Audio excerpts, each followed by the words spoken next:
please lead us in the Pledge of Allegiance?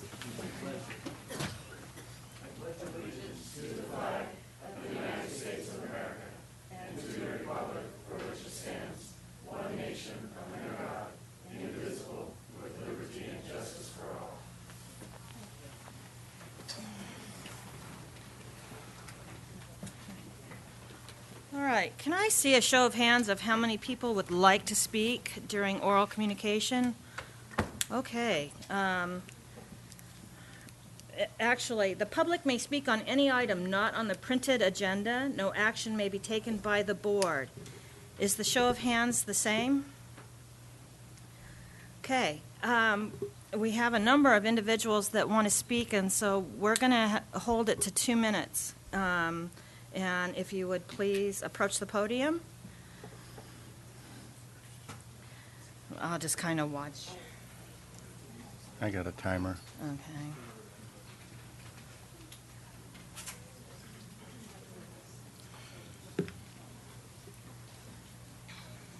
Good morning. My name is Kara Tucker. I'm the Executive Director of Tuolumne Cannabis Alliance and advocate on your marijuana working group. I'm here to report that the current direction your board has given the working group is hobbled our ability to move forward. We've spent the first 2 meetings trying to fix something locally that is not broken, personal cultivation limits. Not only have we struggled twice now to harmonize medical and recreational grow limits for what seems like solely the purpose to make it easier on law enforcement and compliance, the state of California has made all of this a moot point.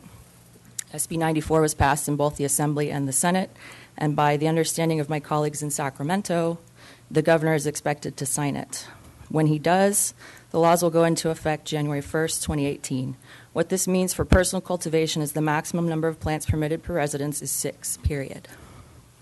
As you are aware, our current grow limits are 12 per patient, so this is a backslide and one we cannot remediate unless we act in defiance with the state, which I don't consider that to be an option.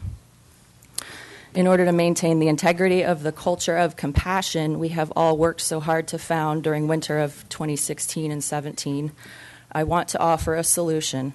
It's the same solution I've offered politely and moderately, and today I'm offering it insistently. Please consider regulated commercial cannabis permitting and do this by redirecting the marijuana working group away from this moot point of toil over personal grows and face the music with us. We are running out of time, and Tuolumne County will be left in the dust by the rest of the state on January 1, 2018 if we do not do what must be done. So please consider placing this on your next meeting agenda before the next marijuana working group meeting if it must be discussed, debated, and motioned. We have 6 meetings to figure out even phase 1 of this project. We have the budget and the third-party consultant who can help us. We just need to be unshackled by too narrow a focus and made mute effort. Thank you. Excellent time control. Hi, my name's Josh Ryan, and I sit on the Board of Directors for the Tuolumne Cannabis Alliance. I'm here representing our members by asking for the supervisors to provide new direction for the marijuana working group. 3 meetings have passed, 1 being canceled, and many would hope we would be deeper into the many issues at hand. While we have all been getting used to this new topic and format, there is much to be done. Our members are hoping the working group could be directed to begin the difficult challenge of a commercial cannabis ordinance. With SB 94 only awaiting the governor's signature, the merger of medical and recreational cannabis has been handled by the state. This is great news for freeing up the working group's agenda, but it does, however, bring to light another issue, the consulting contract with SCI. It should also be discussed so not to waste county resources, but apply them to the bigger impact, tougher issues. TCA and our community eagerly await the conversations ahead on commercial cannabis in our county and are looking to our Board of Supervisors for clear direction. Thank you.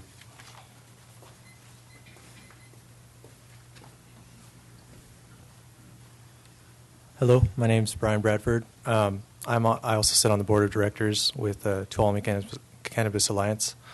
I was at the Marijuana Working Group meeting last session, and I got a sense that the group, and especially David Gonzalez, had kind of their hands tied by the prior direction that was given to them and the schedule specifically that they were being held to. He was mentioning, I believe, June or July of 2018 as a deadline, and that's fairly unacceptable for a business that's going to start having permits issued on January 1st, 2018. So we'd like to get a jump on that if we can. Much appreciated. Thank you, guys.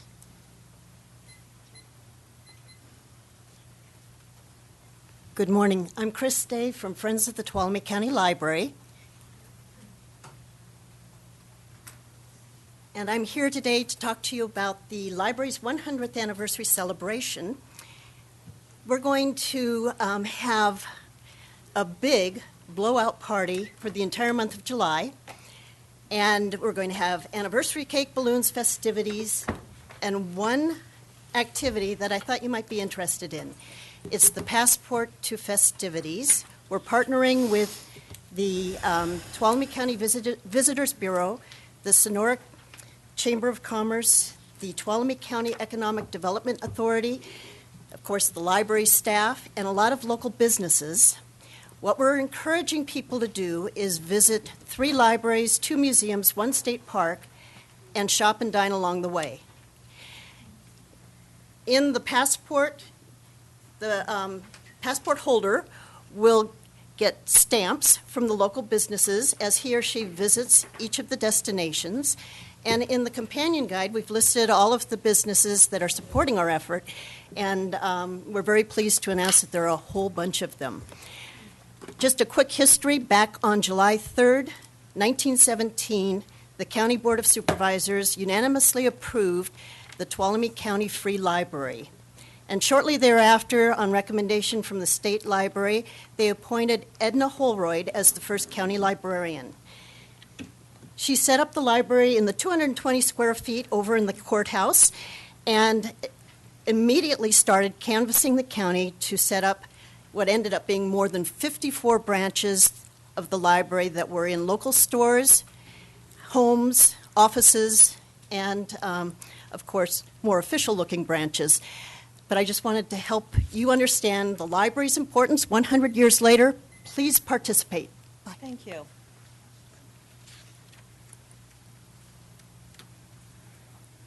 Good morning. My name is Jim Opie.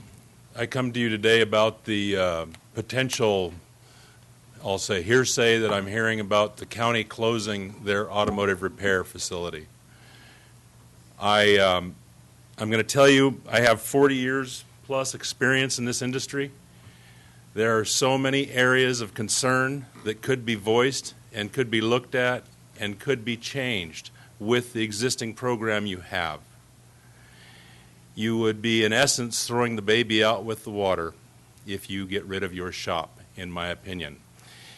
You will not be able to control your costs whatsoever if you're relying on an independent contractor to do the work for you. Now you have the ability to control your cost. You can control that through many ways. I personally would be willing to sit with a group to look at the different aspects and ways to save money. Definitely. Very willing to do that. Your parts expense would rise a minimum of 5 to 30%. You have control of that now. You will not then. If you have an independent contractor come in, you will absolutely, and you close your shop, it will be a definite detriment to the community and to the county. You have employees there that are successful and doing well in the community. They are part of what everybody complains about in this community. Not having young families, people that are not retired. The schools are losing ground.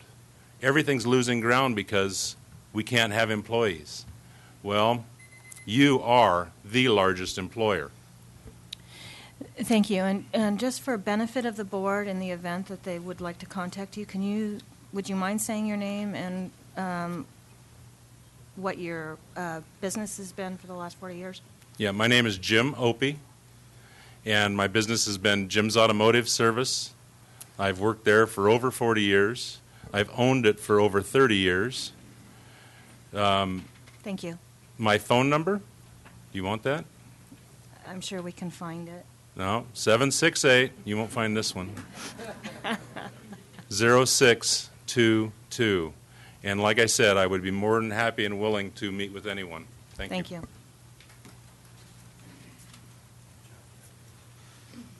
Good morning. My name is Teresa, and I am a resident of District 4. I own 4 homes on El Rey and on the corner of Mono. It's the old stretch of highway, and I'm here to raise awareness of the danger on my road. Last week on Wednesday, June 14th, 2017 at 2:45, my best friend was returning from the store. She was stopped with her blinker on, turning left into my driveway. A truck hit her from behind and sent her into the oncoming traffic coming this way, and she was pronounced dead at the scene. I'm deeply saddened and lost. My issue is this. From Standard to the new light on the new highway, there are 3 signs, 2 that say it's 50 miles an hour and 1 that lets you know Jeunesse is coming up. This is a dangerous curve for it to be 50 miles an hour, and I need help to ensure the safety of the community and my grandchildren. I'm not sure how many houses are in my area, but I know it's more than 50, which I feel qualifies as a neighborhood. This is a bus stop 10 foot from the impact site where 6 children on my property and 3 different school bus stops stop here 6 times per day during the school year.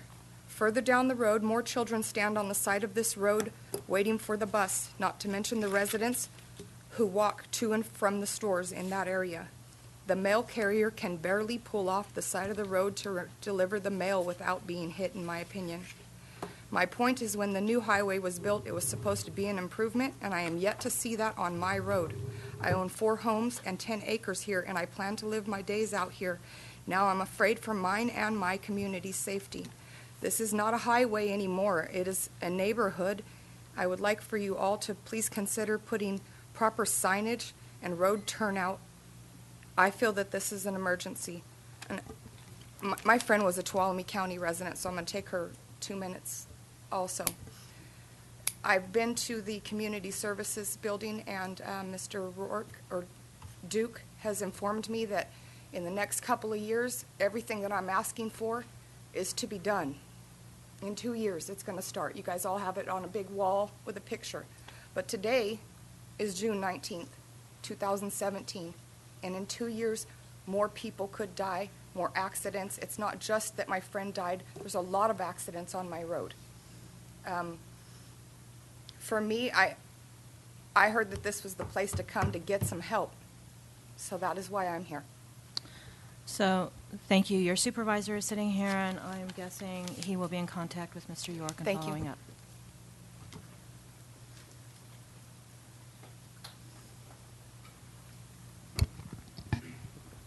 Good morning, Tuolumne County.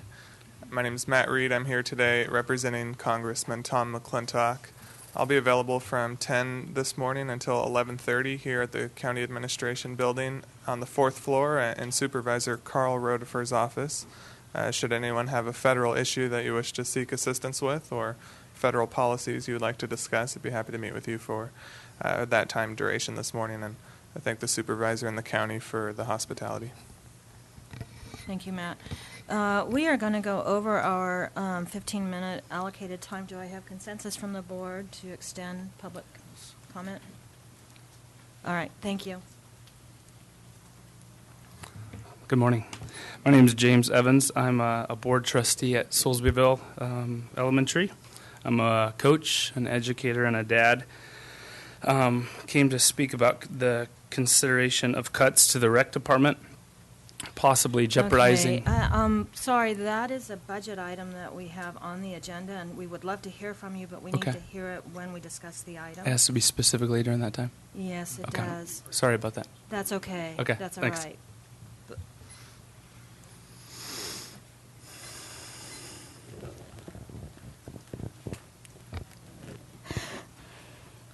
Hello, my name is Benjamin King. I'm age 10. The library is important to me. I love books, and I have worked at my school library. I recently started volunteering at the Sonora branch. I respectfully request that the hours, days, and summer programs be continued. Thank you for your time. Thank you. And thank you for coming. And young man, thank you very much for coming and sharing your thoughts today. Is there any other public comment?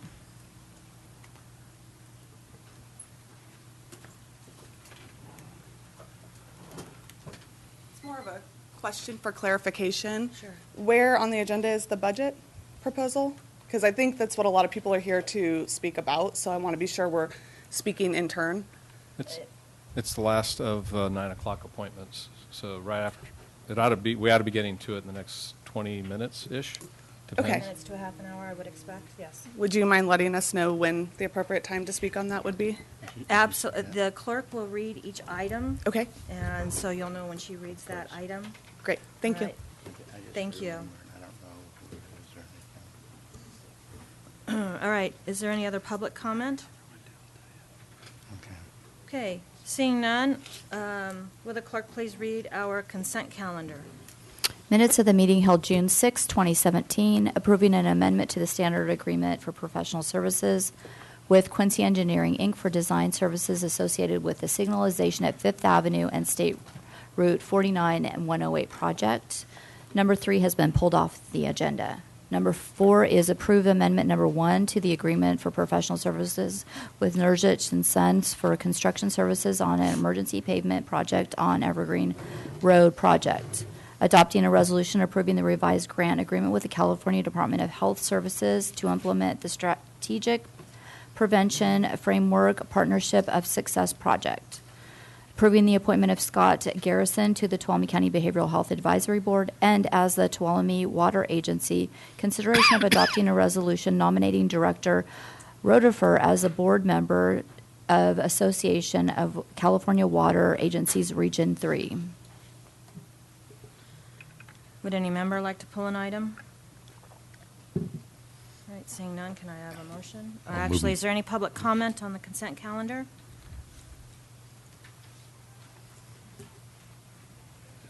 On item number 2, I have some concerns on design services. So this is engineering for $709,000. Are you kidding me? And then I heartily support the appointment of Scott Garrison to the Behavioral Health Advisory Board because I've seen him attend many meetings without being a member. Thank you.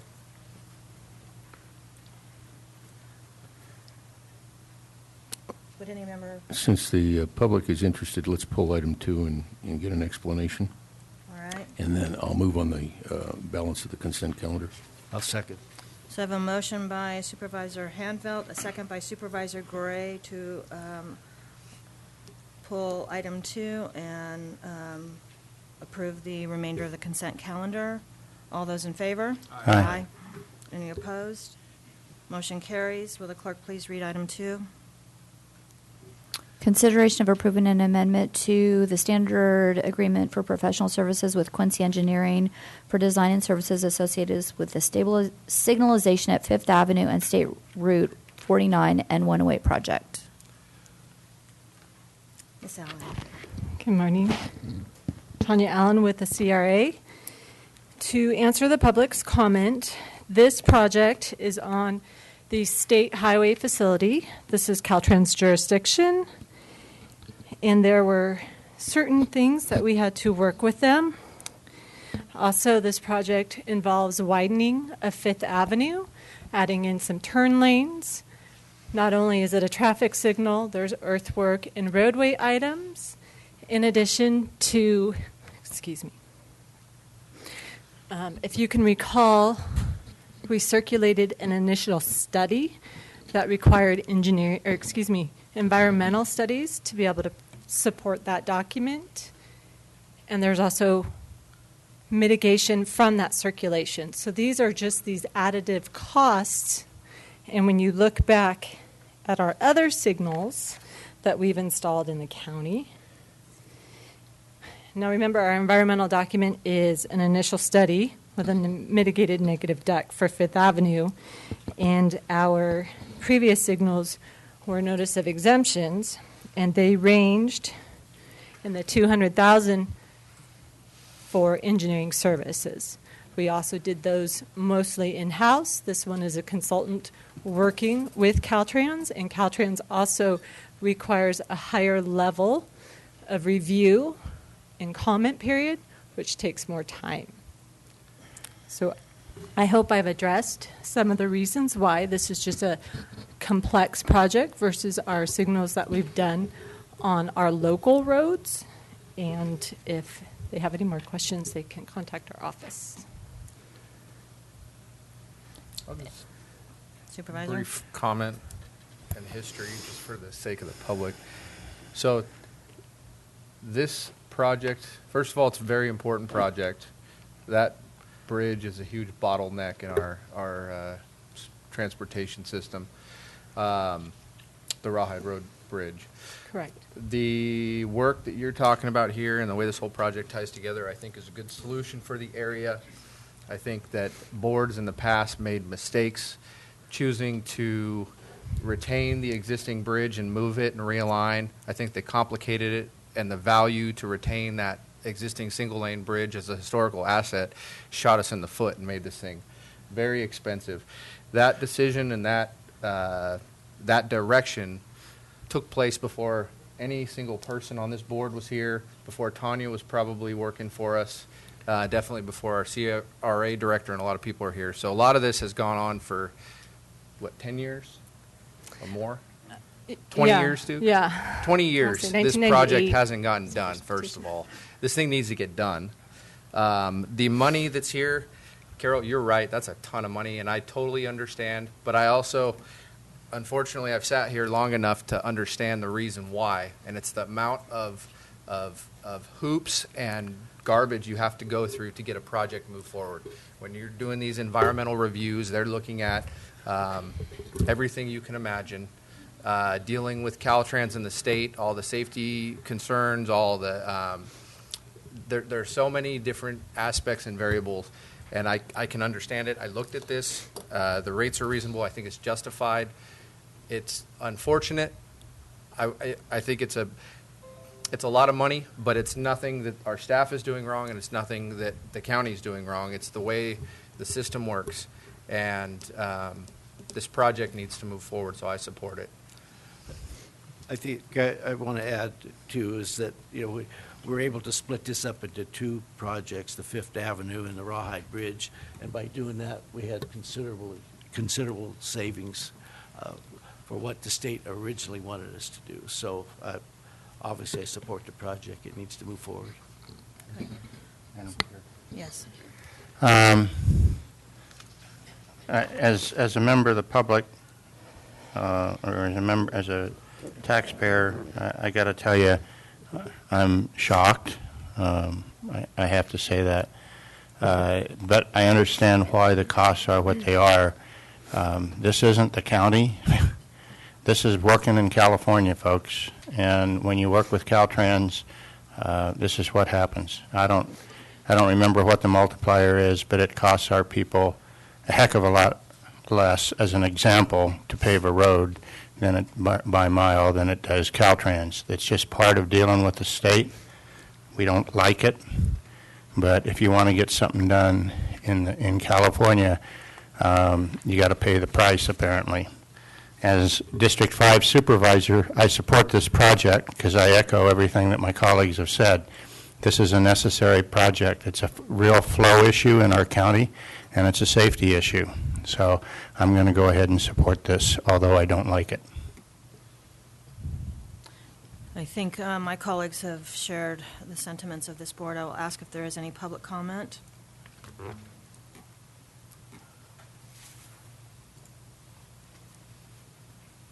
Thank you, Tanya, and I appreciate your comments, but I don't care. So if Caltrans wants us to jump through all these hoops and spend all this money, why aren't they ponying up some funds to help us with that? Good question. So Caltrans is contributing, and I just want to share this story because if you all remember Sam Hack, who was the Deputy Director of Operations for Caltrans, A brief conversation with her and I talked about could Caltrans contribute to this project because it is part of their facility. And before she passed on, she made sure that minor A funds were contributed. And if you see in your board memo, that is the $570,000. So there was efforts by Caltran and the appreciation for all of Sam's efforts before she passed on to make this happen. Thank you for that explanation.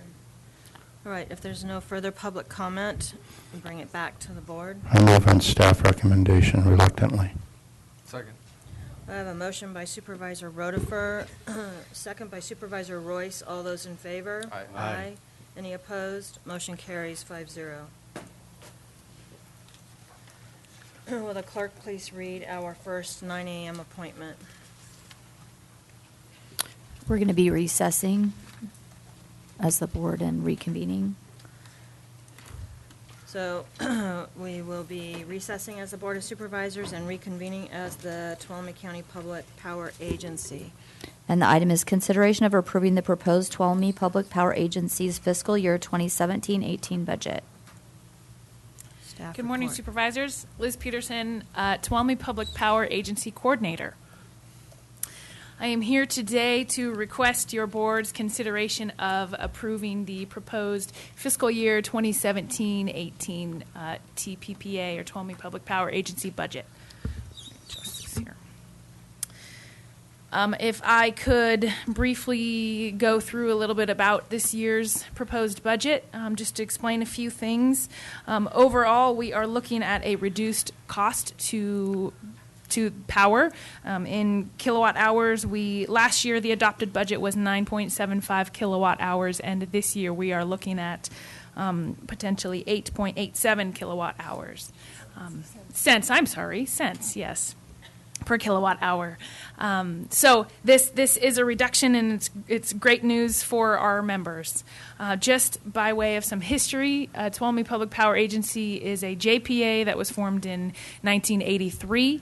As a result of the Flood Control Act of 1962, which built the New Maloney's Dam, and it allocated 25%, up to 25% of the power that's generated from New Maloney's to Calaveras and Tuolumne counties. This power goes at a very low rate, as you can see, as I just described, to our members, which are local government entities. They are our members, and they are part of the JPA. Just if I could briefly mention our three major power costs are PG&E, which this year the cost will remain the same from last year's costs. WAPA, which is the Western Area Power Administration. They are the ones who administer the power that we receive. Our costs are estimated to go down from our costs that we pay them are going to go down by about 1%. So last year we paid 1.9% of our kind of power allocation, and this year we're looking at 0.9%. Also, we will be getting a credit from them of $150,000, estimated once again, and that is due to some true-up costs from federal fiscal year 16. In addition, our Cal ISO costs will be increasing just slightly, about 8.75% or 8.5%. But overall, what this means is that we have lower costs, which is the reason, once again, for the proposed reduction in kilowatt hour rate. We also have some minor changes. This is all laid out, I should say, in Attachment B in your packet. But there are some minor changes to operational costs. Mainly, our TPPA deputy director will be retiring, and so salary costs for her will no longer be needed. And a few other minor changes that are laid out there. And Attachment B shows a nice comparison for what we allocated last year and what we intend to allocate this year. In addition, we are adding $100,000 of contingent, or proposing to add $100,000 of contingencies. That's a great thing. We haven't had contingencies last year, so this is, our members are excited about that, just having that cushion. And just as a reminder, to use the contingencies, your board needs a 4/5 vote in order to do that, and we would come back to you should we need that. I don't anticipate that, but just so you know. I think that's generally about it that I have for you. We did take this proposed budget to our members in May, and as you can imagine, they were excited about the lower rate. And then I do want to mention, too, in Attachment D of your packet, that's just a nice reminder for all of us in how much Tuolumne Public Power Agency saves our members. It's over 60% of the power rate that they save.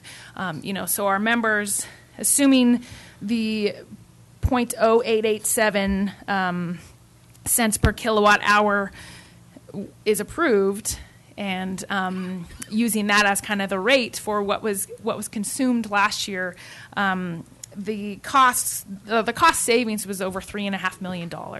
So that's just a nice, like I said, reminder that Tuolumne Public Power Agency does great things for its members.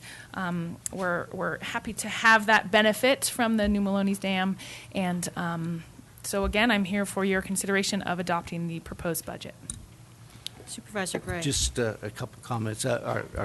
One, could you just give a brief explanation of who the customers are that Sure. buy this power? Sure. So we have about 32 members.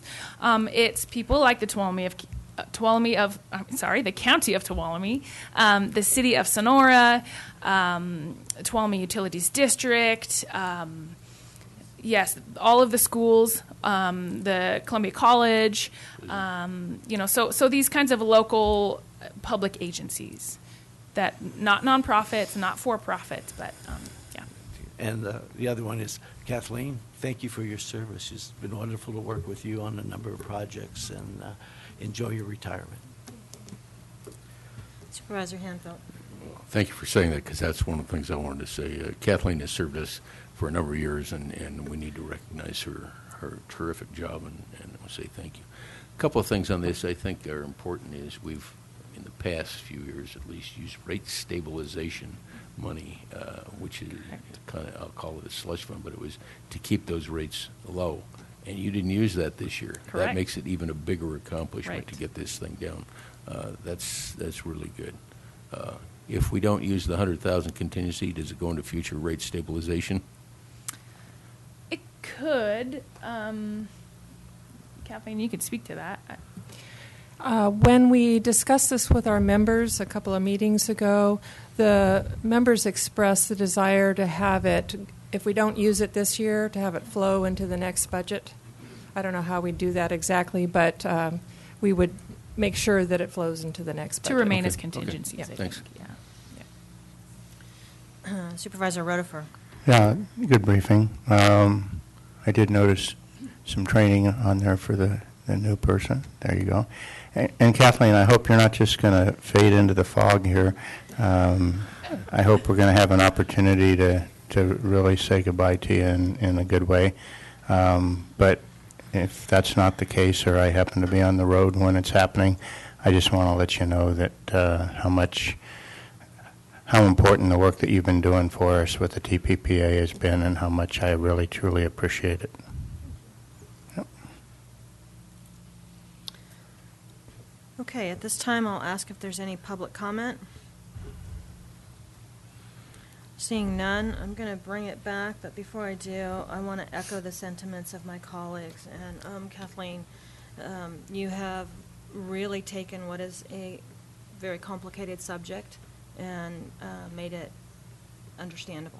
And I have always appreciated your reporting to us and the way that you can explain how these budgets and processes work. So I suspect everyone that is served in the JPA has the same sentiments and have appreciated the work that you've done all of these years. And Ms. Peterson, I'm certain that they're going to be looking forward to working with you in the future. With that, should I have a Madam motion? Chairman, I'll move in favor of staff recommendation of Second. fiscal 2017-18 Tuolumne Public Power Agency budget. Second.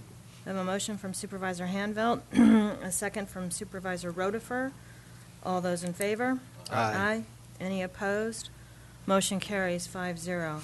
We will recess as the Tuolumne Public Power Agency and reconvene as the Tuolumne County Board of Supervisors. Will the clerk please read item 2? Our 9 a.m. item 2. I gotcha. Consideration of recognizing $30,000 for upgrades of HAL file in the information technology budget with an offsetting expense in the same amount. Good morning, Daniel Richardson, Deputy County Administrator. Earlier this fiscal year, Information Technology Division did some data conversion on behalf of, for the Assessor Recorder's Office for a HAL file system. This is an exchange of money. We're proposing to move the money from the Micrographics Trust Fund into IT. This is for services that were done by IT as opposed to another contractor out of county. So we're simply moving the money into the IT account, and in doing so, it allows the Information Technology Division to purchase some much-needed servers for the Sheriff's Office.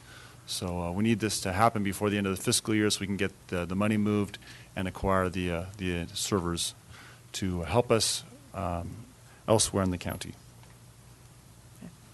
Any board questions? Any public comment?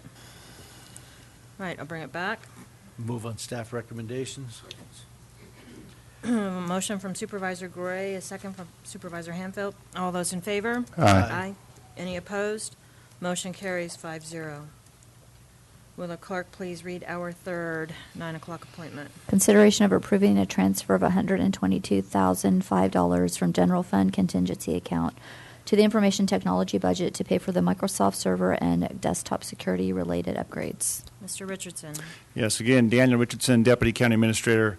This is another accounting item. We have some needed upgrades to our Microsoft, both desktop software and upgrades to our servers that will happen, that we want to make happen this fiscal year. Originally, it was thought that this would happen next fiscal year, and it was included in next year's budget that you are going to address today.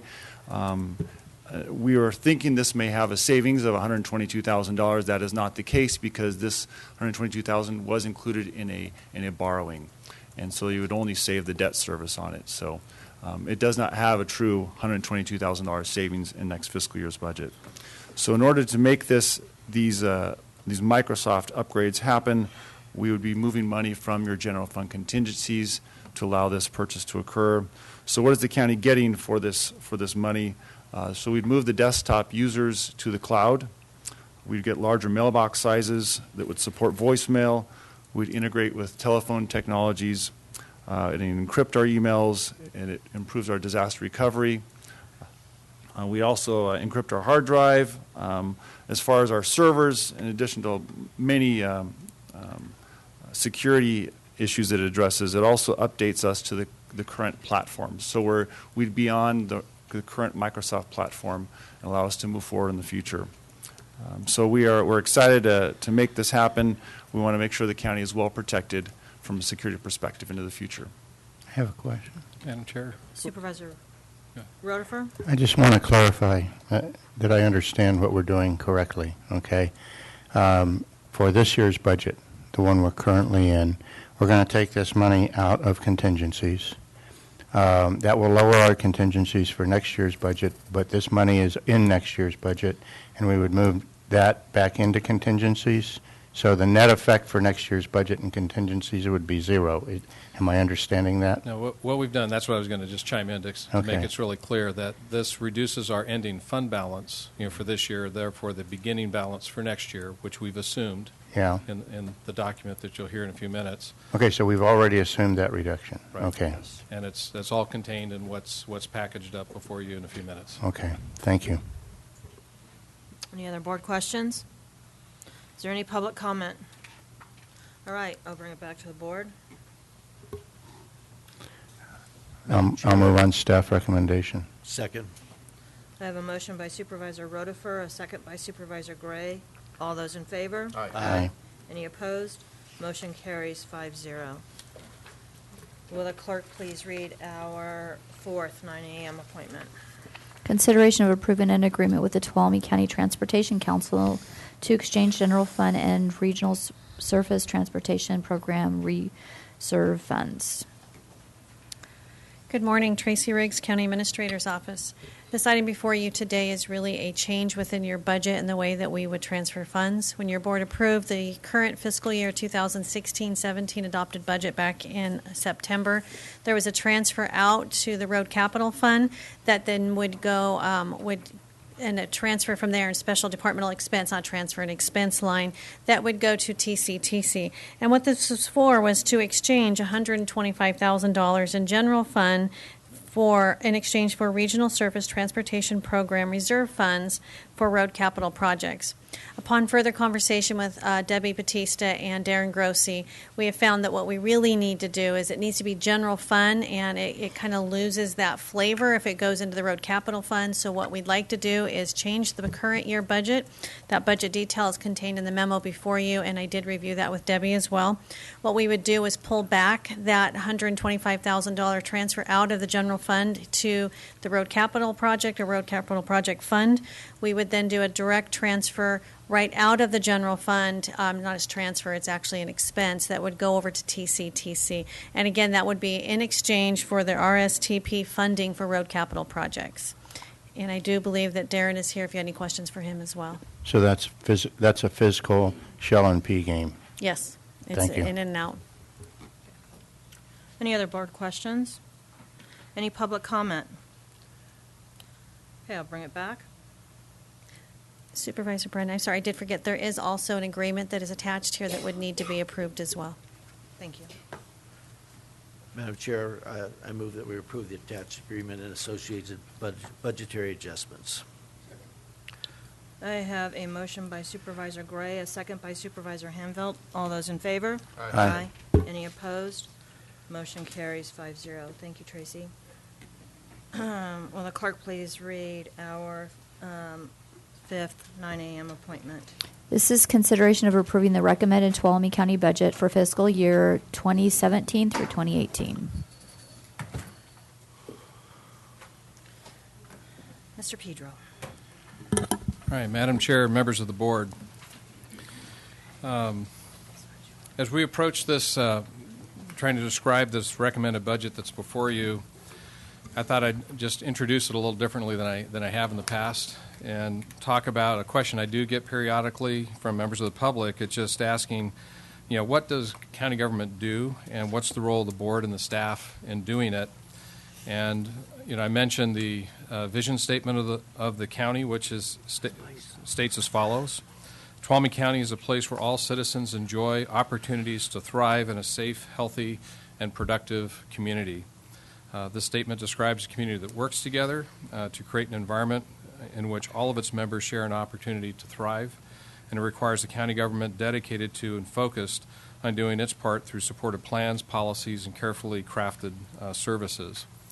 When I speak to the role of the Board of Supervisors, mention that the board is the top policy-making authority in the county with many weighty responsibilities, and then suggest respectfully amongst all the things that you guys do is that the two most important things that you do is the adoption of a general plan and the adoption of your annual budget. The adoption of your general plan really sets that high-level vision and tangible, describes it in tangible terms, and includes implementation measures to move us towards reaching that vision. Along with that comes your annual budget, and that's where you try to allocate resources strategically to help move the county towards that vision statement and the vision contained in the general plan. And that sounds all nice and tidy, how that works, but as your board knows, it's not quite as simple and not quite as tidy, though we struggle to do our best to make that all happen in that way. And in this budget document that's before you, it just mentions that there are that even though we have great confidence in our partners, great confidence in the staff and things that you have to get work done, we are still subject to laws and regulations and budgetary policies of the state and federal government. We still are subject to seasonal events that local government will experience, and that can be from economic swings to disasters, upgrades of your major equipment and plant, much like anyone does in their life at home. As we have been reminded at recent board retreats, there are some things that your board and county government can plan for and control, and there's other things that we can only attempt to influence and manage as best we can. And in that latter one, I'm speaking mainly to things such as what the federal government does and the state government does, and sometimes natural disasters and so forth. So having said all of this, I believe the county's vision statement that I read earlier is true. Our budget policies and processes are sound, but in need of a tune-up and definitely some new tools.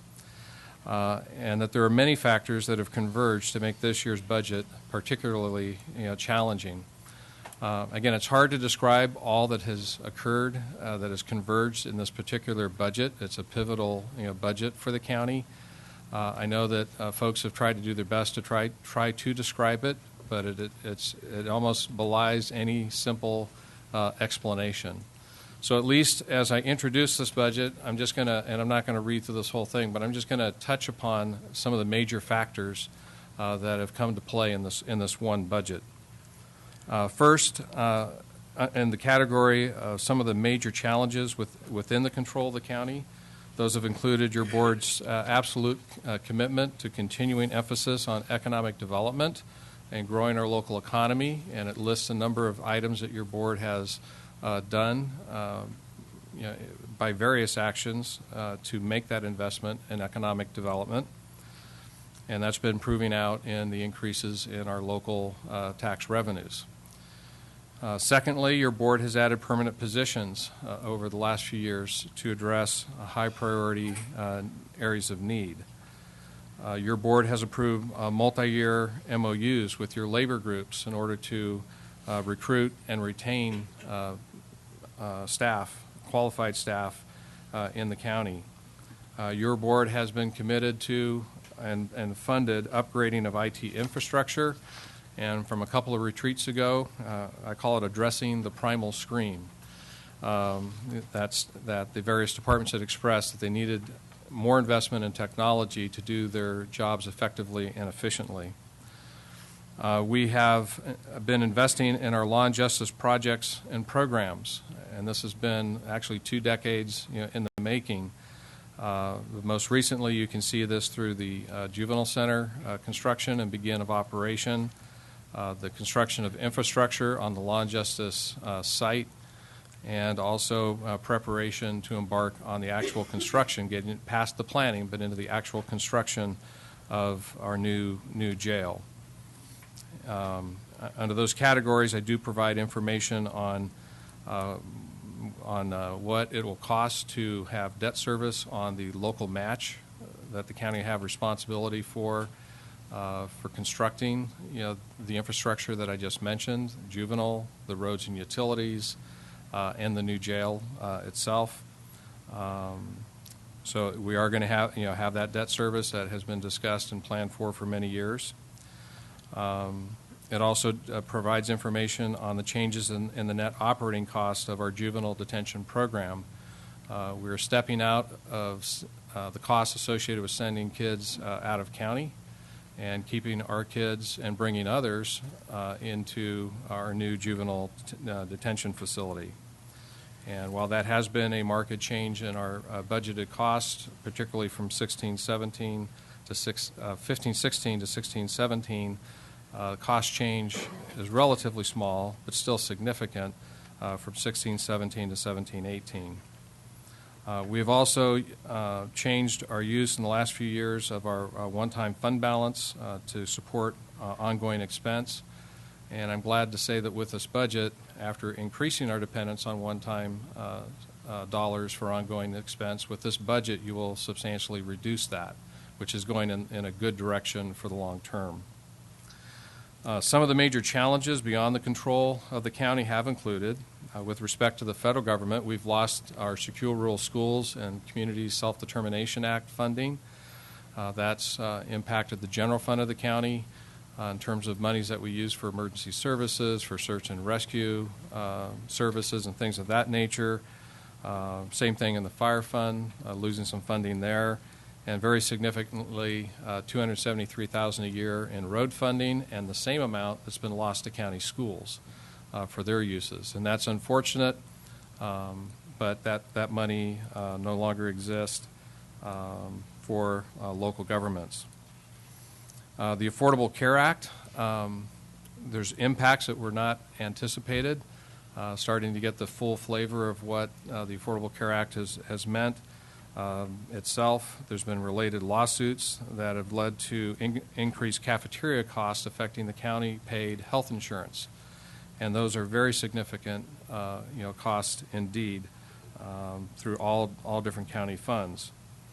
There's also been Fair Labor Standard Act issues and related lawsuits that will lead to that have led to increased overtime rates, the amount that we pay for overtime, what we calculate in the overtime calculation, that will increase the actual rate of overtime that we pay to impacted employees. And just because of the nature of the job, it's mainly going to impact the area of law enforcement. That's where they have the most overtime, and therefore that's where the greatest cost will be borne ultimately. In the area of state government, our public employee retirement system costs are increasing. And on the one hand, this is unfortunate to see. They're very significant costs, and they're going to continue to go up over the next several years. We've been talking about this. But on the other hand, I want to just give a shout out to the state actuary that actually has stepped up and said what they were doing before wasn't getting us anywhere. They weren't really funding the liability, where these rates do fund the liability, and that's the fiscally responsible thing to do. That's good news. The bad news is that it increases our cost, for those for the retirement system. There's also been state imposed increases in the minimum wage. We weren't asking for that. I don't know of too many folks that did, but the legislature passed legislation and the governor approved increases in the minimum wage. This will be stepping up over the next several years. I gave some information, and it may be relevant because I know there's some folks that are interested in this area, but in our recreation workers alone, just this fiscal year, it's going to increase our cost, no additional service, but increase our cost by $22,000. That's what the minimum wage increase has done.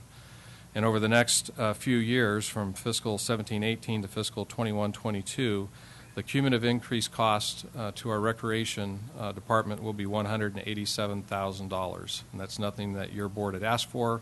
It was imposed upon you, making it more difficult to fund those services. Cost shifts for in-home supportive services. We have talked a lot about this one, and due to the actions of this board and your peers throughout the state, our advocacy groups, CSAC, RCRC, working with the governor's office, we at least have pushed this problem off for the coming fiscal year and the year after that substantially. But by the third year and successive years, then it's going to be a problem. It's coming our way, and unless there's a change in the direction at the state, it's going to be a large cost that we're going to have to look for 3 years from now. But fortunately, again, due to your board's actions to attempt to influence that, it worked, and it pushed that off for a couple years. And then very, very importantly, SB 1, the transportation funding package, did pass. And as your board knows, you'd asked the state to try and look at approaching that differently, realigning existing revenues, primarily away from some things back into roads. But ultimately, SB 1 was approved, and for all that may not like to see our taxes increase, I don't look forward to paying for it at the pump myself either. However, that funding was desperately needed, in our road maintenance arena. We all know the roads are in bad shape, and throughout the state, they're in bad shape, and that got even worse with the record winter that we just went through.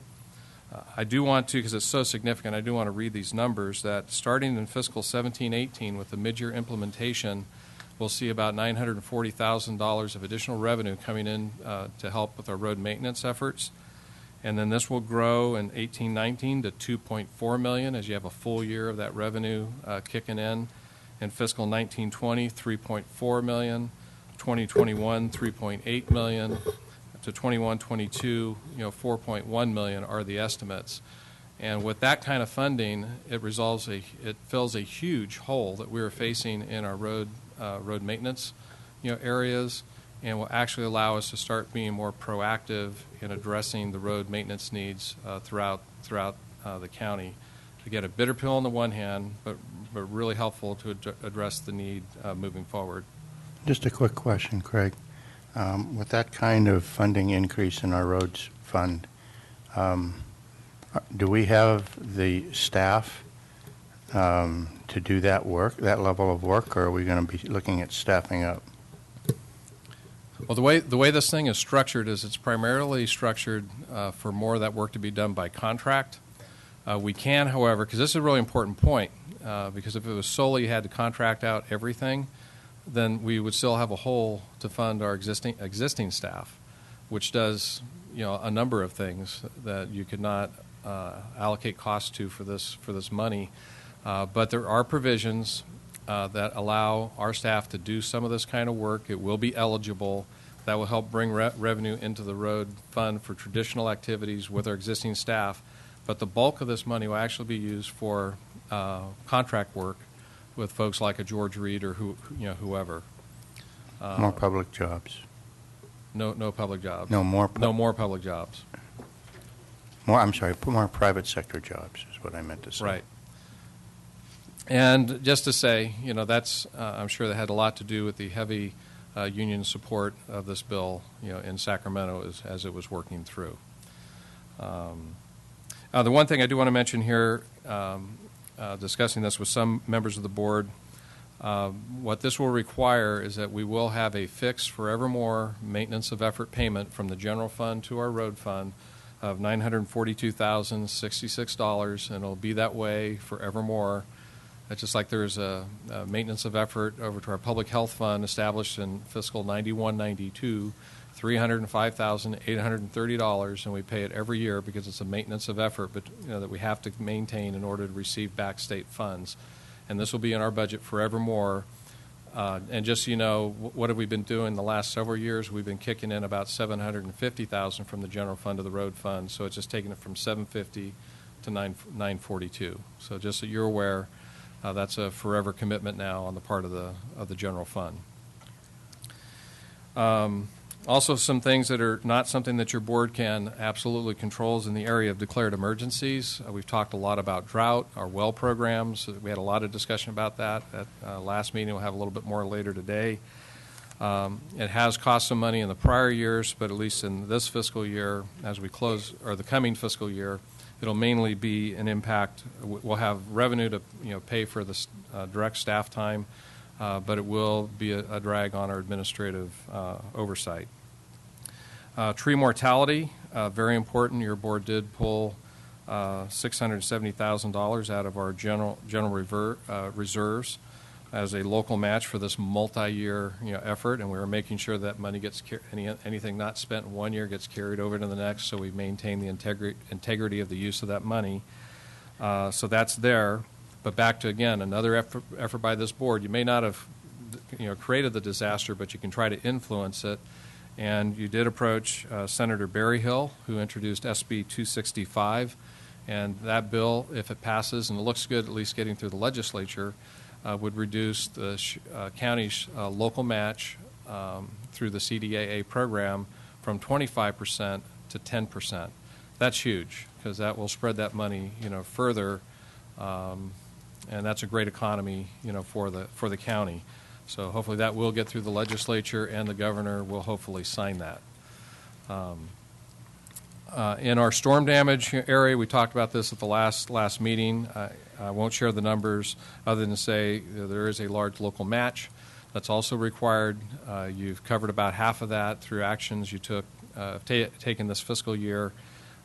We'll still need to talk in the final budget hearing about how to come up, with the balance. We'll have a better idea of how much that is and when exactly it will be required. Is there any more really this fiscal year, or will it be in subsequent years? And then I just wanted to acknowledge something else that it's just a part of life, is that we do have a lot of our baby boomer generation staff have been retiring at a much quicker pace. This has been going on the last several years, of course, like it has all over the place. But it definitely has quickened. We have initially benefited, from the staff, new staff coming in at an entry-level salary step placement without longevity pay, which is a significant savings to us. So we've seen kind of the windfall of that transition, but now we're starting to see those new employees going through their merit step increases, and some of the very first replacements are even getting to a point where they're starting to begin earning longevity pay, as well. So just mentioning that, because that's something that has an impact on the budget, but it's a natural seasonal event. And just needed to mention it because that is a significant part of our budget. So in short, there are a lot of significant moving parts that are impacting the fiscal 17-18 budget, and more on the horizon that deserve extra scrutiny as we move forward. And I would anticipate, I know we'll have some direction that I know some board members want to speak into. We need to keep moving forward and look at things that are going to come into the future, things that we need to prepare for now, so we're not waiting for the last minute as far as future budgets are concerned.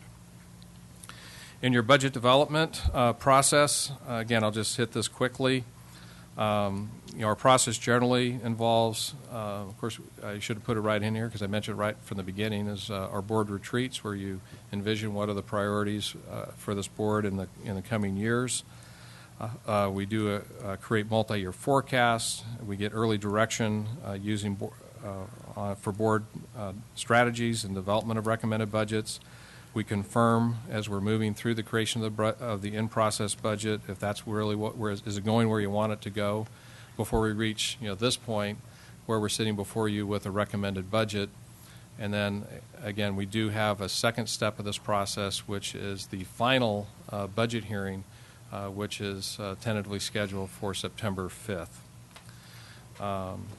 So again, just hitting these things real quick. It was in January that we had our annual retreat, and you outlined your highest priorities, not only for the coming year, but the years to follow. In March, we came to you with a multi-year forecast that suggested our problem in the general fund could be as high as $5.8 million. And the road fund, this is prior to SB 1 passing, could be as big a problem as 1.2 in the road fund. At that time, staff felt that if we were to get right to the preparation of the budget, that anticipated that the general fund problem would fall to somewhere in the $3 to $4 million area. We came back in April, asked again for direction. There was a menu of things that could be done as we started to prepare this coming year's budget. And on the April 4th meeting, your board did accept those recommendations and gave direction to staff to proceed in the creation of the budget. May 16 came to your board and did report that while the budget was still in process, not yet balanced and recommended, indeed the general fund problem had decreased to about $3.9 million, right in that range where we thought it might, and that all but $266,000 of the road problem had been solved. The board gave us direction to ask each department to come up with anywhere from 5 to 8% reduction. We were to establish reduction targets and have departments come back and say, well, in these targets, this is what we would do, and these would be the impacts. And in doing that, your board challenged departments to be creative and collaborative and to work towards solutions that were sustainable over time and not just one-time fixes.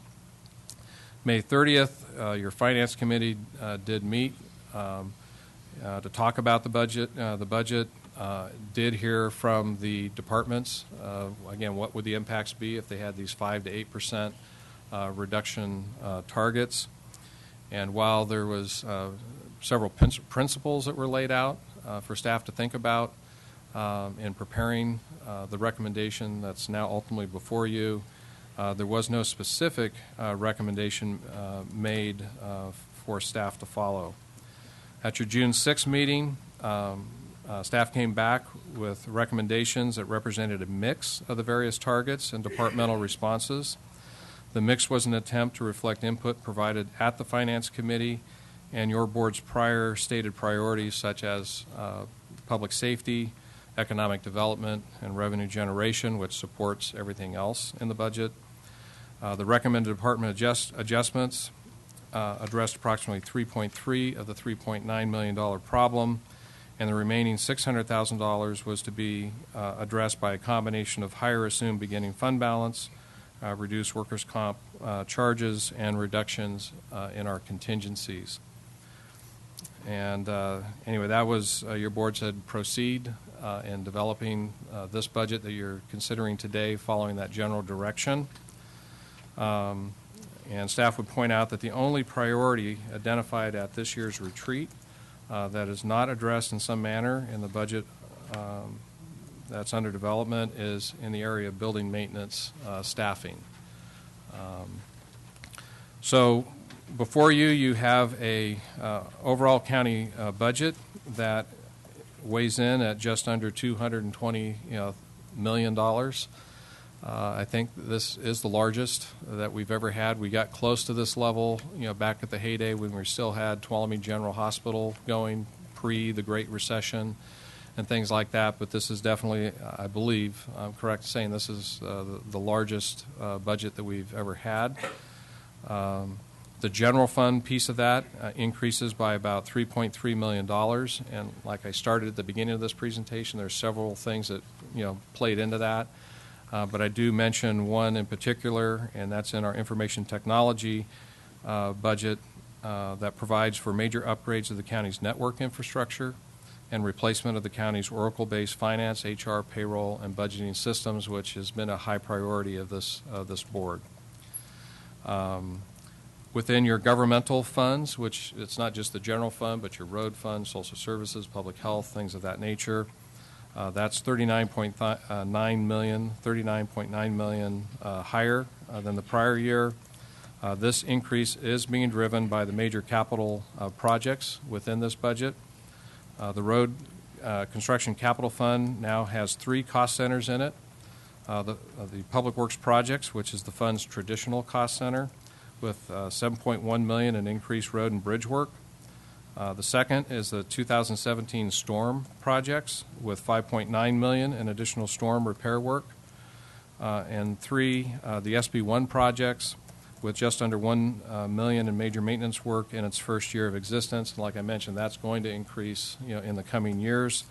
But the big story is the inclusion of the $29.9 million for the new county jail in the capital fund, and then you'll see decreasing. We're just going to be just finishing up the juvenile detention project and the end of the road and utility work going on at the Law and Justice Center.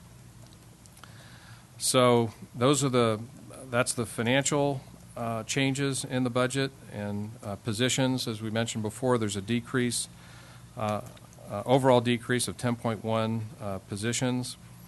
This decrease is a result of 4 new positions that were approved during the current fiscal year and a decrease of 14.1 FTEs that are recommended in this budget. And I do want to state that most of these positions are either currently vacant or will be vacant due to planned retirements. The 4 individuals facing involuntary layoffs have received assistance from HR staff regarding other employment opportunities. And I do want to pause there because that is our goal is trying not to impact people whenever we can. But even back to the day when we were closing Tuolumne General Hospital, I know it was a high priority of the board and the staff at the time to do everything we could to find jobs for people as they left county employment. And we had something like 275 positions in the hospital in those days. And all but 9 of the people that were looking for jobs, we could find jobs for all but 9 of those people when that happened. And we're still dedicated to trying to help folks, land well, and that commitment has not changed. And Ann Fremd and her staff are available to help people land well, the ones that are directly impacted. So on page 9 of this, it details, in what departments, the 10.1 positions are coming from.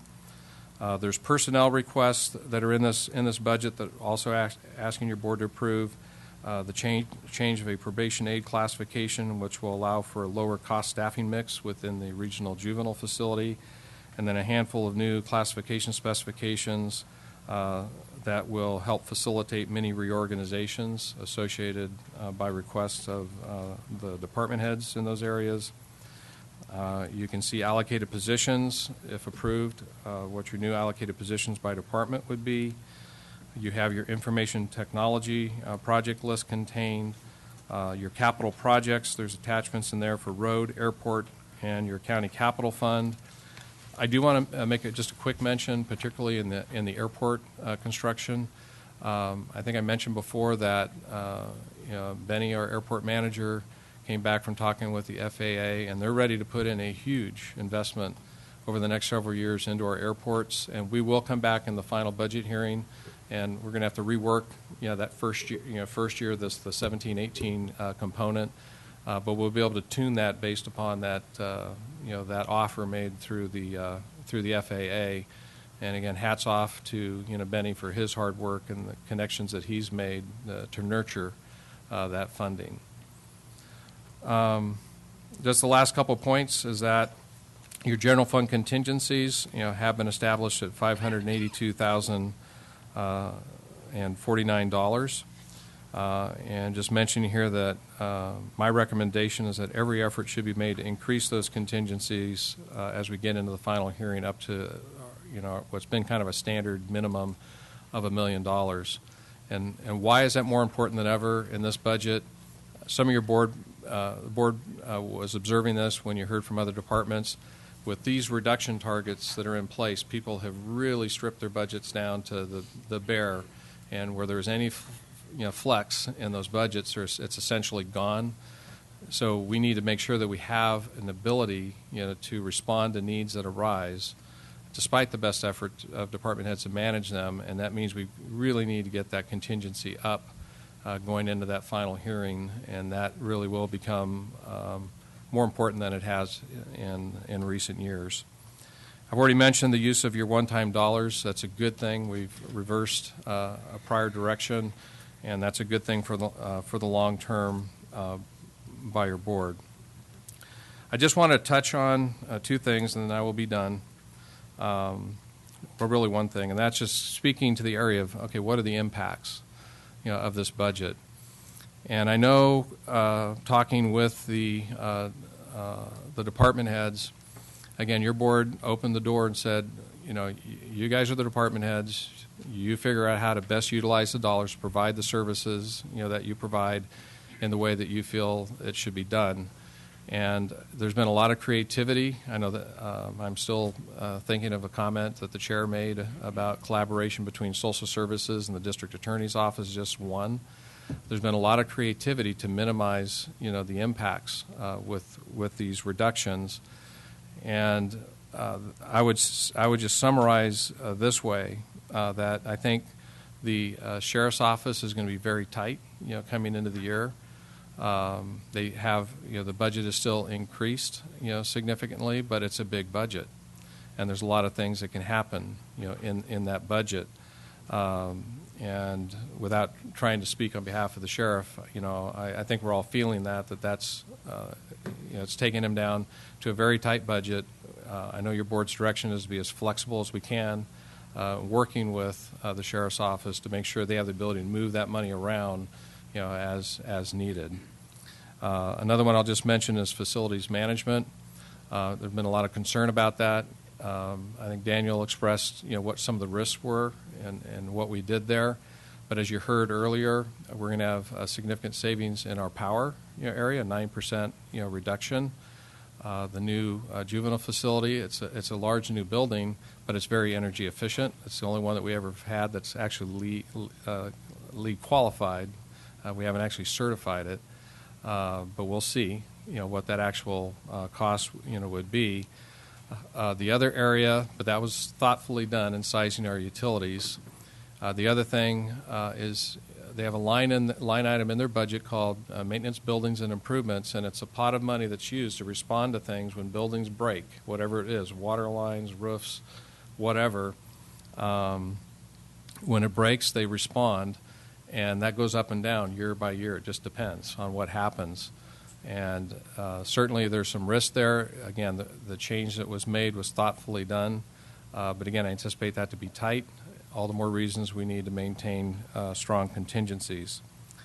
And then lastly, the areas that I have heard the most concerns expressed about, and do not take them lightly for a moment, has been in the area of libraries and also in recreation. And anyway, what I have asked, with your board's permission, is to let Tracy speak to the library recommendation, and then allow Daniel the opportunity to speak to the recreation recommendation prior to opening discussion to department heads and the public. No, I would appreciate that, and I was going to actually ask Tracy some questions. So, All right. Good morning, Tracy Riggs, County Administrator's Office.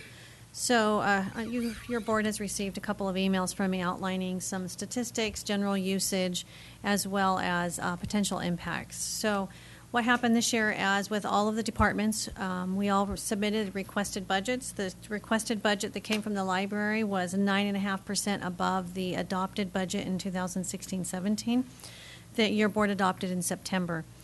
What we needed to do was reduce that by approximately 8%, and so that ended up being, what happened was we reduced that budget from the requested. It was an increase of $112,000 from the current budget. We reduced it of that by $92,000, or almost $93,000.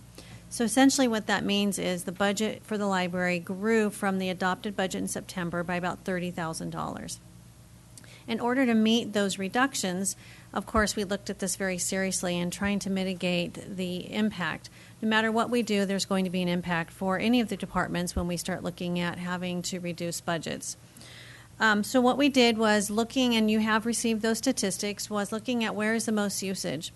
And I want to make sure that I highlight that while the bookmobile, we have eliminated that service. In no means am I disqualifying the importance of the bookmobile. It has the least usage, but it also is those individuals who have the least ability to normally get out into the community and go into the branches. So they go to a lot of places and serve a lot of people that couldn't otherwise get books. And that service has been eliminated in what is before you today.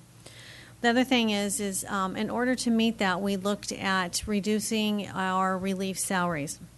And we had to do that because they're like everywhere else. You only have so many areas that you can reduce within your budget. So this current year, we will have spent approximately $60,000, which is about, and I did send you those statistics as well, that equals out to about 3,500 hours. That is almost, not quite, 2 full FTEs. However, by eliminating the bookmobile, we do pull that employee into the branches 30 hours a week. She's normally out on the road several days a week. So when you add that together with the $26,000, which would give us approximately 1,500 hours, we're actually short by almost 500 hours of relief hours within the budget. And again, remembering that does include elimination of the bookmobile. There will be some impacts to having 500 less hours. Our relief employees provide a lot of services. They're passionate, they're dedicated. And one of those would be, we talk about story time. Story time is provided by an employee who is relieved. She's fantastic. And she works under our librarian, and they do a great job. What they do now, that includes not just a story, but a craft. So we're looking at reducing the number and maybe modifying how we do that. Also, Saturday afternoons, from what staff has relayed to me, is the slowest time. So we're looking at reducing hours. So on Saturdays, we would go from, instead of 10 to 6, we would do 10 to 4. So those are the primary, we also did reduce the special departmental expense, which is our book budget, by approximately 26%. And again, that's from the requested budget. So if we were to look at the current budget, it's a little bit lower than that. It's more like 16%, but it is a reduction. However, we will not have as much time to be shelving and ordering and buying those books. So it's another place. We still have enough in there to get some new books, but it will be definitely, it will be smaller. And then finally, when there are times where we have vacations and employees call in sick, and that's going to happen, we will have to look at maybe closing those other two branches, the Tuolumne and the Twain Harte, in order to pull those employees into the main branch. Or if the two primary employees who run the Tuolumne and the Twain Harte branch were to be sick or go on vacation, it is likely that those branches would be closed temporarily until they return. And then the other would be reference desk. Normally that is staffed quite often. Every day there will be times it will not be staffed. People will just have to go to the front desk and stand in line, and there could be longer wait in the lines. Again, doing our best to do what we can with the resources we're given, but I want to make sure your board is aware of what some of those impacts will be if you were to approve the budget as is before you today.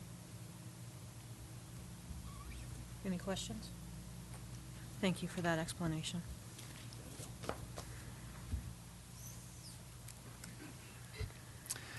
Daniel Richardson, Deputy County Administrator. One of my great duties is to oversee the Recreation Department. The Richardson family loves recreation. Just this morning, I had a daughter leave for the Tuolumne pool to open that up. A son left for, unfortunately, works for Twain Harte Lake, not Tuolumne County, but he's still a lifeguard. Son this morning at our swim club at Sonora Pool, daughter Twain Harte Pool, swimming lessons there. And so we're, every day during the summer, we're participating in Tuolumne County recreation programs. When the Recreation Department was faced with making these cuts to its department, we looked at, as the board directed, at its vision. Tuolumne County is a place where all citizens enjoy opportunities to thrive in a safe, healthy, and productive community. So we as a department got together and looked at our various programs and prioritized them. Which programs meet this? Well, they all do, but which are the highest priorities? Standard Park, obviously, I think it's the crown jewel of recreation in this county. It brings hundreds of thousands of people into this county for recreation. We want to maintain Standard Park, make it beautiful as it currently is. The youth centers, they do an amazing service. They take care of the underserved populations. Want to make sure they continue. Tiny Tots has a unique niche preschool program that has great attendance. We're maximizing the space that we have there. The summer recreation program, we have almost 90 youth that are in there every single day up at Solseyville School. It's a great active program. The pools, water safety and enjoyment. We want to make sure the pools continue. The one area we thought is provided elsewhere were the sports programs. We acknowledge that Tuolumne County provides an affordable area to recreate. The Board of Supervisors, you've decided that we are to charge, only 30% of the total cost for these programs. Some of these programs, basketball camp, tennis camp, they're offered out there in the private sector just for a higher cost. So we decided that would be the one area where we could cut in order to meet the 8% threshold, and so that's what we decided to recommend to the Board of Supervisors, is to reduce the activity coordinator position, which coordinates many of these professional contracts for those who provide the soccer camp and all the other camps. If this moves through as recommended, as proposed, I should say, then we would encourage, we have a letter that we've given to all of our current providers who provide these sports camps, saying that Recreation would be happy to advertise for you. We won't take sign-ups, but we'll have your flyers available, and just letting them know that we want these services to continue, and we'll make our facilities available, in particular Standard Park. We have to contract now for any schools, for their gyms, for those types of programs. But we want them to continue in the community for these sports programs to be there for the youth. So that's where we've gone at this point. To restore the sports programs in this activity coordinator position would be $35,000. Particularly at this time, it is interesting, our our employee who has overseen Standard Park for almost 20 years is retiring in July, and then also our activity coordinator position, the person who has been filling that, she is leaving the county for other employment elsewhere on her own. We'll miss her dearly, but if there's a time to reorganize, this would be the time in terms of the employee turnover. Are there any questions? Okay. Greg wants me to address the timing of this implementation. These sports programs will continue this current summer. Everything is going on. We've advertised. Everything is happening. It's wonderful. You go by the various gyms and fields, and things are happening. This would occur next calendar year, next summer, is when these sports programs would not be offered through the recreation program. That was my question. Yeah. Excuse me, that was what I was going to ask, a clarification on that, because there Yep. seemed to be confusion out there that we were just cutting everything off right Oh, now. everything is going on as planned. The kids are out there having fun. Great. Okay, thank you. Mhm. So, does the board have any questions on the presentation? I know we're all anxious to hear from the public, and I think the public has got a lot of comments for us. But what I would like to do is just take a 10-minute break to give us a moment to stand up. And so we will convene and reconvene at 10:36. Thank you.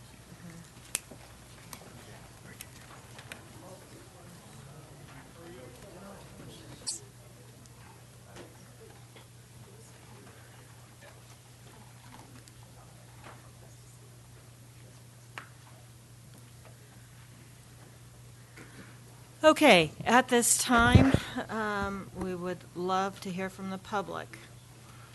So anyone interested, please come to the podium. And actually, can I see a show of hands of how many people would like to speak? All right. I'm going to ask that you hold your comments to 3 minutes if you need it, but please try and so everyone has a chance to speak. Thank you. All right.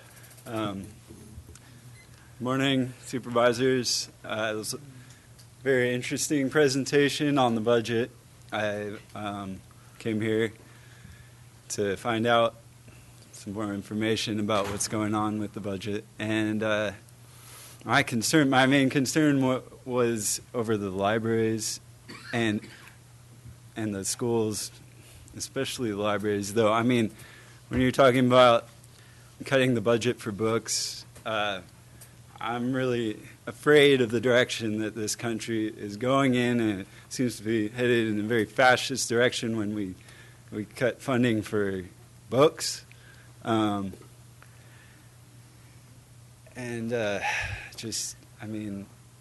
Information is the lifeblood of democracy, and facts matter. So I know you guys have to make hard decisions, and it's not easy, but if you approve this budget as it is, I don't think that's the right decision.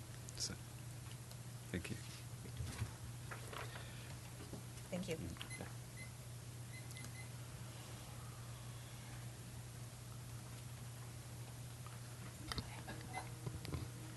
Hello, my name is Brody Phelps, and I am here to talk about the cutting of the library's money.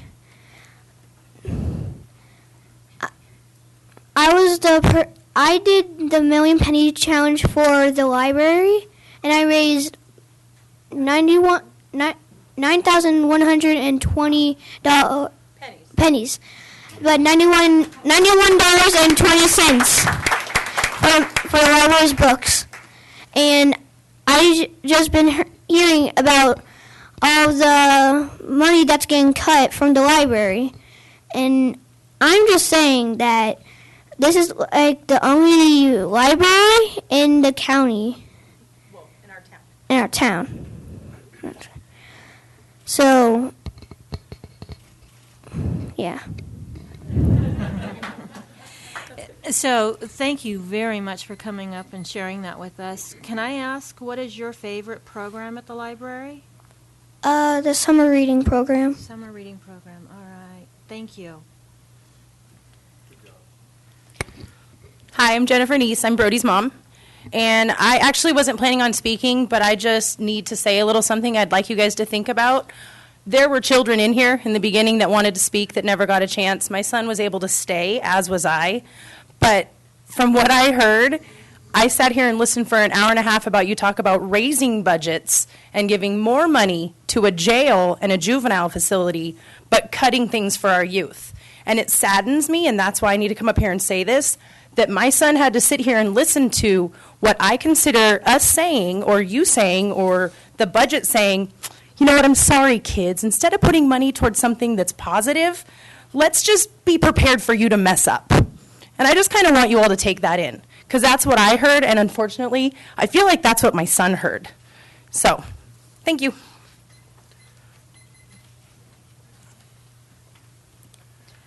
Chris Day from Friends of the Library, and I'm summarizing for 5 people who could not stay. The library is a gathering place for young and old and everyone in between. Unless you spend a lot of time at the library, you won't see how many people actually use the library. Like the young mother and her kids who enjoy story time and crafts, or the old guys from Mill Villa who come to read the newspapers every morning. Hang out at the Groveland Book Nook on a Saturday and you will meet half the community, because that's where everybody goes to catch up. And after school at Twain Harte Library, you will find, or you can watch, children crossing the playground to come over to the Twain Harte Library in order to get help with their homework.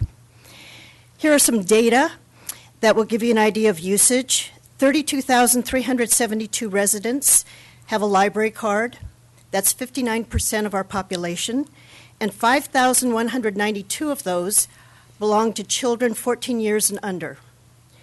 Annually, we have a total circulation of 168,500 items, 27% of which are children's materials. Last year, there were 384 children's programs with a total of attendance of 9,067 people. There were 162 adult programs with a total attendance of 1,208. There are 27 public internet terminals. Library patrons used these terminals 34,550 times. In order to meet the needs of our 32,372 patrons, we need at least the current level of funding, staff, and hours of operation. To conclude, the library is the one free community space that sustains democracy, levels the playing field, values the individual, nourishes creativity, opens young minds, builds community, supports families, builds technology skills, and offers sanctuary, and all free of charge to the user. Thank you.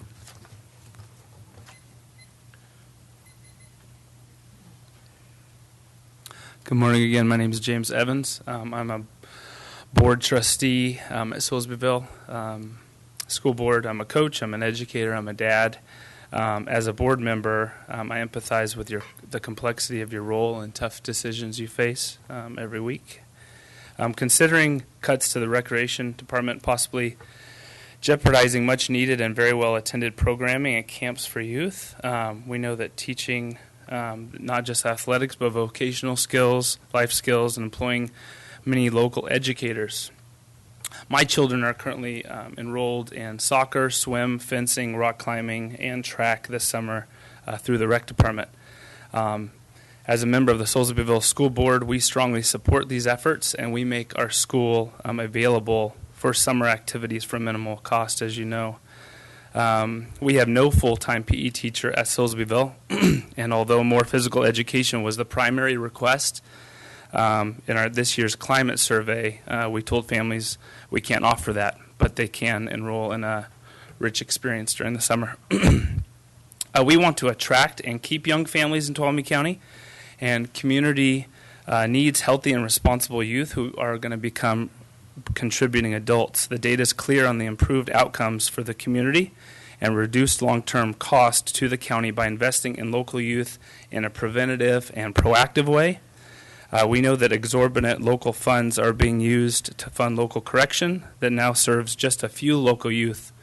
It is perplexing that a dozen local youth could take priority over thousands of local youth. The rec department is best suited to facilitate programs under one registration experience at affordable rates with a trusted brand. Many local educators and skilled professionals would now be forced to become entrepreneurs, advertise, pay for online registration, and carry their own liability just to be able to offer a 1 or 2 week experience per year. Please keep these programs and staff in place to benefit engaged and healthier youth, and please steward your role to choose the budget that does the greatest good for those that you serve. Thanks so much. Can I ask you a quick question? Yeah. Because over the last several months, we have been tasking all of our departments to look for creative solutions. And so when you said you were a member, I think, of the Salisburyville School Board? Yes. Okay. So we will be having new staff coming on next year. Would there be any opportunity for your school board to look at providing your school site free in a some form of a partnership to keep some of that programming going?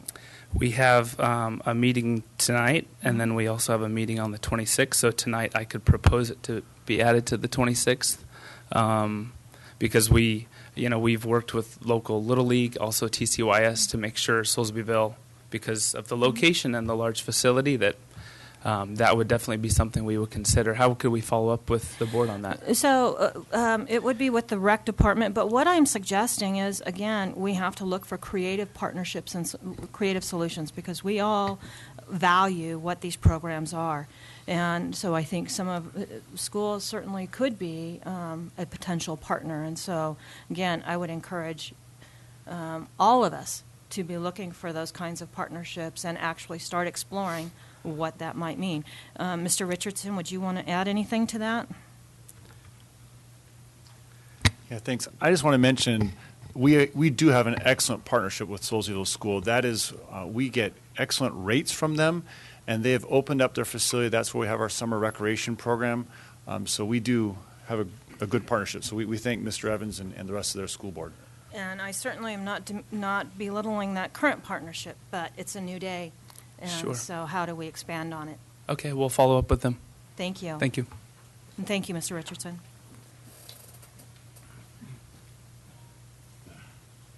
My name is Tom Mannix, and I'm a longtime board member of the Friends of the Tuolumne County Library. Library staff and services are going to be curtailed. You heard from Tracy a pretty accurate description of the impact of what's going to happen. The elimination of the bookmobile and the abolishing of the relief staff in the main library, fewer hours in the library, and a reduction in elimination of programs. We all know budget cuts are never popular. The library offered reductions that concentrated on programs and services. The county's proposal to the supervisors seems to concentrate on cutting people. The county administrator's office supplied me with data showing a cut of 447 hours of released staff. I don't have precise salary data, but I think the average hourly rate for those people is something in the order of $14.60. If you restore 447 hours at that rate, it's about $6,500. I'm better with words than I am with numbers, so somebody would need to check on that. It's not possible to display this morning or even in the immediate future what will happen in the library between July 1st, when the budget you adopt today goes into effect, and September, when the final budget you adopt, perhaps on the 5th. We'll continue, the Friends will continue to work with the library and the CAO's office for the next several years. We accept and support the need to continue economic development. Mr. Pedro talked about that with our board last week. We know from the Friends' point of view, a vibrant public library plays a key role in economic development. 3 minutes is not a long time to try to decide what to say and what not to say. And it's probably not easy to listen to a truncated version of this. I appreciate the opportunity to express our concerns, and I hope when I speak with you again in September, it'll be in a more positive frame of mind. I've left several copies of a document way too long to read in. Perhaps you'll have a chance to review it. Can I ask you a quick question? Yes. And I do apologize for the 3-minute timeline, but no, it's necessary. Right, I understand it's part that. of the structure. For the last couple of years, when I have attended functions at the library, I've been approached by a number of people that really felt it was a priority for us to have a librarian with that degree in place. And this budget, as I understand it, puts that back in place. So I'd heard, like I said, over the last couple of years that was really a priority. Is that no longer a priority for your group, the Friends of the Library? Or can you give me a sense of, because again, this is a really delicate balancing act, and much like recreation, we really appreciate our libraries, we appreciate the services that you provide, and a lot of those services come from volunteers in both of those. But in that balancing act, can you give me a sense of, is that still, do you see that as a priority? I can't speak for the entire board because we haven't discussed that precise question. I think that from my own personal point of view, the restoration of the library position that's in Craig's presentation is fully supported by the board. I would add that it would be nice if it was a department head and rather than just someone who reports. Our department head is Tracy, and absentee landlords are sometimes not as directly involved as the department head would be. Any other questions? Thank you.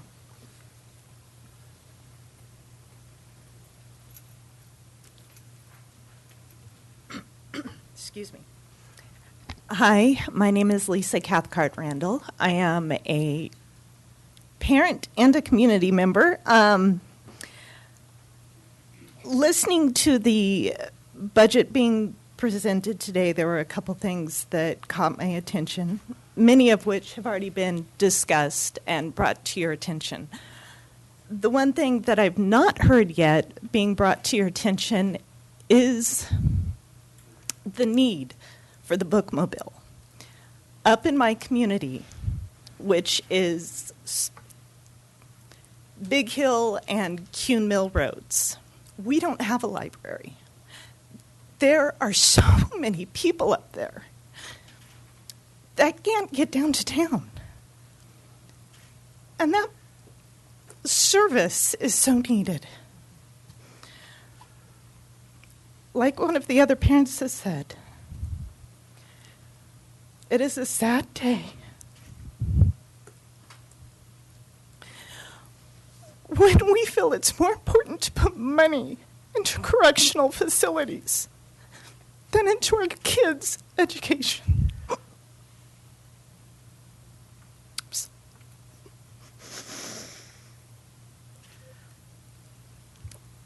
With that being said, I also want to put a thank you out there to Mr. Hanvelt, who helped us in reparations of our roads after a crazy stormy winter. And Kuhn Mill is now passable. I understand that he is also helping out in looking into some of our emergency egress situations in the community. And I do hope that that continues. So thank you for your assistance there. I just would like to say that I can't really take credit for all of that. You have an amazing road department who I don't know how they did what they did during this winter, because I don't think they slept. They worked very hard, and they're working with me and other people to work on that emergency egress thing, and that's a challenge and with all the demands they have. But our road department tries to do what they can for everybody, and I want to give them the credit, not me. Thank you very much for the words, though. I appreciate them. I appreciate your honesty in that. But being the figurehead that's here today, I put my thanks out to you from our community. Thank you. Thank you.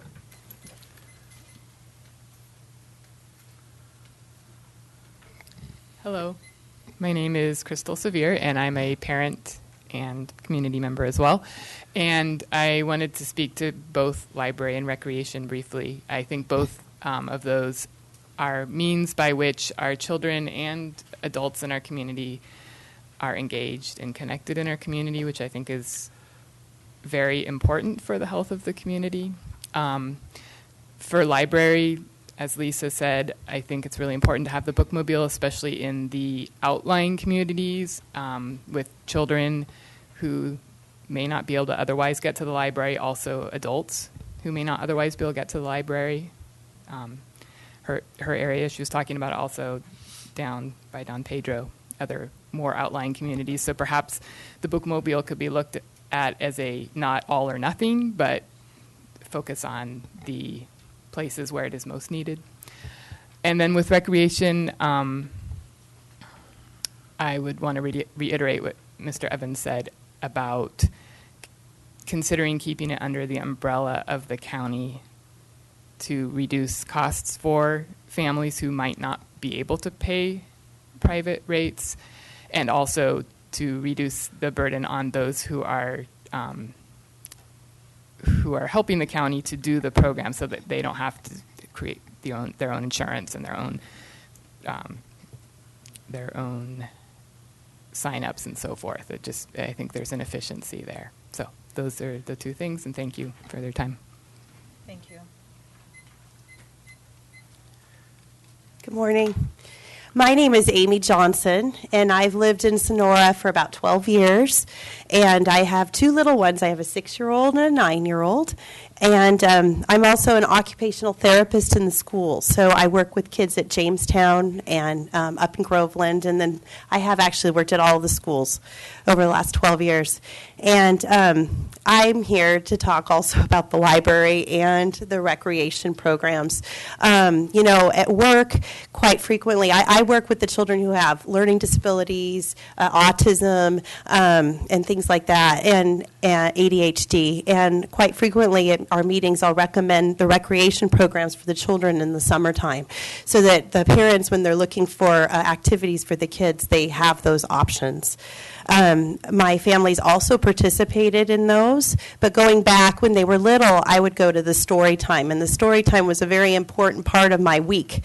We would go, and the kids would listen to the stories, which was an absolutely wonderful thing, but it was also a way to connect with other families in the area, for parents and grandparents to connect and just have that resource, and to introduce kids to the library at a young age.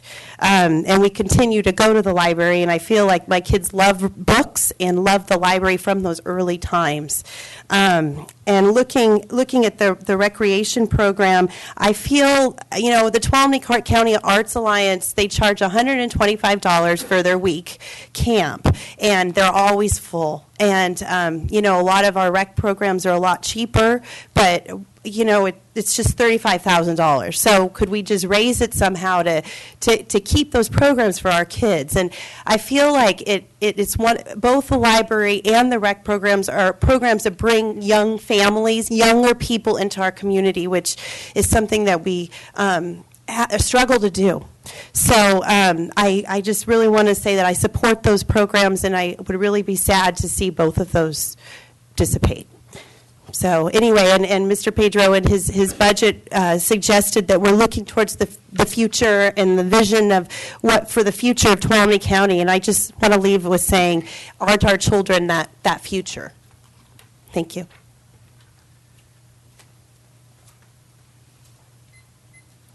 I'm Myrna Doring from Jamestown.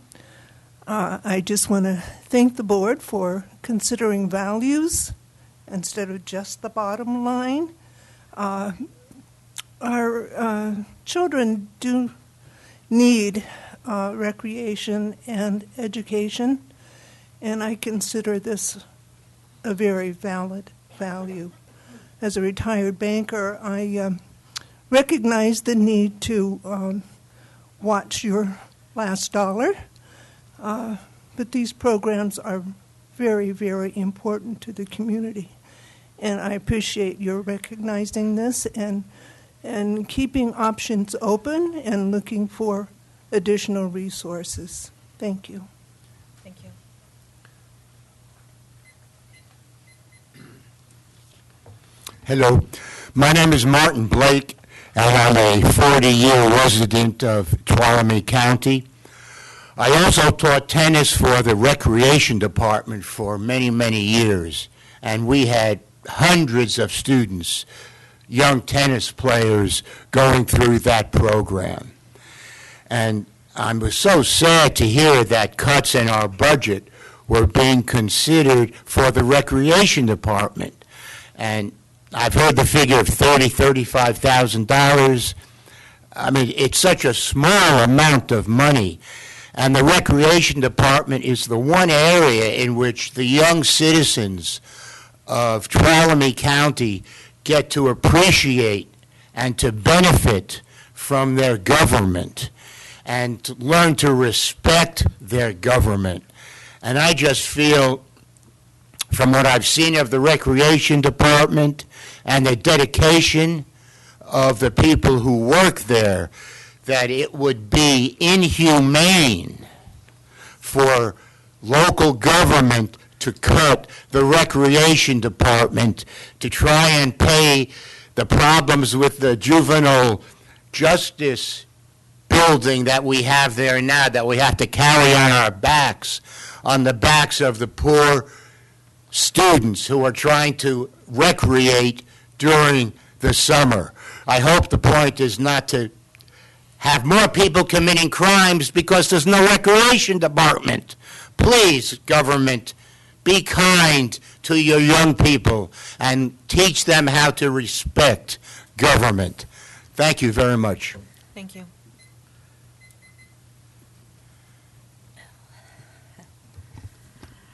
Hi, everybody. My name is Kristen Clark, and I've been a member of this community since 2005 when I came here with my fourth grader, who is now 21. I also have an 8-year-old.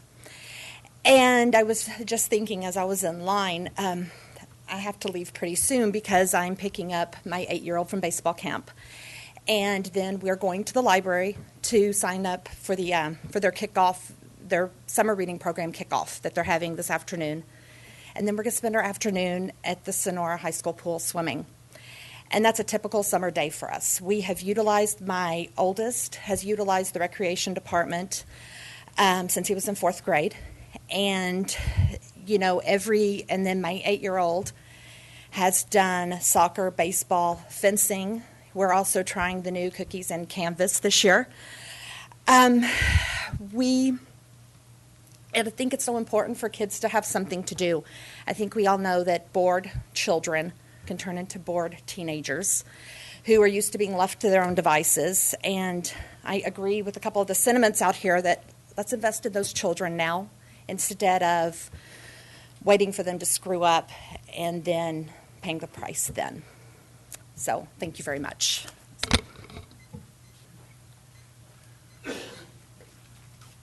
Hi, good morning. My name is Sherry Malone.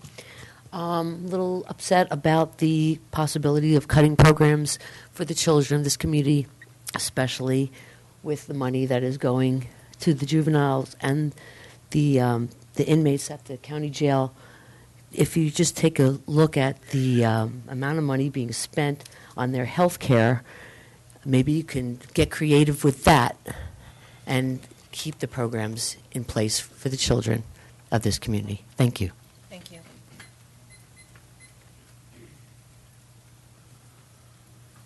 Hello, my name is Duke York. I'm speaking as a resident of Tuolumne County.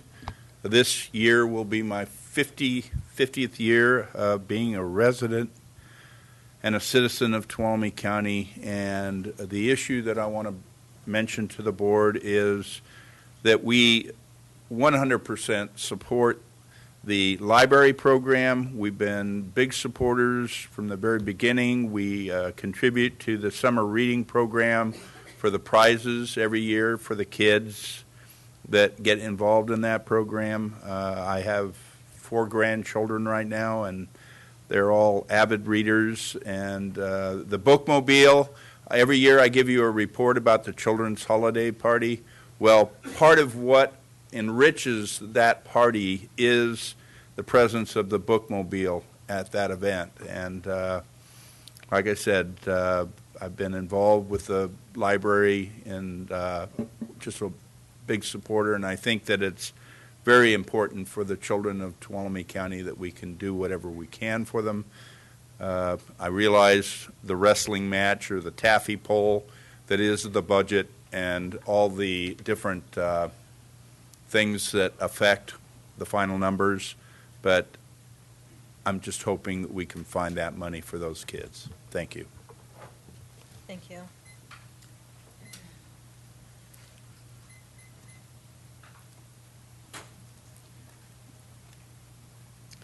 Well, I just saw Mr. Evans leave, and I'm very disappointed because the Soulsbyville Elementary School Board is my favorite legislative body in all of this county. Sorry.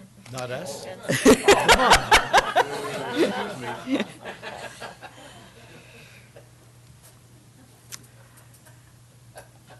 I probably won't say anything more to that, but there are reasons why I admire them as a board so much. So if they would work with you, that would be really great. So I feel like the discussions over the recreation department, which was $35,000, and the bookmobile was what, 29 or less? I'm not sure of that figure. Oh, okay. Well, that's kind of nickel and diming, and those have a lot to offer for not very much money. So let's talk about the multi-million-dollar elephant in the room. So I was at the meeting yesterday, and Mr. Pedro talked about the Law and Justice Center being the largest capital project to ever occur in Tuolumne County. And that's coming at quite a cost.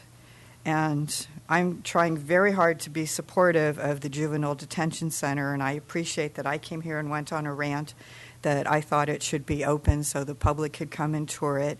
And they were open for another 5 days, and I thought a lot of people came because I wanted to stop some of the negative comments that I was hearing. So, you know, go out and see what there's available.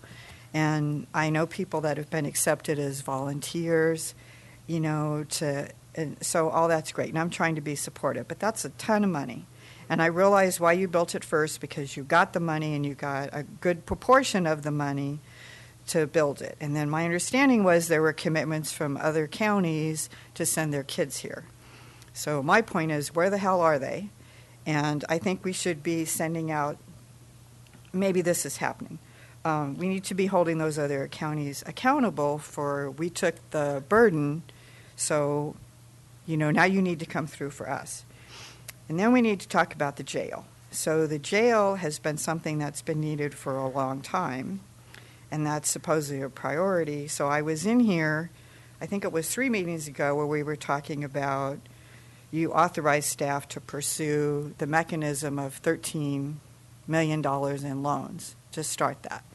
Now I'm hearing about there's this $33 million in grants, and you don't want to let that go. But the truth of the matter is you can't afford to build a new jail. And, you know, we need a new jail, but at what cost? And in my opinion, the bookmobile and the recreation department shouldn't be part of that cost. So I appreciate the people who said we should be proactive and do something positive for our kids instead of waiting for them to turn into juvenile delinquents and criminals. And I paid $500 for that thing over there, so why aren't we using that? Thank you for the little timer. Thank you. Is there anyone else from the public that would like to speak? All right, going to bring it back to the board. And start with Mr. Supervisor Gray. Yeah, most of the comments obviously have been on the library and recreation, and I know personally how I feel about how important they are. The question I have is, with the cuts, and I can do this, but I'm going to ask you to do it for me, is how much will we save by making those particular cuts that have been recommended? And for clarification, that's a challenge that the board gave staff to do. It wasn't something that the staff wanted to do. So could you give me those particular figures? So the library was reduced, originally, like I said, the requested budget to carry on the way that it's currently going, and there were some adjustments that we could make, was a reduction of $92,688. I don't think that I know that it would not take that much to bring it back, to get the bookmobile back going. But remember, when we look at that reduction, as Mr. Manick said, that 457 hours reduction, that does not get us back to bookmobile and full services. All that does, because we use the bookmobile employee to backfill relief, that's where we're short. Is we have $26,000 for relief. We pull in that employee between the two, we're still short 457 hours. So that amount would allow us to maybe not have to reduce hours during the day, to have better service within the branches, not having to close if we're short on staffing. But it doesn't put the bookmobile back into service. That would take an additional amount of money of between probably $15,000 to $20,000. Because remember, we need fuel, we need that employee back on the road, and then there are repairs that need to take place on the bookmobile. What to meet what's the delta between what the libraries ask and what is in the budget? The total delta to restore everything back. $92,688. Okay, so one thing that I want to point out, because it's something that every department head in this county staff had to deal with, is, if I'm not mistaken, I use the library as an example, but it applies, maybe the percentages are different, but that if we added back in that $93,000, that's a 9% growth in the cost of doing the library, right? Right. Our general fund does not grow at 9%, folks. Okay, our cost of doing business is growing at 2 to 3 times, and these are because of things that we don't control. Minimum wage is one. Okay. Some things we can control, some things we can't. We cannot continue to grow the cost of services at 9%. If we want to have these services, we have to find other ways, other than our general fund, to fund those things, whether it's cooperative as relationships, as Chairwoman Brennan commented earlier, or whatever it is. But we can't fund these things out of the general fund. We just can't, okay? I'll just stop there. I got more comments later. Madam Chair, I'd like to pursue that last question. Is 92,000 what needs to be restored to get to the requested budget? Correct. Which gets us to the status quo. Requested budgets and reality, and I'm just using the library because that's the example. I'm not picking on them, but it's true of everybody. When you go out and you get a requested budget, there's usually some wish list items on there and some things that make sense. So what I would really like to hear, and I know you can't do that right at the moment, and I'd like to hear from Recreation too, what is required, what would the amount be if we were take off the wish porch and just maintain level of service. And I'd like to hear those numbers at some point. I'm not sure we can do those today because that takes some time probably. We definitely can bring that back to you at the adopted budget. I have worked with staff on a certain level, what would keep the bookmobile on the road 2 to 3 days a week, at least 2 days a week to hit some of those areas that you've heard about today. And you could make a decision to put something just to bridge us through to adopted to keep that going. We have enough in there now to make that work, but if we use a whole bunch of our relief up front to keep that going, then we would be short towards the end of the year if you decided not to add to that budget later. So there's just all those moving parts, but there are ways. What we talked about was, about $20,000 would get the bookmobile on the road 2 days a week and get us some additional relief. There would still be times, because you're not adding all the way back in, that we may see those other outlying branches being closed temporarily for a day or two here and there when there's vacation and sick time. But it would get us back to having the bookmobile out on the road a couple days a week so that you're still serving those vulnerable populations that don't always have the ability to get out. Yeah, I would be interested in that number too, Trace. I have heard from a number of our seniors that haven't been here, that weren't able to be here today, about their use of the bookmobile and how important it is for them. And so after hearing that, though, I did chat with a few folks, and I want to hear the cost for getting it back in a limited way, but I also want us to really explore those partnerships, because I believe I heard that Meals on Wheels, for example, will deliver books. Mm-hmm. And so I think we have some places where we can effectively still get those services met. So I think it's just so important that we're looking at everything when we have this out there. And then I just want to clarify this point in case I'm misunderstanding it. I don't think I am. But part of this library budget also puts back a credentialed librarian, and there is a cost associated with doing that. And again, that is something that I've heard from a number of years from the library community that they've wanted. And so I am suggesting to all of us that there is a trade-off in doing that, because as my fellow supervisors have said, we just can't grow the budget at 9%. We don't have the capacity to do that. And so again, it's been my understanding from the community that that was a priority for them. If I have misunderstood that, I would like to hear that. So, Supervisor Gray. Yeah. Started with the library. My next question is the same question that has to do with recreation. The amount to restore everything, say status quo, no growth, but just status quo.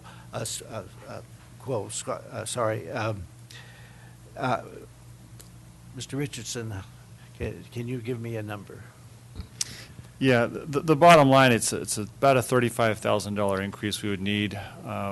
What you're seeing in the budget, if you look at it, there's a significant revenue decrease of about $45,000 because we take in a lot of revenue from those sports programs. And you also heard there's a cookies and painting things. There's some other more enriching programs as well. It's more than just sports that we offer.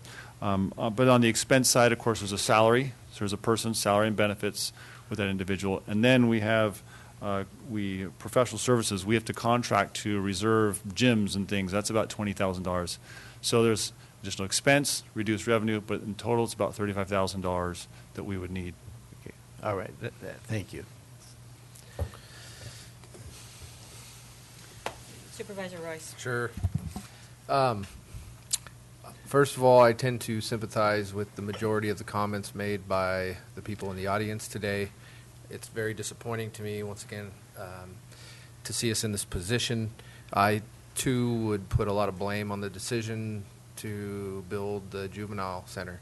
We're talking about 9% for our library, which is a pretty small number dollar-wise, even though it's 9%, and I understand the comments about growth, but I would rather see us close the juvenile hall than close my library in Twain Harte or Tuolumne. And I know that there are a lot of people that get value from our library and from our rec departments. There's thousands of people, and we've got 4 kids in there that are having problems, and I understand it, but the cost benefit does not make sense. It never made sense to me. And if my library in Twain Hardin Tuolumne is getting hurt, I'm not going to vote for this budget. It really bothers me, and I get the position we're in. We got to figure out the numbers. Got to make it work. There's only so many dollars, but there's so many other things that I would put my neck out on to cut before we cut the things that our kids and our families really rely on. Last year, when our pools were shut down, we were having trouble finding lifeguards. Everywhere I went, there were kids and parents and people coming to me begging me to help save the pools. And it's so important to these people. It's so important to our community and the health of our community and all the things that you heard from these people. And, it puts us in a predicament. I think sometimes it's difficult to swallow something like this, but that's how I see it. And I don't want to make it a negative thing at all, but I think we should figure out how to make those things work. So, Mr. Pedro? Just to point something out, the recreation component, just a suggestion, is that I believe that can wait until your final hearing. As Mr. Richardson said, those programs are continuing right now, and we can come back with some honed alternatives and dollars for you to consider. You don't have the urgency of something happening right now. That gives you time. In the case of the library, as both Mr. Mannix and Tracy have mentioned, if we were to try to maintain what we're doing today with no adjusted budget, we could burn all of our relief up really quickly. So either we could, if we looking towards the final budget hearing, so everything can be done in context, good numbers. You could either go to a reduced schedule that was contemplated in this proposal, or you could do some kind of a patch, which Tracy mentioned, and provide just grab the number of 20,000, and that would go towards primarily relief with some additional cost for the bookmobile itself, just to keep a basic service going until you can get to the final hearing and make decisions. And let me offer one thought, because we talked about this as far as even a justification for a patch. There is going to be that overlap between the new library director coming on board, and the outgoing, Maggie, the library director will be replacing, and that's going to be a doubling up of expense. You won't have that next year. So with the eye towards being sustainable, if you were to give them a little patch to get through at least this component, next year that overlap will not exist, and you won't have that expense. So that's something we've discussed that we could put before you guys. Is it possible to have a dollar figure for such a patch by this afternoon? Sure. Okay. Okay. Supervisor Gray? Yeah, that seems like a logical approach, because things are going to change by January, February. They're either going to be worse or they're going to be better. I'm going to be betting on being a little bit better, and hopefully there'll be more funds available. That's 5-6 months out there. So I think looking at the patch and the figures really makes some sense. Did you have a comment? Yeah, I appreciate that, and I like the sound of those ideas. I didn't get to get this out on the first comment, but I'm with Sherry. I don't necessarily feel the credentialed librarian is the most critical part of what they're doing. I would value having the places open and having the mobile operation working over the credentialed part. And I don't understand all the delicate nuances of that and how the library works, but having the doors open and the lights on and letting the people have a place to go is probably the most fundamental part to me. So, but I appreciate the patch idea, and I think that helps us see light at the end of this. I just wanted to speak to, just so your board is aware, a statute does require that we have a librarian with a master's degree in library science, just so you know. So Maggie does have that right now. We do have another staff member, our librarian 2 also has that, as would be the director, who would be required to have that at 2. It is required by statute. Okay. So I guess the question that's come to me, if our librarian 2 has it, do we have to, with both positions, our director would also have to have it? Yes. Got to have a good manager, too. Correct. Supervisor Hanfeld? Yes, ma'am. Thank you. Look, I'm anxious to see those numbers. The library is important, and something that hasn't been said about our library that I have to say, because I'm always impressed by our library and how they make themselves currently relevant in our community. I mean, they are constantly doing things that you just normally don't expect a library to do. I mean, they're a job center. There's access to the internet for people. They're just amazing in how they've done that. And so I appreciate the libraries, and I would like to see that number and see if we can't figure out how we do that. And I will volunteer to work with you, Tracy, and the members of the library people to find creative ways to do things. But the budget thing, and by the way, the same thing with recreation, and I think there's ways we can do things. But this budget thing is always tough. Budget is the least fun I can think of all year. This county, Supervisor Rutherford and others have said, we don't dictate all our revenue stream. In fact, the problem is we don't dictate how we spend it either.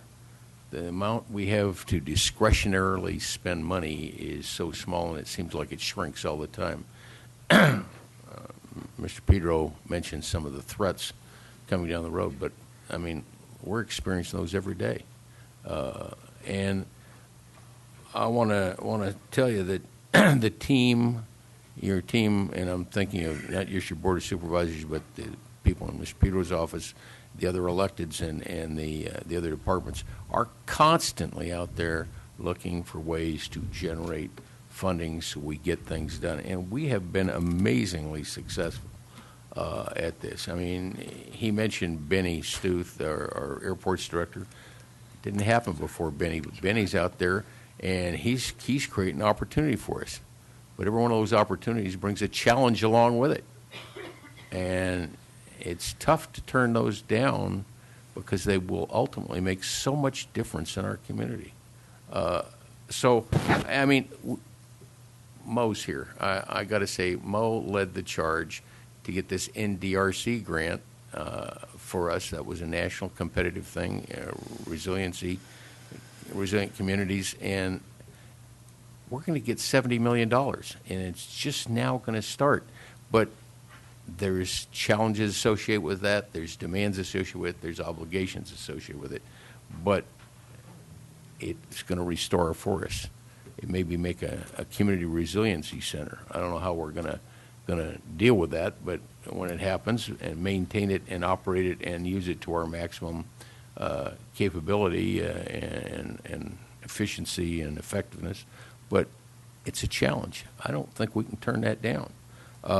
In this county, since rimfire, we've had 4 sets of emergencies. And I say sets because some of them have been more than one. In the flood and damage this winter, I think there were 3 separate states of emergency there. We've had drought. We've had tree mortality. Tree mortality goes on. We had rimfire. None of those things, even though the governor has largely said state of drought is over, except not Tuolumne County. But the residual of rimfire isn't gone. Tree mortality continues. And by the way, the work of this staff in this county has led the state. They've been recognized nationally for the work they've done in dealing with tree mortality. So the challenges come. And by the way, because of the work of this staff and others and our advocacy, the governor put more money into his budget for tree mortality just this last week. We got notified late Thursday night that happened. I mean, these things don't happen by chance. What happens that we can't stop are the challenges to the budget, the unfunded mandates. We tried desperately to save secure rural schools. You heard what that meant to us, and that used to be a lot more. It's declined over time. That's painful. We are constantly fighting to continue the PILT program, payment in lieu of taxes for government where they own land and they pay us the taxes we would have gotten had that land been private. We constantly fight to get that maintained so it stays in our budget, but that's always threatened. The BSCC gave us money to build a jail. Now, I know the jail's expensive, and I have to tell you, I don't like the idea of building a new jail. I don't think it's an option. We have been beat up for years by the grand jury and by anybody who's ever seen our jail about how inadequate, inappropriate, archaic, unmanageable, and unusable it really is. It is the worst jail in the state of California. That's not my words. That's people in Sacramento that said that. I'm just repeating them. I'm parroting the words. The condition of our current jail we dump money into every year, not to improve it, just to try and keep it operating. Every time a serious offender is arrested, Sheriff Mealy has to release somebody. He doesn't like that any more than you and I like it. It worries me every time. It's a public safety issue. We desperately need a new jail. Can we afford it? The question is, can we afford not to do it? That's really the question. Can we afford not to have recreation? No. Can we afford not to have libraries? No.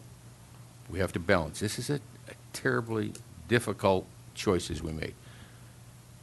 You'll notice the comment that we challenged the departments to do cost savings. Systemic, sustainable cost savings. We have to change what we do every day, find better ways. We can't afford to spend money frivolously. I never question the dedication and commitment of our people, no matter what department they're in. I believe you have an amazing team of dedicated professionals working for you. And I see them because I see some of the hours they put in, at least in this building and in other buildings, I might add. I commented already about the road crew and how long they work. I think that you had to make some of them go home because they were falling asleep in their jobs. So it's absolutely essential. Someone mentioned health care for the jail and for the juvenile detention facility. It's not an option. It's not an option. It's mandated by law. The prisoners in our jail get better health care service than you and I can afford. It's reality. So this is a very difficult dance. I'm going to support the preliminary budget, but I really, really do want to look at, can we patch a way to fix the things in the library that we need, not the wish list. I'd love to do the wish list because I believe the library is important. And the same thing with recreation. I agree with all the comments. They're absolutely essential to our community. But it's also incumbent upon us as citizens to do our part to make it work. Supervisor Rotifer. Yeah, I agree with everything that my colleagues have said. None of us like any of the choices that we've got. One of the real challenges, first of all, libraries and rec versus incarceration. You got to do both, okay? If you don't do incarceration, then you're putting bad people back into your neighborhoods, and they're a threat to your kids too. That's just a real fact, okay? And we are doing that to some extent now. We'll do it to a lesser extent with a new jail. If we don't build a new jail, this county will be sued, and we will lose an incredible amount of our revenue to settling that lawsuit and making very inefficient fixes to our very ancient and inadequate jail. We will be sued. The reason California is reducing their prison population is because they were sued. We don't have a choice. We will build the jail. We have to figure out a way to do it. We're pretty much well over halfway there probably, but we have to figure out a way to do it. So it's not libraries and rec or incarceration. We've got to do both. I do want to hear about the patch. This is a very, very tough budget, and I will reiterate, our cost of doing business across every single one of our business entities is going up faster than our revenues are increasing. We are going to take a hard look at how, we're going to have to take a hard look at how we can increase our revenues, because we can't continue to cut our services. I don't remember a budget in the last 4 years where we didn't make cuts. I absolutely don't remember one. So we have to figure out a way to increase our revenues. We also have to figure out a way to do some of the things we do differently so they're not as big a drain on the general fund. We just have to. And I have to tell you that I think the library is an excellent example of how we've done that in the past, because we have a tremendous volunteer force that works there. Thank you very much for that, those efforts. But we have to figure out ways to do what we do less expensively going forward. But we also have to fix the revenue side as well. I don't like the choices that we've got. I'm looking at a potential $161,000 fix, or a little bit less than that, $130,000 fix, and we've only got $582,000 of contingencies.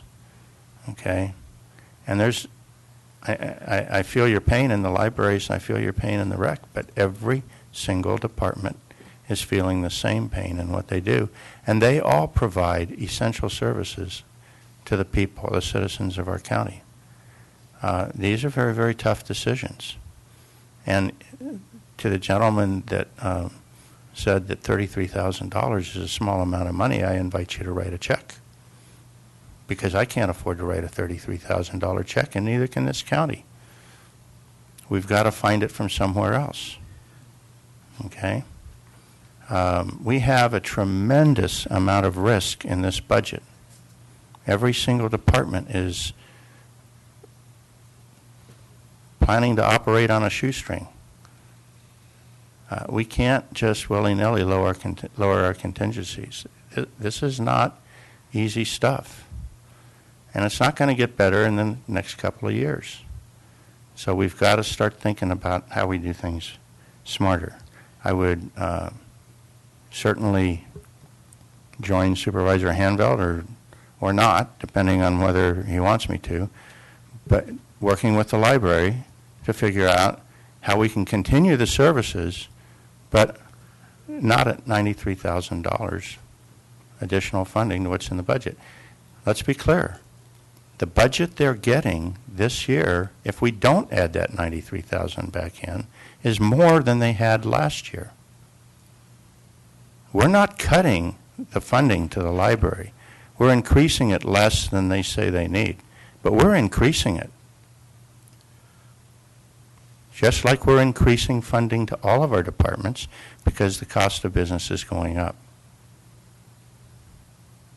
I would like to defer a decision on this until we know what that patch looks like, okay? And maybe we take it up this afternoon after our 1:30. I may have another comment at that time. Are you okay with that? All right.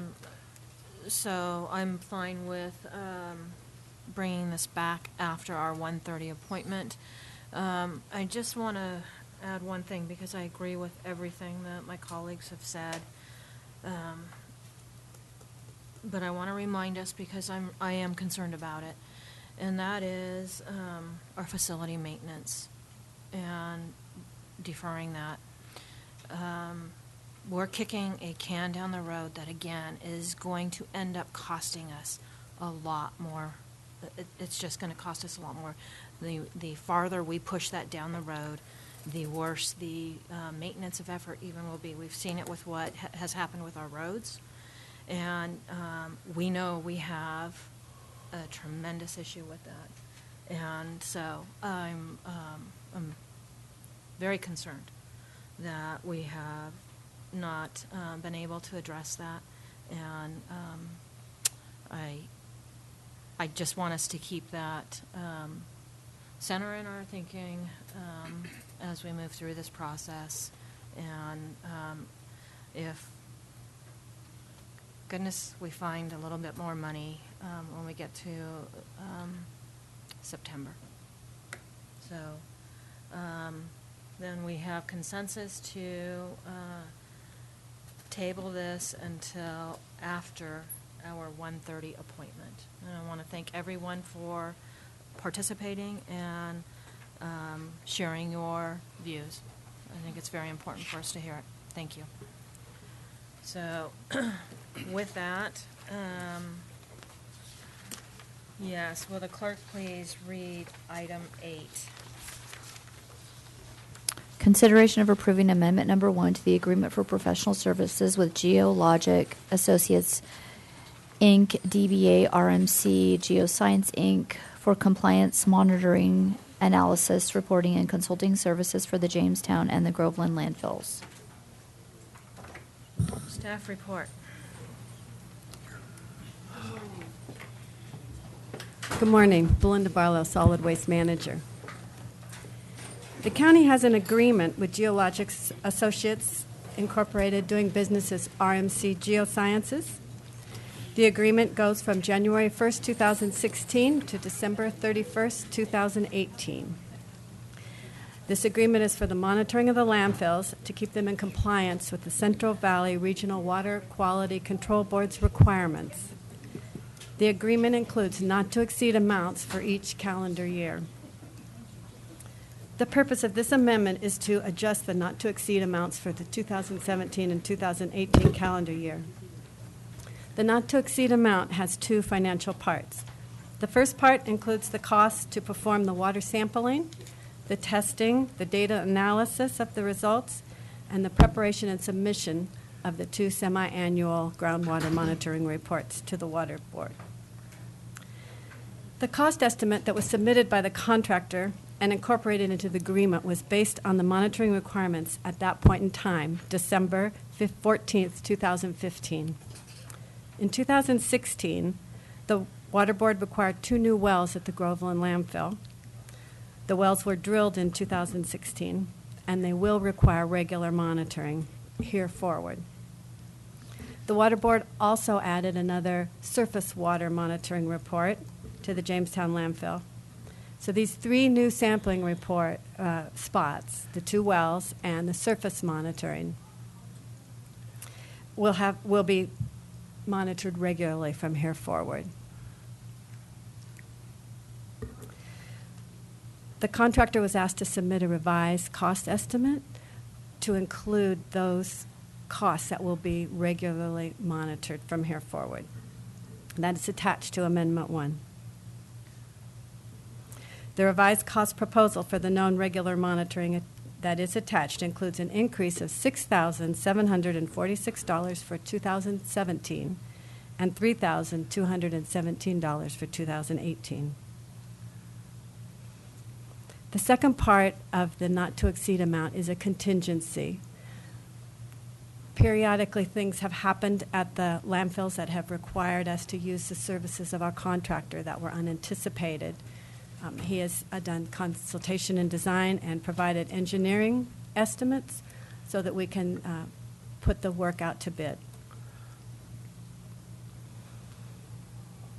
We had the debris flow several years ago, 2014. He submitted the work plan for the wells that we put in 2016. He facilitated the development of the wells, the sampling and testing and analysis,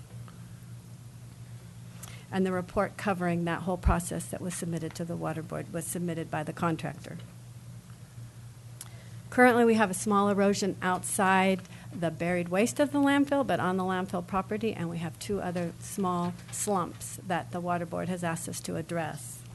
So we will be using his services to provide the engineer's estimate and consultation and design for those projects.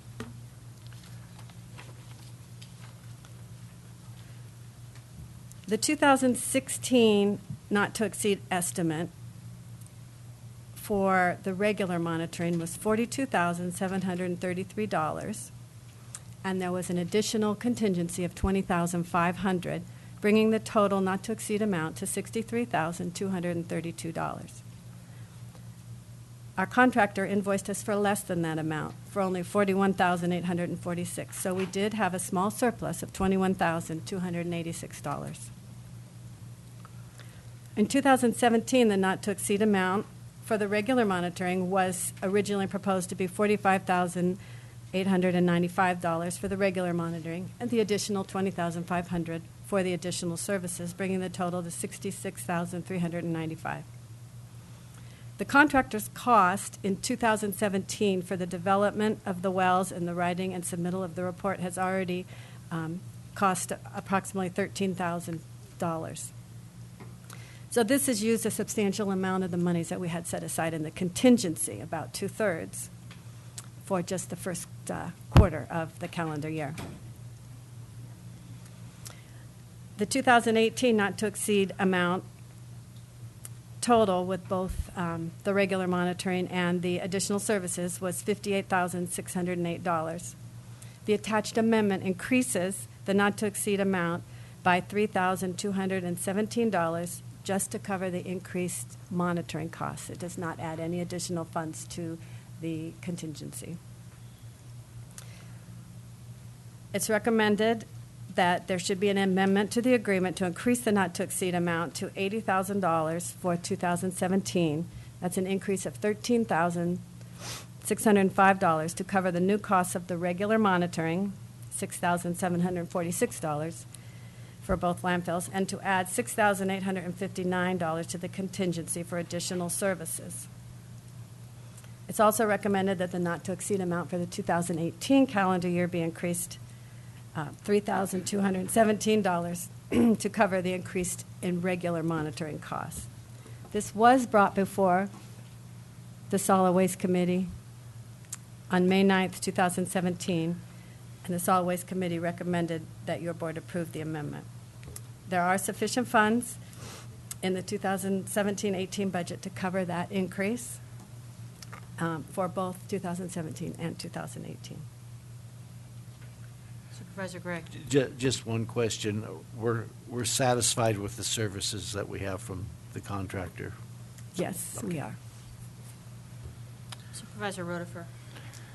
Yeah, in light of some of our comments about learning how to do business better, this is an ongoing and seemingly forever sinkhole.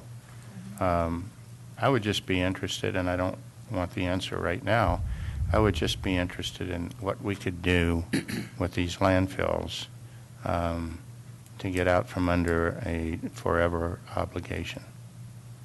So something to come back to us with. Supervisor Hanfield. Yeah, I sharing similar thoughts as over here with Supervisor Rotifer thinking about it. I wish all the budget people were here listening to this, because this is one of those things we don't have any control over it. I mean, she has to bring it to us so we can approve this, but it's really not an option. And it's one of these mandates that we have to live with. And in that regard, we're held hostage. So anyway, thank you. Belinda, did the Central Valley Water Board justify they wanted some additional sites monitored? What was the justification for the added work after all these years? We have, before the landfill was closed, there was VOCs, volatile organic compounds found in the water. That was the reason we took the corrective action to close the landfill. It was closed under the premise that if we just keep testing, eventually through monitored natural attenuation, those volatile organic compounds will disappear. We had to redo some wells a couple of years ago because the water board said they weren't installed properly. When we did that, some of the numbers increased a little bit. We were able to determine now the vertical level of contamination, but they also want the lateral level. So that was why we had to install the new wells in 2016. Those do not show any of the volatile organic compounds. So we do feel we have established it on that side. There's a potential they'll come back and want one other side, which is why I wanted to keep the contingencies at the normal level that we had set. So, in theory, if we go a number of years and all of the levels disappear, we could probably get away from monitoring. Yes. Possibly. That's true. Possibly. That is the goal. Possibly. With the trend of water quality, Yeah. I don't think you'll ever see that. No. They keep changing the standards. Exactly. Testing points, And they make it tighter. The bar moves. how They- we're here. They make it tighter and more expensive. We are trying to do that as quick as possible, but it is extremely difficult. I'm glad you recognize that. And we are happy to sell that property if somebody likes to purchase it.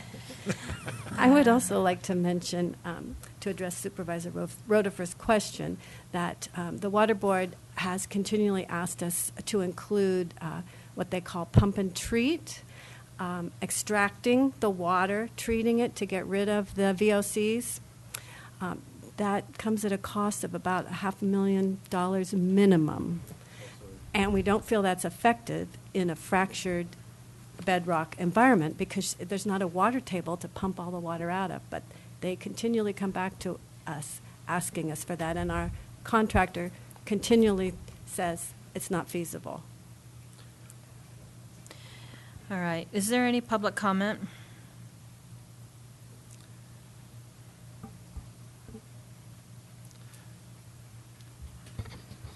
Well, I just want to say that maybe it's a good thing we send our trash to Merced then. I want to know if we can send our landfills to Merced. All right. Bring it back to the board. Madam Chair, I move on staff recommendations. Second. I have a motion from Supervisor Gray, a second by Supervisor Rotifer. All those in favor? Aye. Any opposed? Motion carries 5-0. Thank you. Can we get through item 9? Okay. So will the clerk please read item 9? Consideration of authorizing staff to work with Pacific Gas and Electric Company to coordinate the installation of a proposed street light within Tuolumne Lighting District. Duke York, Deputy Director in charge of Roads and Engineering. What we have before you today is a request that we received in April from the Tuolumne Park and Recreation District for the installation of a street light near the community garden on Cemetery Lane in Tuolumne. Currently, there are no street lights in this area, and the location is within the boundary of the Tuolumne Lighting District. Your handout has the exhibit showing where that lighting district boundary is. The light is just barely into the lighting district. The proceedings for installation of the new light were initiated based on a written request from two board members, Supervisor Brennan and Supervisor Royce. In order to proceed with the requested installation, there are two findings. the one is that the proposed cost of installation and maintenance is just, equitable, and in the public interest, that the lighting district has sufficient reserve funds accumulated to pay for the anticipated cost. And you can see that in the financial impact that we do have the revenue, and the actual cost of installation of this light would be about $7,500 for the initial cost, and then thereafter is just paying for the power. So I would recommend that your board authorize myself, Deputy Director of the Roads, to work with PG&E to coordinate the installation of the proposed street light within the Tuolumne Lighting District, with the finding that A, the proposed cost of installation and maintenance is just, equitable, and in the public interest, and B, the lighting district has sufficient reserve funds accumulated to pay for the anticipated costs. Thank you. Are there any board questions? Is there any public comment? All right, I'll bring it back. All right. First of all, thank you, Sherry, for making the request for the light. I appreciate that. And Duke, for your work in getting this moved ahead. This will be a nice feature for that location. So with that, I will be happy to make a motion to authorize the Deputy Director of Roads to work with PG&E to coordinate the installation of a proposed street light within the Tuolumne Lighting District, finding that both A and B are accurate within this recommendation. Second. I have a motion from Supervisor Royce, a second from Supervisor Rotifer. All those in favor? Aye. Aye. Any opposed? Motion carries 5-0. Will the clerk please read item 10? Consideration of approving a contract amendment with California Forensic Medical Group for medical services for inmates at Tuolumne County Jail and youth detained in the Mother Lode Regional Juvenile Detention Facility. Say that 3 times fast. All right. Good morning still. As you all know, Title 15 of the California Code of Regulations requires that all local detention facilities provide emergency and basic medical services to all incarcerated individuals, including adult inmates and detained youth. The county has designated its public health department as responsible for administering these services, which are provided through a contract with the California Forensic Medical Group. I will attempt to keep my acronyms correct. As you know, we were here 6 months ago to add to the contract services for the juvenile detention facility, and we've made some assessments since that has been open.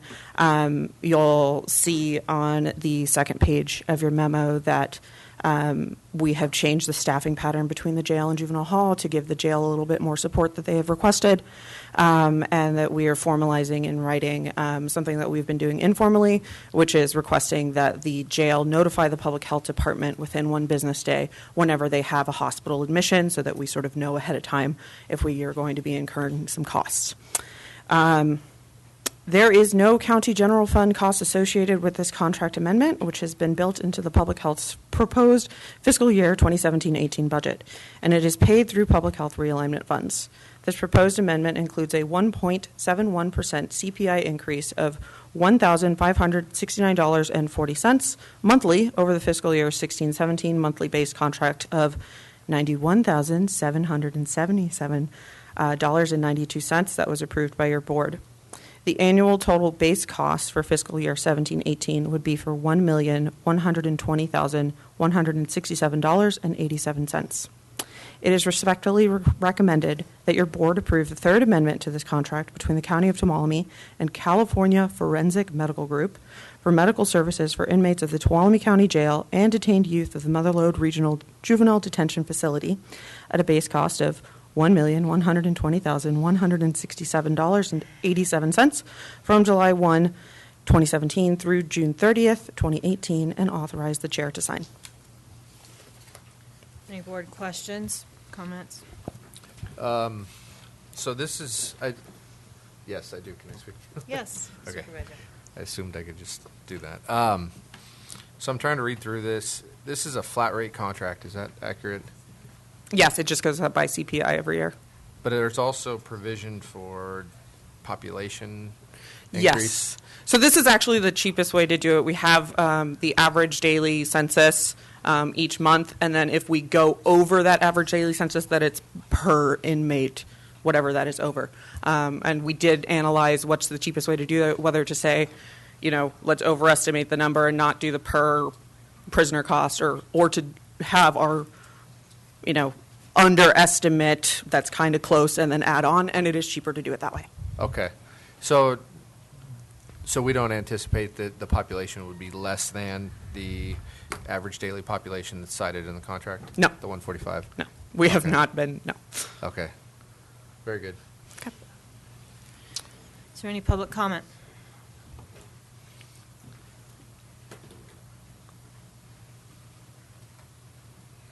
This is almost $100,000 a month. That's a lot of money. So you said it was paid for with realignment funds. So is it paid totally with realignment funds, or is this? I mean, it's coming out of my pocket no matter what. But is it coming out of my portion of the county pocket? It's not discretionary. It is paid for completely by public health realignment funds. 92 realignment, correct? Yes. 1992, yeah. Good job, Ann. Any other public comment? And Steve. All right, I'm going to bring it back to the board. Move on staff recommendation. Second. So I have a motion by Supervisor Rotifer, a second by Supervisor Hanvelt. All those in favor? Aye. Aye. Any opposed? Motion carries 5-0. Thank you. Dr. Ortiz. And with the board's indulgence, I would like to take item 11 at this time. Will the clerk please read item 11? Consideration of approving correspondence in opposition to diversity federal power, divesting federal, thank you, power marketing agencies transmission assets. Kathleen. Thank you. Kathleen Haff, Deputy Director, TPPA. It was brought to our attention that a provision of the new federal fiscal year budget was proposing to divest in transmission assets from the federal power marketing agencies. Now, one of the federal power marketing agencies across the United States is WAPA. You've heard that term before. That's where Tuolumne Public Power Agency gets its low-cost federal power. Okay? So in your board packet, there's a kind of a history of where this has been tried before, how the utilities kind of started out, and what has happened when the federal government has thought about trying to privatize the power marketing agencies, and it really just hasn't ever taken hold. There is a letter in opposition to this in your packet, and it is addressed to the Department of Energy Secretary, the Director of U.S. Office Management and Budget, our two California U.S. Senators, and to our U.S. Congressmen. And in that letter, basically the main points are that these transmission assets have been paid for by regional customers. TPPA is one of them, okay? The maintenance and care and cost. And it's wrong to benefit the federal treasury with the sale of the transmission assets. The biggest reason why we really don't want to do this is that ultimately it will drive up the power rates. Our costs, if a private company owns these assets, they're going to cost more, and they're going to also possibly not be too interested in our rural area in maintaining our assets. So that could be a double hit for us. And then, therefore, the grid reliability would be at risk. So for all those reasons, and you can read more in the letter, we respectfully recommend that you vote to send this letter to all those people that I'd mentioned. Thank you for bringing this to our attention. Supervisor Hanfield? Yeah, look, I fully support this. A couple of comments. One, we need to enlist the support of CSAC, RCRC, and NACO, and I'm thinking NACO on both public lands and the energy, environment, natural resources. Can't be on two. It'll have to be. I'm sorry, it can't be on two policy committees. It'll have to go to energy and because Okay, it's an well, energy. we need one of them. Yeah, we need to send it and to NACO. the other one is, I suggest that we encourage our public school system, That's what I was- who uses our power, TUD, the prison, and any of the other major users, to insert their comments as well, because it will severely impact them and all of us. It will certainly impact our budget. Throw the budget out, the cost just went up 30% or whatever. I mean, this is really important, so I really think we need to jump on it, and I'm more than willing to take the letter with me to RCRC tomorrow. Incredible. Thank you. We have notified all of our members so they're aware, and I've already sent the template of this letter to one of our members. So that's good. I agree with Supervisor Hanfeld about getting all of our member organizations, and so maybe even just forwarding a copy of the letter so they all have a template. Add CSAC, RCRC, and NACO to the CCs. Correct. Yeah. And I will get it to CSAC. Is there any other board comment? Is there any public comment? All right, I'll bring it back. Move on staff recommendation. I have a motion by Supervisor Rotifer, a second by Supervisor Hanfeld. All those in favor? Aye. Any opposed? Motion carries. Madam Chair. Kathleen, yeah. You guys were, Kathleen, don't go away. Don't go. She was, you guys were laying on the thanks and all that this morning, very appropriately so for Kathleen, but we knew we had one more item with her, and we just also wanted to share some love with her, if you don't mind, for a moment.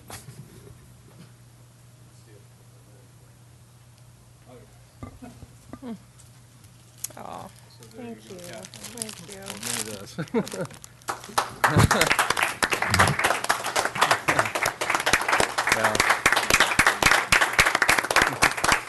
Now, Kathleen, I just got to say this. You know, when she first came over to the county administrator's office, as any good administrator should do, should swipe the best from other departments. So we swiped Kathleen from social services, and I've been able to work with Dominic Salus, who many of you may know his name, but he's the guy who helped develop what is TICPA today. He was the godfather, if you will. Kathleen was able to really befriend him and learn all kinds of things, from Dominic.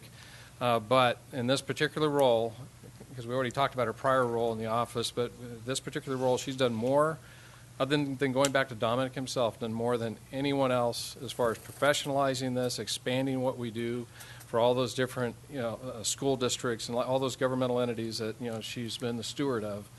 For these many, many years, she's gotten into legal issues that we never had, before, to protect the home turf, just like what we're talking about here in this legislation. These are things that didn't come up in the early days of public power, and she is so well served, Tuolumne County government, all the local governments in Tuolumne County. You guys see the value of this service, and she has been just the perfect steward of it. And she's also a bright, sunshiny person that I share with her sometimes. She's my contrarian because she challenges you all the time. And it's good. You need people like that. We all do. And so just to add to the love that you were sharing earlier today, just commend her as highly as I possibly can. We're gonna miss her. Hopefully she'll still come back and visit us. But we thought this is probably the best way she'd let us, and actually you had no choice in the matter, to just acknowledge her and thank her for all her service over all these years to Tuolumne County in this role of the Public Power Agency. So thank you so much, Kathleen. Oh, thank you. So one more time.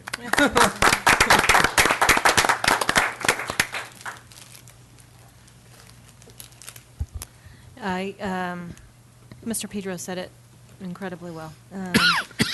And I really do hope that you will come and visit from time to time, and certainly I hope you'll be a resource if Ms. Peterson needs to make a phone call, because you have such a breadth of knowledge and such an easy way of sharing it. And I even appreciated a little lesson on the difference between Myers lemons and limes. So. Well, thank you, and I'll be really brief because I wasn't expecting this and I don't have anything prepared. But Dominic Saluce was definitely my mentor, and I was so fortunate to have him for as long as we all had him until he left the earth plane. I think you're resting in good hands with Liz Peterson. She's a quick study. She's a very smart cookie, and you'll be well served by her. And I really have appreciated serving all the members of TPPA. It's been my honor. Thank you. Thank you. All right. We are going to take our lunch break, and we will reconvene at 1:30.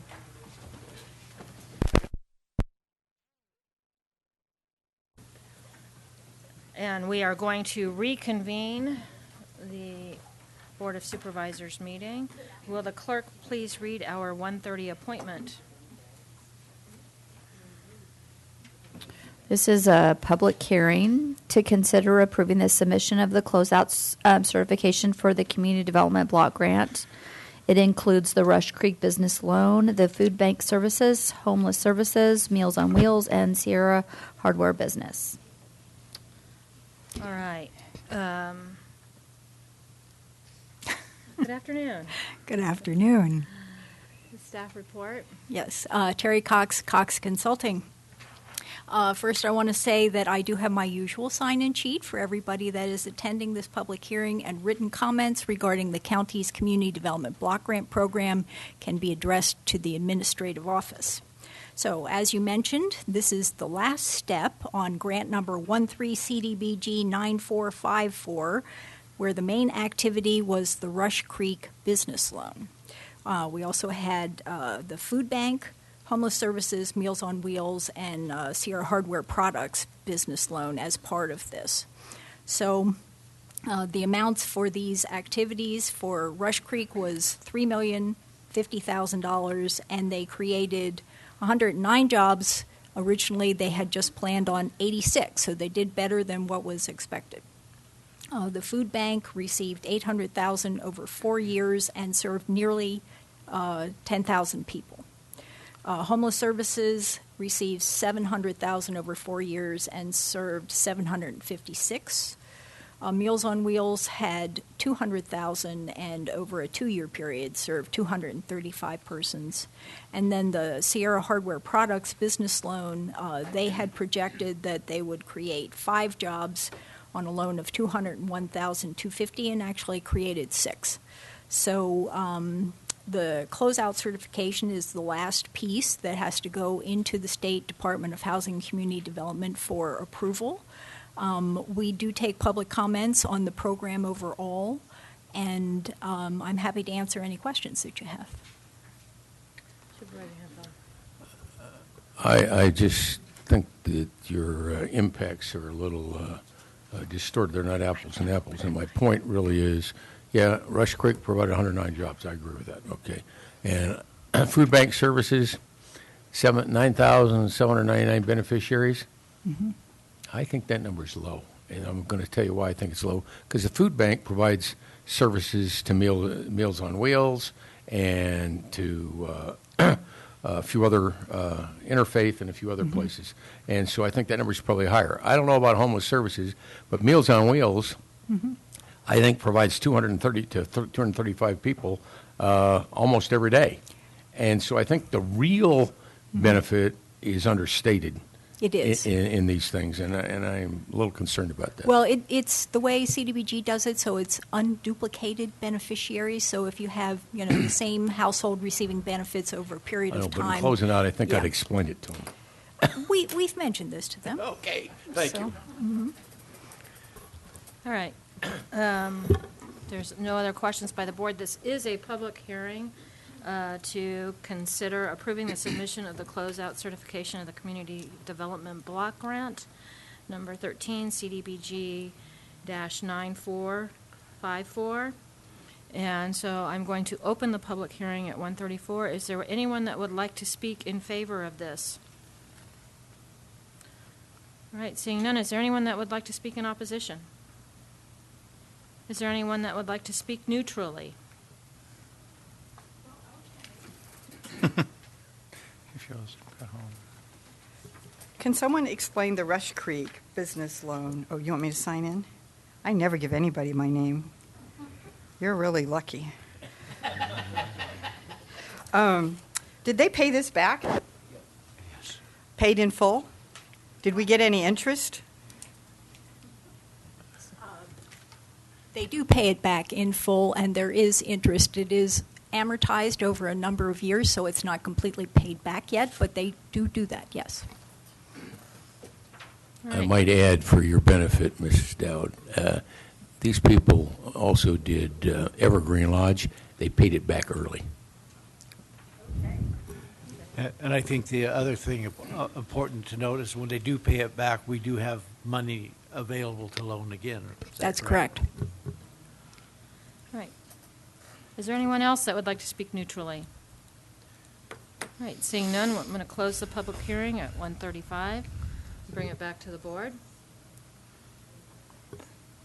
I move approving the submission of the closeout certification of the Community Development Block Grant, CDBG number 13-the-CDBG-9454. Second. I have a motion from Supervisor Rotifer, a second from Supervisor Gray. All those in favor? Aye. Aye. Any opposed? Motion carries. Thank you. Thank you. All right. Will the clerk please read item 12? Oh, I'm sorry. Actually, I'm going to go to our budget item that we tabled. Want me to reread it? Would you please reread that? This is reconsideration of approving the recommended Tuolumne County budget for fiscal year 2017 through 18. Thank you. Tracy. Okay, so we were asked to come back with some numbers for you on library. What would it take to get us through to the adopted budget hearing to keep the services status quo? So on your desk, you have a handout that during lunch, Craig and I worked with Maggie and Anita, who are our two supervisors over at the library, to work on these numbers. So what you have before you are three different sets of numbers. You have your full year. We still call it reduced because it doesn't bring you up to everything that's happening now. So what we did was we looked at what would it take to get the bookmobile back on the road to those who have the least ability to get out and get to the libraries. So what you have in that full year reduced means that we would have bookmobile 2 days a week. You have a list of where those stops would be and approximately when they would take place.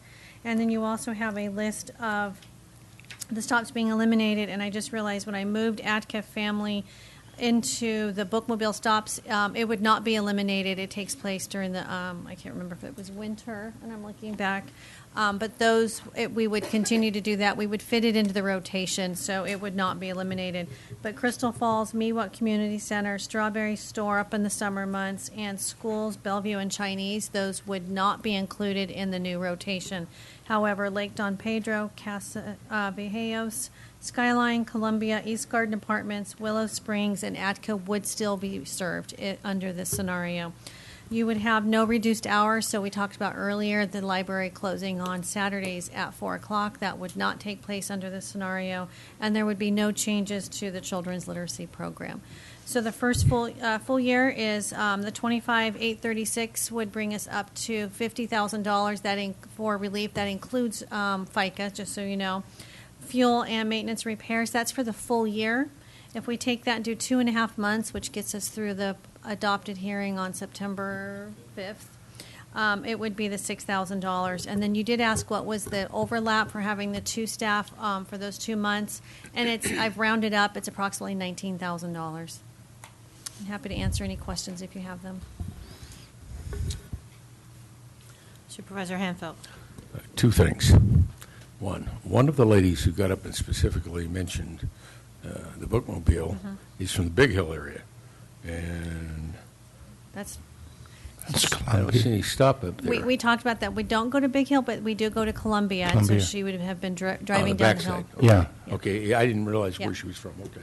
Because I saw Crystal Falls and Bellevue School, and I was saying, Yeah. Okay, well, I'm willing to do this, but I would like to have you entertain the volunteers. You had two of them from the dais, and I have one from the public who has volunteered to help work solutions to this problem, and there's some creative solutions for the public. So I'd like to add that to whatever we're doing in an attempt to see if we can't find some creative solutions.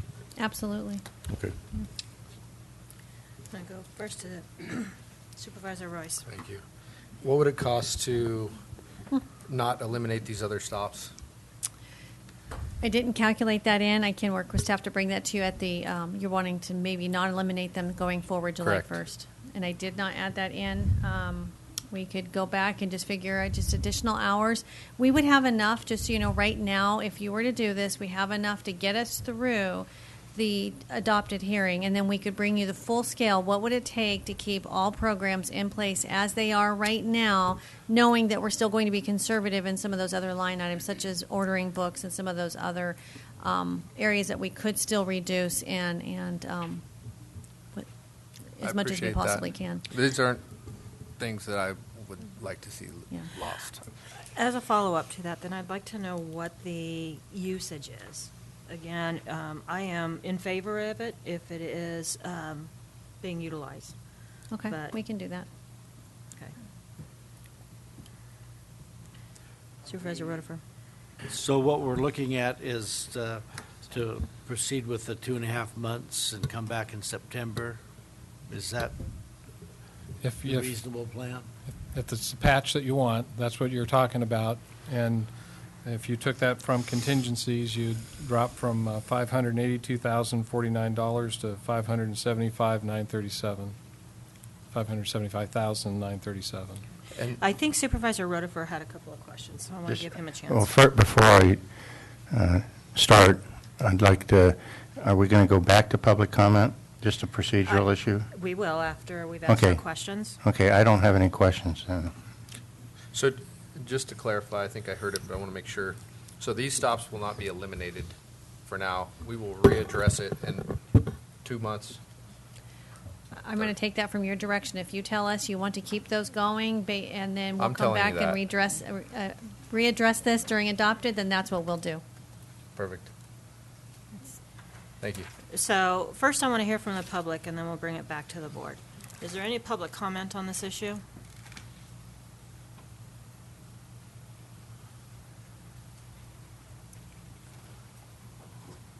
Why is it I sometimes feel like I'm the only one here besides staff? So I can't speak for everybody. Yeah. But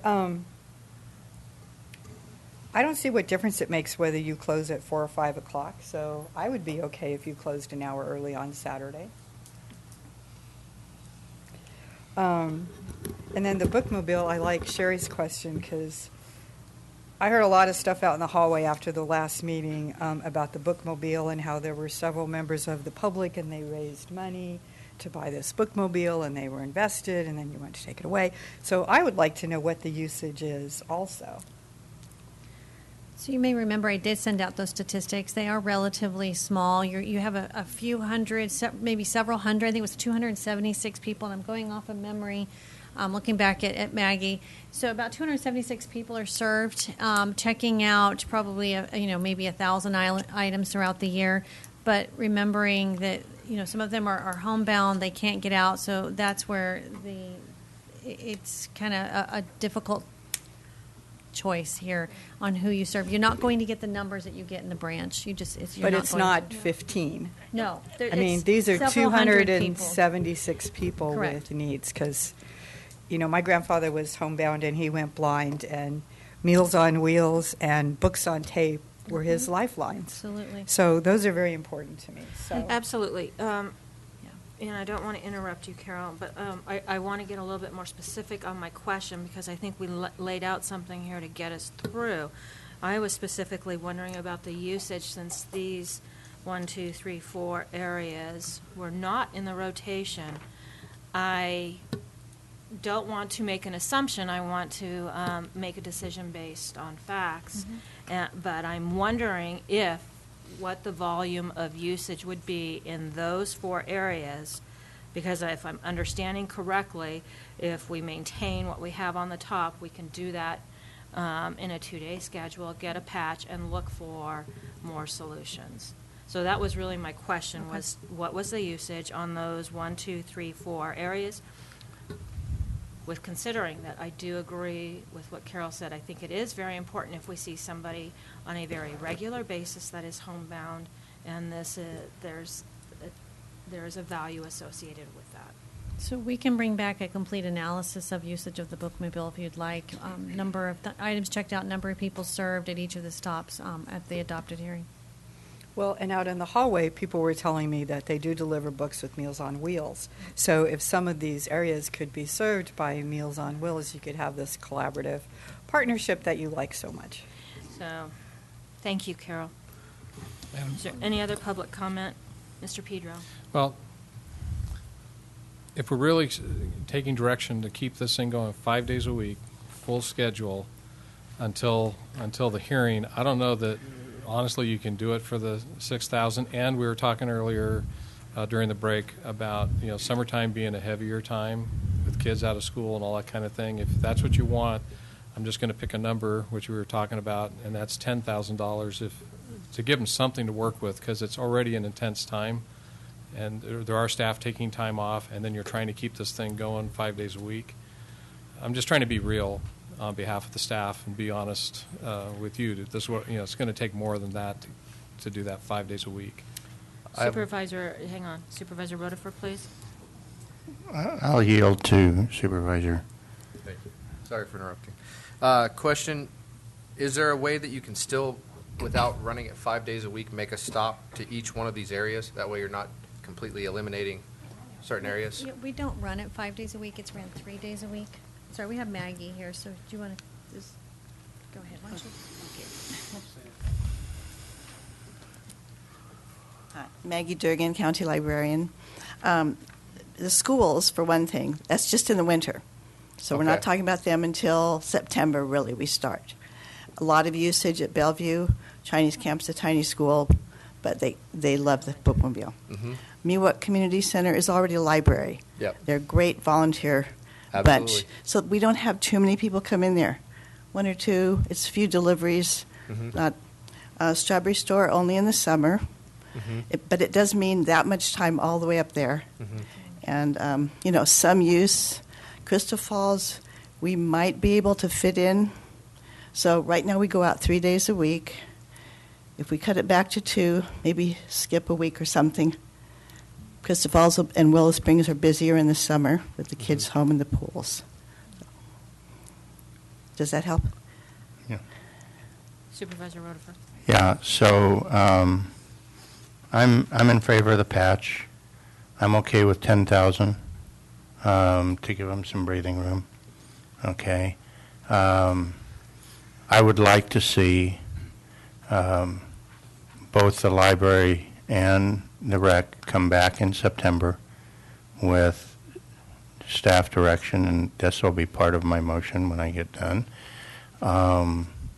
to look for ways to find, and I'm going to guess it's going to be approximately $100,000, and I'm going to tell you how I got that. I got about $27,000. Because I'm assuming that if the 6,000 isn't good, neither is the 29. Okay, so I gave you an extra $4,000. So about $27,000 over and above the 10,000 that we're going to give you this time. That's $35,000 for rec. And I'm going to talk about another $33,000 here in a second. Okay, so that's so I'm going to make a motion here in a second to approve this budget with staff direction to look for 3 things that are going to add up to about $100,000 between now and September. Having said all of that, I want to talk about the other $33,000 that I want staff to look at.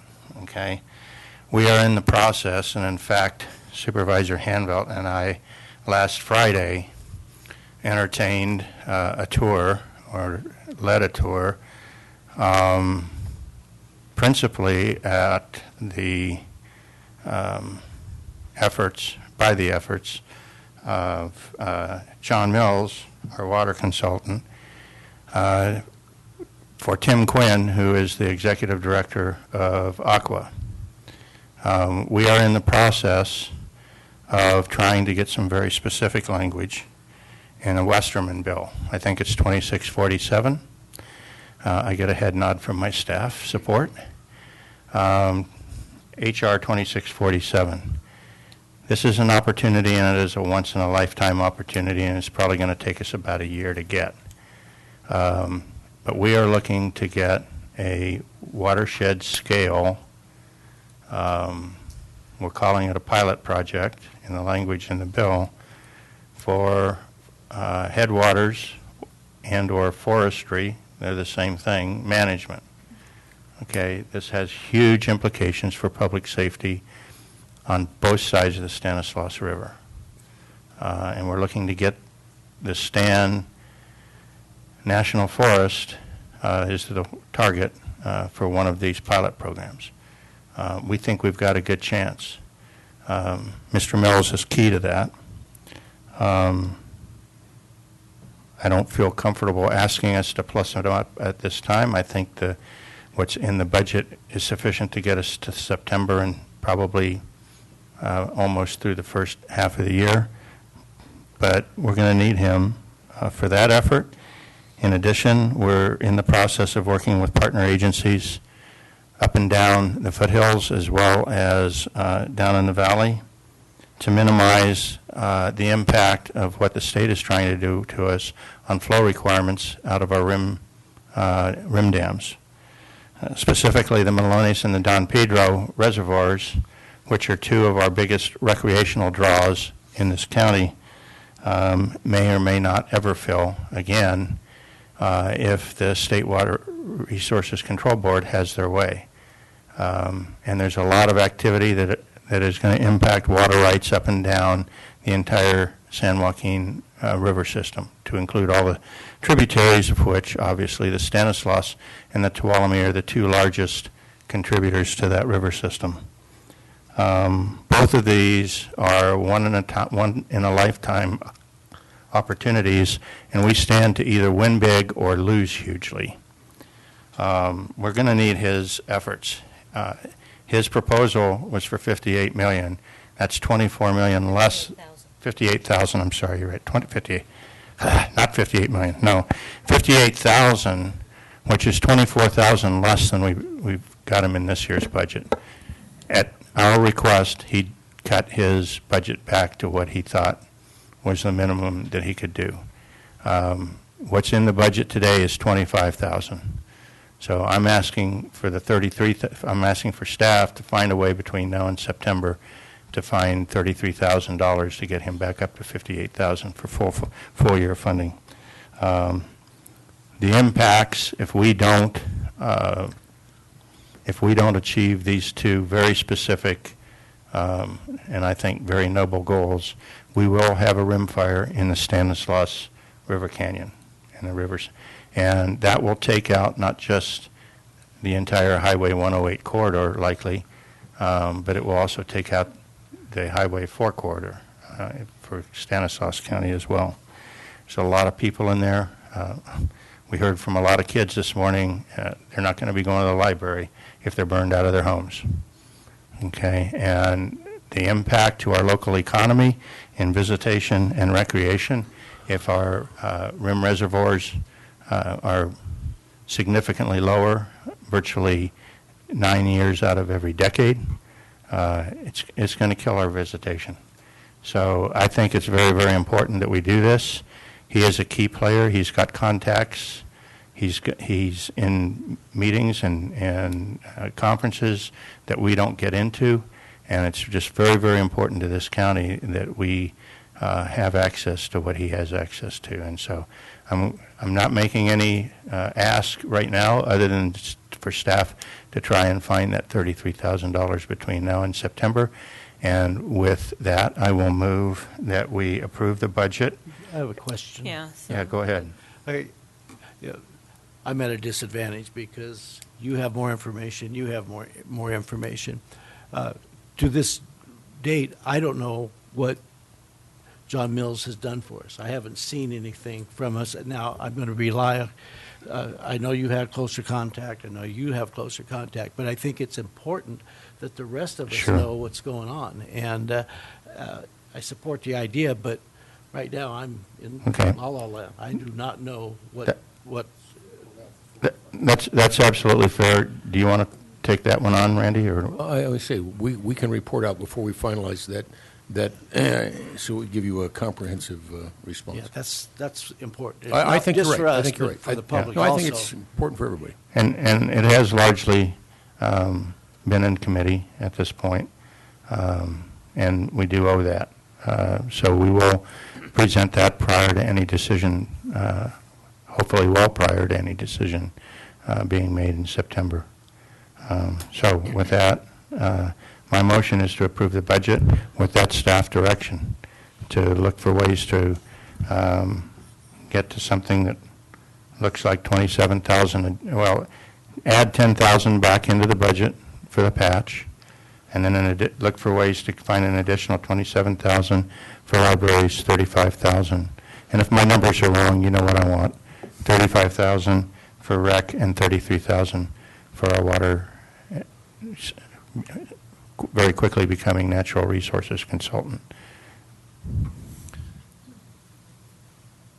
It's a motion. There was a Right. motion. I have a motion.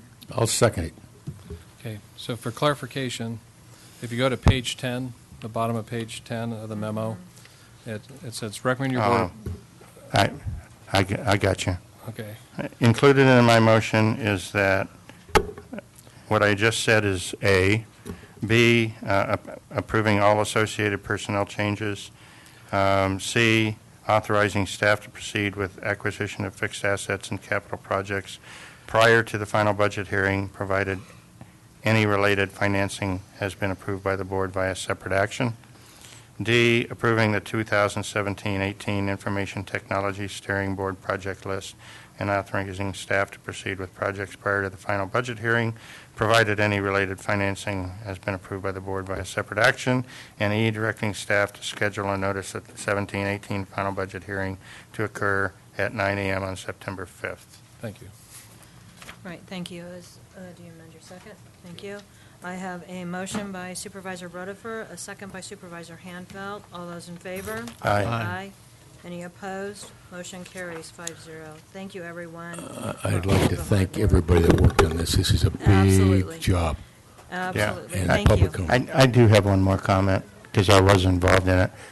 I want to thank, for those that are here, but also everyone that isn't here, I want to thank our department heads. And I want to tell the public that without question, in my mind anyway, you have the finest set of department heads of any county that I know of in California. I may not know them all, but I'll put ours up against, as a team, I'll put ours up against any other counties, and it was a team effort, and I just want to thank them all for that. And I believe this entire board echoes those sentiments. And with that, we are going to move on. Will the clerk please read item 12? Consideration of adopting a reimbursement resolution allowing for future external financing for the Law and Justice construction project and approve an internal loan of up to $2,921,000 from the Post-Retirement Insurance Fund to finance Law and Justice construction project. Mr. Pedro. Okay. Madam Chair and members of the board, since the inception of the Law and Justice project, your board's goal has been to secure as much state funding as possible to pay for those improvements.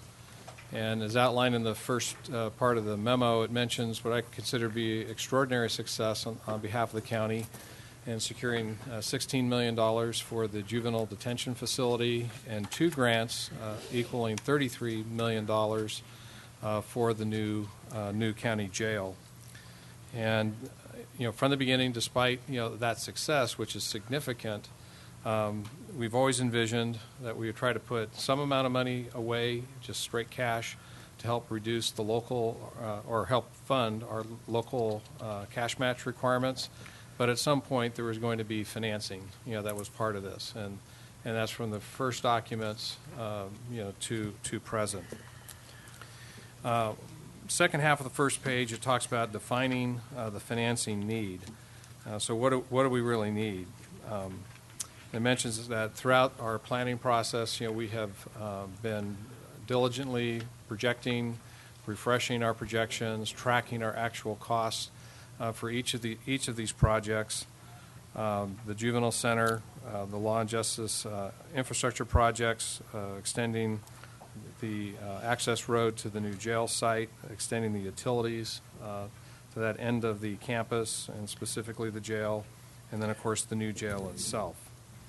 I'm going to refer your board to an attachment, the first attachment, the first page of attachment A, and it's called Law and Justice Projects Cost by Year Summary. And there's a line. It's attached to, or excuse me, I'm doing on the, you have to look on your screen. I'm doing it the old-fashioned way with paper today. But in your staff report, there's attachment A, and in there is a cost by year summary of all your projects, and then a cost by year detail of each project. And I'm going to wait and let you scroll there, and you'll see first page of attachment A. There you go. And then highlighted there is what's called loan proceeds. So this is a roll-up of the three major components of the Law and Justice projects. It's the Law and Justice, what we call Law and Justice Center. It's a generic line item. That's where we've been paying for things that benefit potentially every part of the development of that campus. That's where the roadway and utility extensions to the jail site have been paid for. There's the jail project itself, and then the regional juvenile facility is shown as well as far as their individual costs. That's under uses. Above, under sources, you have some carryover balance. You have general fund transfers, interest that we've collected, what little we have. Jail set aside from some money that your board had put aside in prior years. The SB 1022 jail grant, the AB 900 jail grant, and the SB 81 juvenile grant. And then to balance it all is loan proceeds. So as we sit here today, we're looking at, to finish out this fiscal year that we're in, $2,921,000 in some form of loan to carry us into next year to pay for expenditures from this fiscal year. This is actually less than what we budgeted for. Part of that's because we've spent some of the expenditures are going to be carried into next year. In the subsequent years, 17, 18, we're looking at having to borrow somewhere around $7,621,000, and then in 18, 19, it's $3,897,000. If you look to the far left, if you total that all up, it's approximately $14.4 million would be what we would need to borrow to cover our local share of cost. So that's the size of what we need, and I just wanted you to see where the numbers are coming from that are back in the main body of the memo. And again, I would say that this is consistent with all the prior financial plans, the grant applications, the forecasts that we've done over the last several years. It's just now we're not talking about it anymore. We actually have to do it. So one challenge with respect to developing the best financing strategy, given the multi-year nature of the need, is determining the precise amount to borrow and when, so as to ensure the county borrows only what is needed and to do so in the most cost-effective manner. So before getting into the details of how we're going to do this, I did want to do a quick flyby of your various financing alternatives. So back to page 2 of your memo.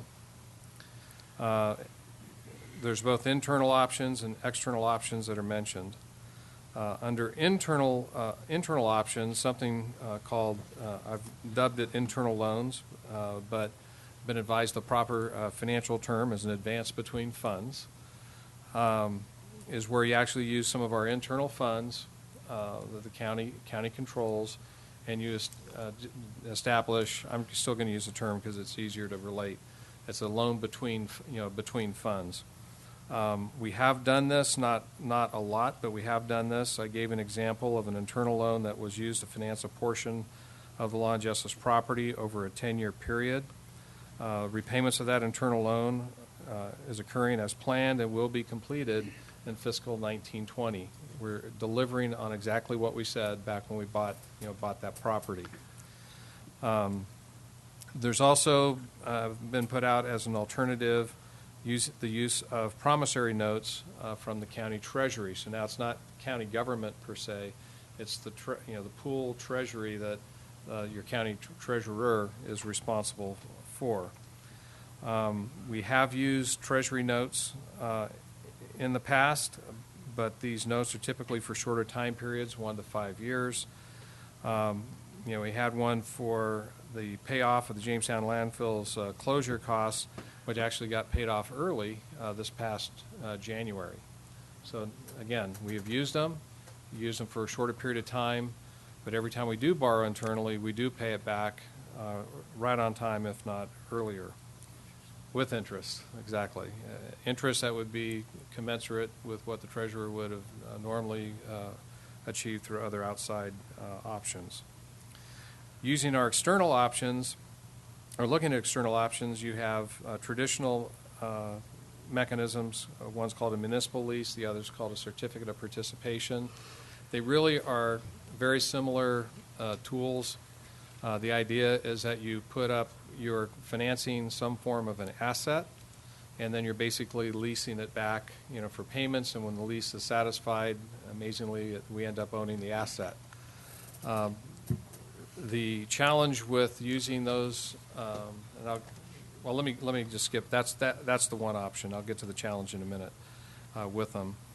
The other option is the use of a general obligation bond, where you actually go to the voters and get their approval to issue long-term debt. But what's significantly different is you're asking the voters to also approve a special property tax assessment.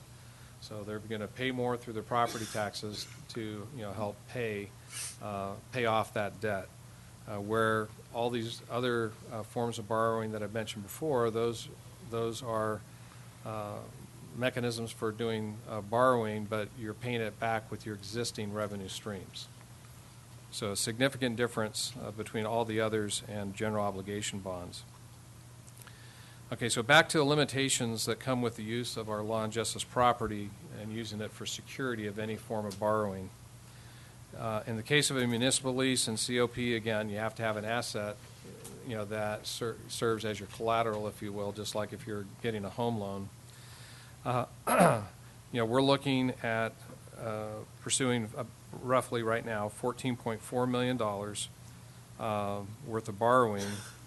And you would normally go and say, if this is like any other financing that we as individuals would do, you'd go and say, well, the new jail is the collateral, the Law and Justice Center is collateral, and so forth. The problem is the state of California, they in turn are borrowing against those same assets to generate the money they use to give us the grant money.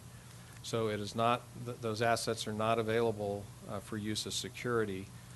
Because the state's already doing it to secure the money that they give to us by way of grants for 30 years, correct.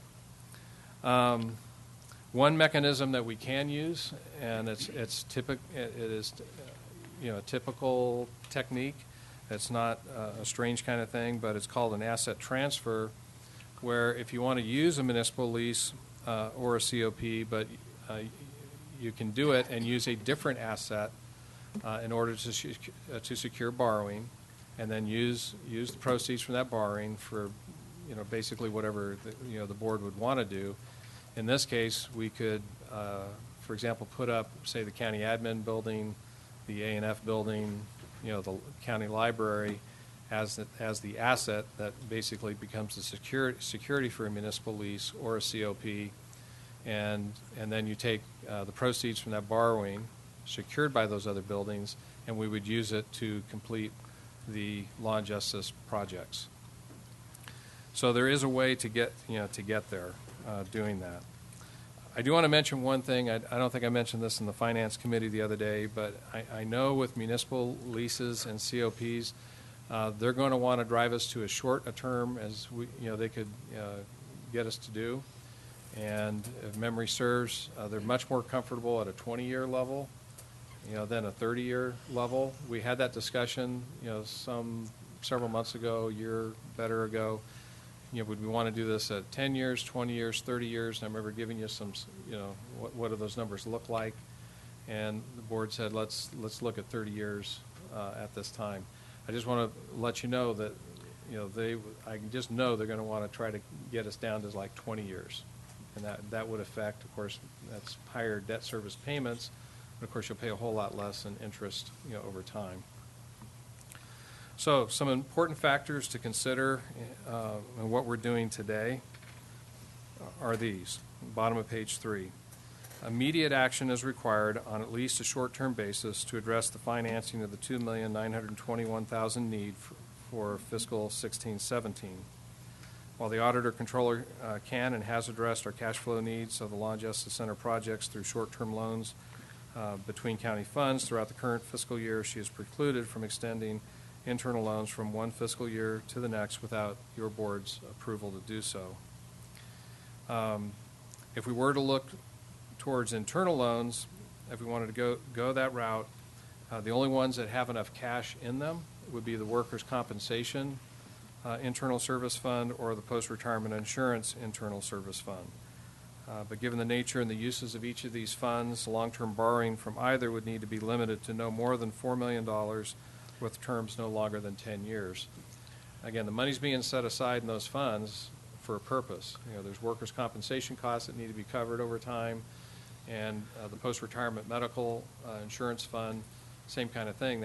There's a point where payments need to be made for health care costs that have been promised to a group of employees, and we need to make sure that money is there when those funds need to be expended for those purposes. Item 3, more time is needed to research the use of promissory notes from the Treasury to satisfy long-term financing. We've talked about how Placer County has used these types of notes and done so for longer-term financing. Council's begun to look into that, but needs more time to complete her research, of that. Question during Finance Committee is, why didn't we bring this forward sooner? Is we really thought that the promissory note was the way that we could go. It still could be, but not until Council's had opportunity to fully research it. It may or may not be something that we can use. If we can, it would be definitely the most flexible tool that we'd have, least administrative cost, and still provide a good rate of return for the treasurer, but that's if we can legally do it, and we just need more time.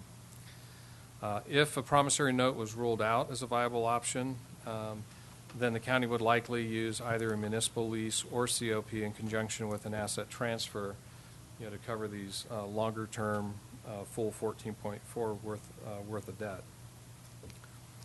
And then just commenting, we touched on this a little in finance the other day, but due to the delays in state approval of the final plans for the new jail, the final bid and award costs and timing of that project are not yet known, and these are critical pieces of information when considering the structure and timing of a long-term financing.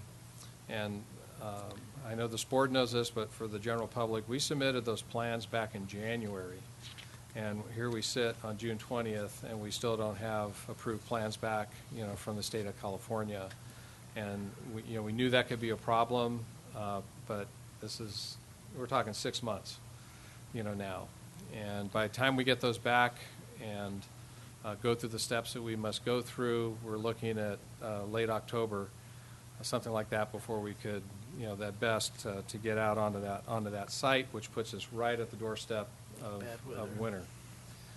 We do have a discussion plan tomorrow with the architect and the construction management firm, just to talk through this very issue, and I'm sure we'll be back to your board in short order to talk about what's the best way to proceed here. it's kind of, like I said, yes, at the Finance Committee meeting, it's kind of damned if you do and damned if you don't. If you proceed, right now, you're taking a risk, or you proceed before winter, you take a risk of having that site open and it raining like crazy on you and dealing with mud. That could lead to all kinds of, cost issues and just issues. On the other hand, if you delay and bid, say, in the latter part of winter so that you're ready to go next spring, then you're going to have cost escalation, that's going to occur. And so either way, there's risks with that. Just want to hear from our consultants and then report back to your board and see what avenue do you want to take. So the conclusion on page 4 is that for all the reasons outlined in the preceding sections, it's staff's conclusion that the only real option available to the board is to establish an internal loan to address the immediate 16-17 financing need. You do it for the $2,921,000. The source, and talking over with Debbie, would be the post-retirement insurance fund. The term is up to 18 months, so it's meant to be short-term while we figure out what we really want to do for the long term. We'd still amortize it over 30 years with an interest rate of 2%. And again, the purpose of this approach is to provide time for research to be completed on the best option for long-term financing. To be clear that once the long-term financing approach has been decided upon and secured, the short-term internal loan would be ended and the remaining principal balance rolled into the new overall Law and Justice Project financing package. Something that I'm recommending that your board do, just to give us an extra layer of protection, is to go ahead and adopt what's called a reimbursement resolution. This is a tool that we have used in the past based on recommendation of bond counsel. Such a resolution reserves the county's right to borrow and be reimbursed for any expenditures for the project that are incurred 60 days prior to the adoption of the resolution and afterwards.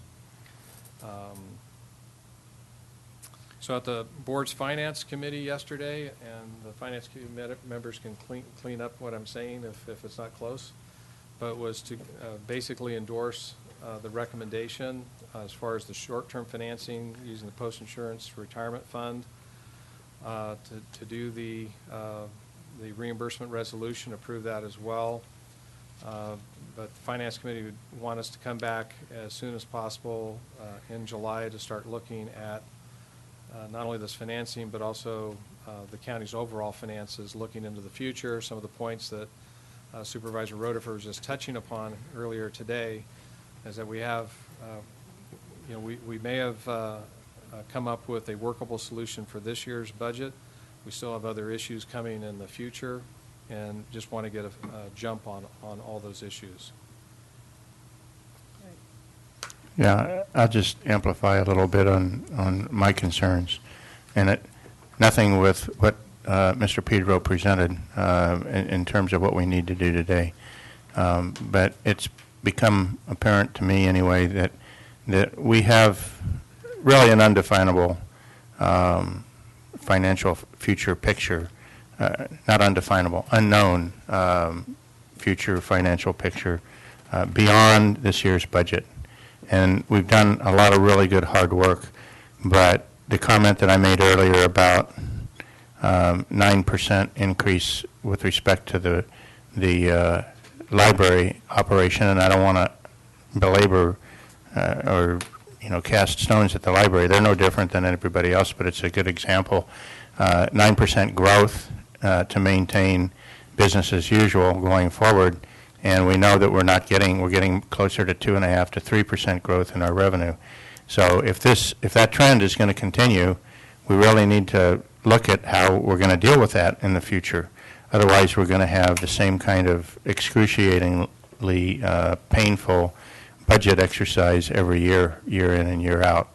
And again, we don't know what that magnitude is, but we're not going to find out what it is if we don't look into it and start getting ahead. And I'm not talking about starting the budget in July. We're not going to start the budget until the normal time that we start the budget next year.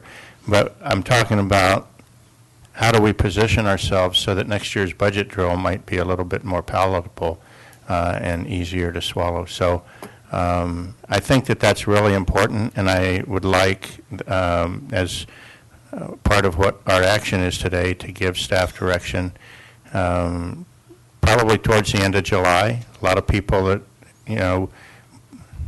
squeezed their own personal turnip and got the last drop of blood out of it in this budget exercise want to go on a well-deserved vacation, or at least a long weekend.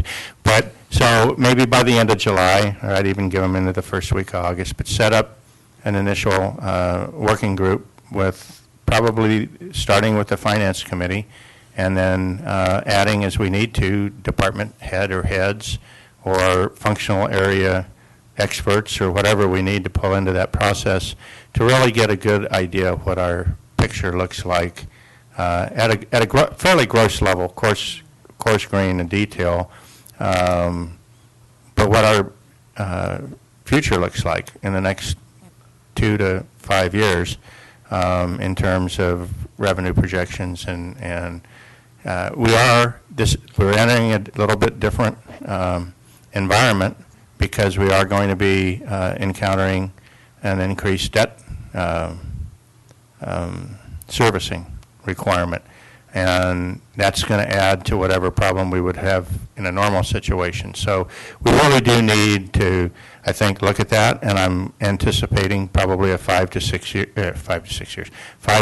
month effort that hopefully would culminate so that it could inform our retreat next January, and ultimately inform the budget process and hopefully ease the budget process next year.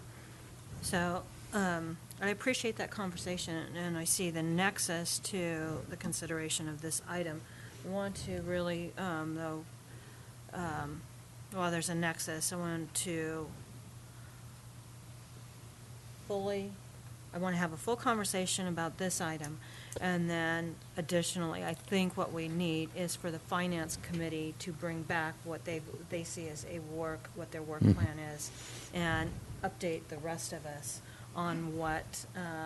And we could do that after the July or early August meeting. So, because I appreciate those comments, but specifically with item 12 today, I want to focus on what is the immediate need with regards to the $2,921,000.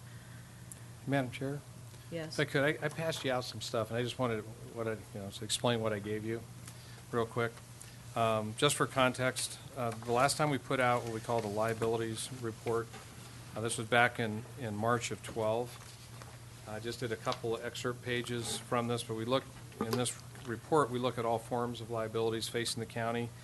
Now, this is kind of interesting because this is prior to doing the safety side fund, and it's prior to doing any borrowing related to law and justice. And if you're to look at, and again, the numbers really aren't as important, but you could see the annual payments from 2012, fiscal 2012, all the way out to fiscal 2020. And this is based on what was known in 12. If you flip that page, and then that's payments, then you look at the existing principal balances, and as you go from left to right, you can notice a lot of things are clearing up on the right side of the screen, and we're really proud of that fact that when we borrow, we borrow what we must, we pay it back early as we can, but we do pay back what we borrow. And if you look at what was forecasted here, we were at $12.3 million in fiscal 11-12 as an ending principal balance. By the time you got out to the end of fiscal 19-20, 2019-20, boy, these are big numbers.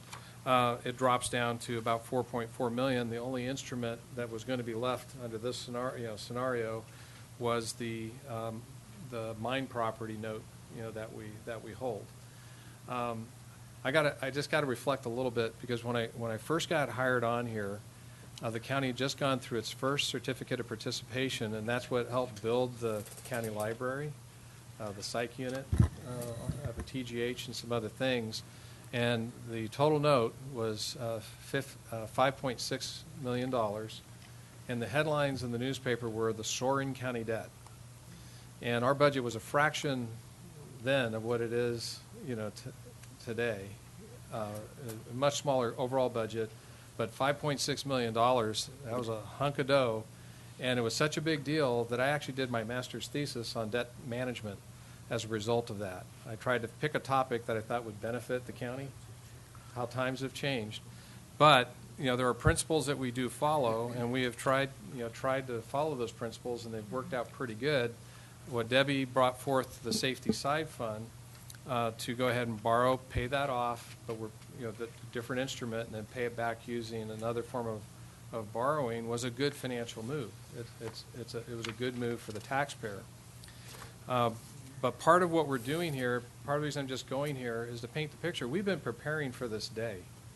We've been clearing the books, paying some things back, trying to be good fiscal stewards, like what Deb was doing with the safety side fund, so that we have the capacity to do the very thing that we're on the brink of doing. The other thing I provided, and this will be really quick, but the other thing that was clipped to your package, and I just wanted to be really, really clear, because I got the impression, we do have a lot of stuff that we're paying on as far as borrowings, but I just want to assure the board this is all in the budget today, and I just had a feeling that some folks that were present at that meeting had the sense that all of a sudden we're going to absorb all this new debt service. And what I gave you is just a summary of all the annual things that we're paying on. Right, these are the annual payments out of each of these different cost centers. You have for the mine site reclamation, the law and justice, land, utilities, roads and buildings, landfill closure. We're down to one small thing there. Information technology for some of the new stuff that we're looking at. We may have some good news for the board when we get to the final hearing on that. We got some really good proposals back on our phone and network system that could really minimize this. And then you can see the amount that's paid from the various operating budgets for the safety side fund.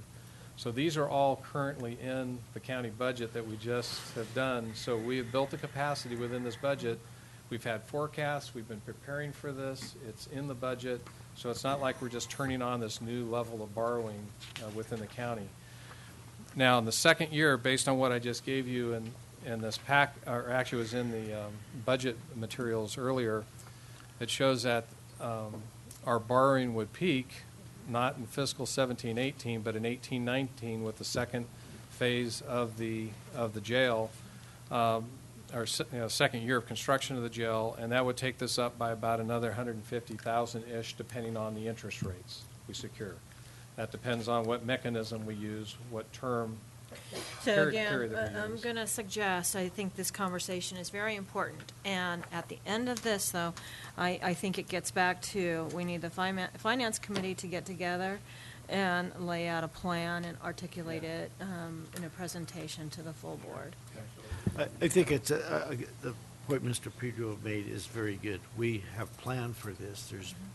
We're making the payments. It's in the budget. It's not like something we're going to have to go find. Right, because those are concerns that were raised during our discussions. And I just want to provide a backdrop so that all we're doing is this first increment, from this fiscal year. It's leading to something bigger. But I don't want anyone thinking that we have not planned for this, that we have been doing it both in reducing other debts that we've had, planning and putting those debt service in our budget, and we've done those kinds of things. All right. Is there any questions of staff regarding the recommendation that has come from the Finance Committee? I do, kind of. All right. I don't want to get into it too much, but this whole thing makes me kind of sick to my stomach, partly because I don't understand it all, and it worries me a little bit. I know you've done this before, and partly I think just the way it's written, I don't understand where it's all kind of going. It's all kind of blended together with the projects. So I don't know. Okay. I have a bad feeling in my stomach about this. I don't really like it, and I don't know how to say it other than that. I don't know. At this time, I'd like to ask if there's any public comment.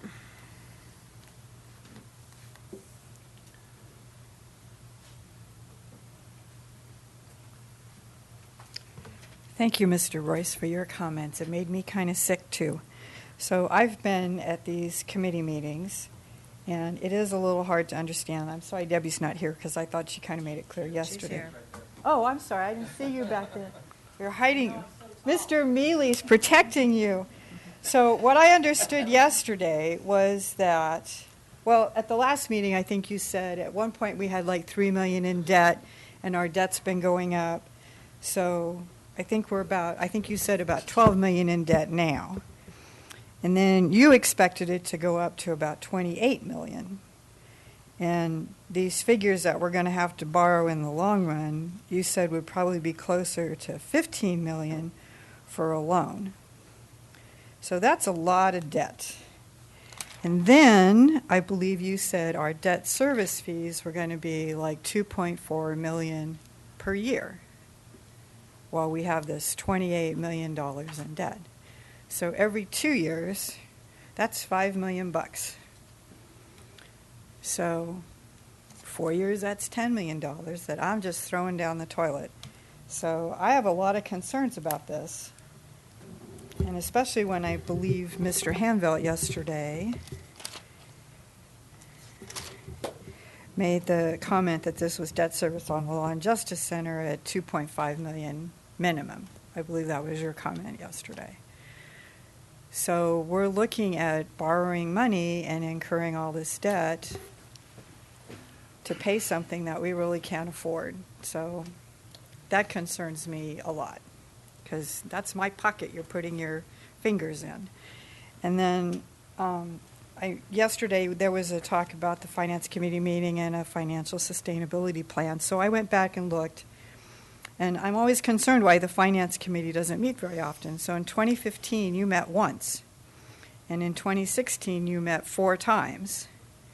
So by my calculation, you've only met like 8 times in 3 years. So if we were in this much financial difficulty, it seems to me the Finance Committee should be meeting more frequently. And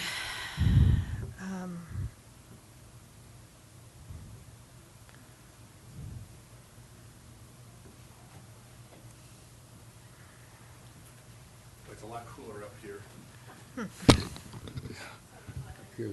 The hot air's in the back? Okay. I'm not a budget man. I'm not a numbers person. I leave that up to Mr. Pedro, staff, and others. But I do know law. And I'm here to tell you that if we don't proceed with this jail, if we do not move and stay the course, now that course doesn't mean that adjustments may need to be made. But if we do not continue down this road of building this jail, as your sheriff, I would not be able to tell you, or I would tell you that you will be under, actually, not you, I will be under consent decree by a federal judge. We will be sued.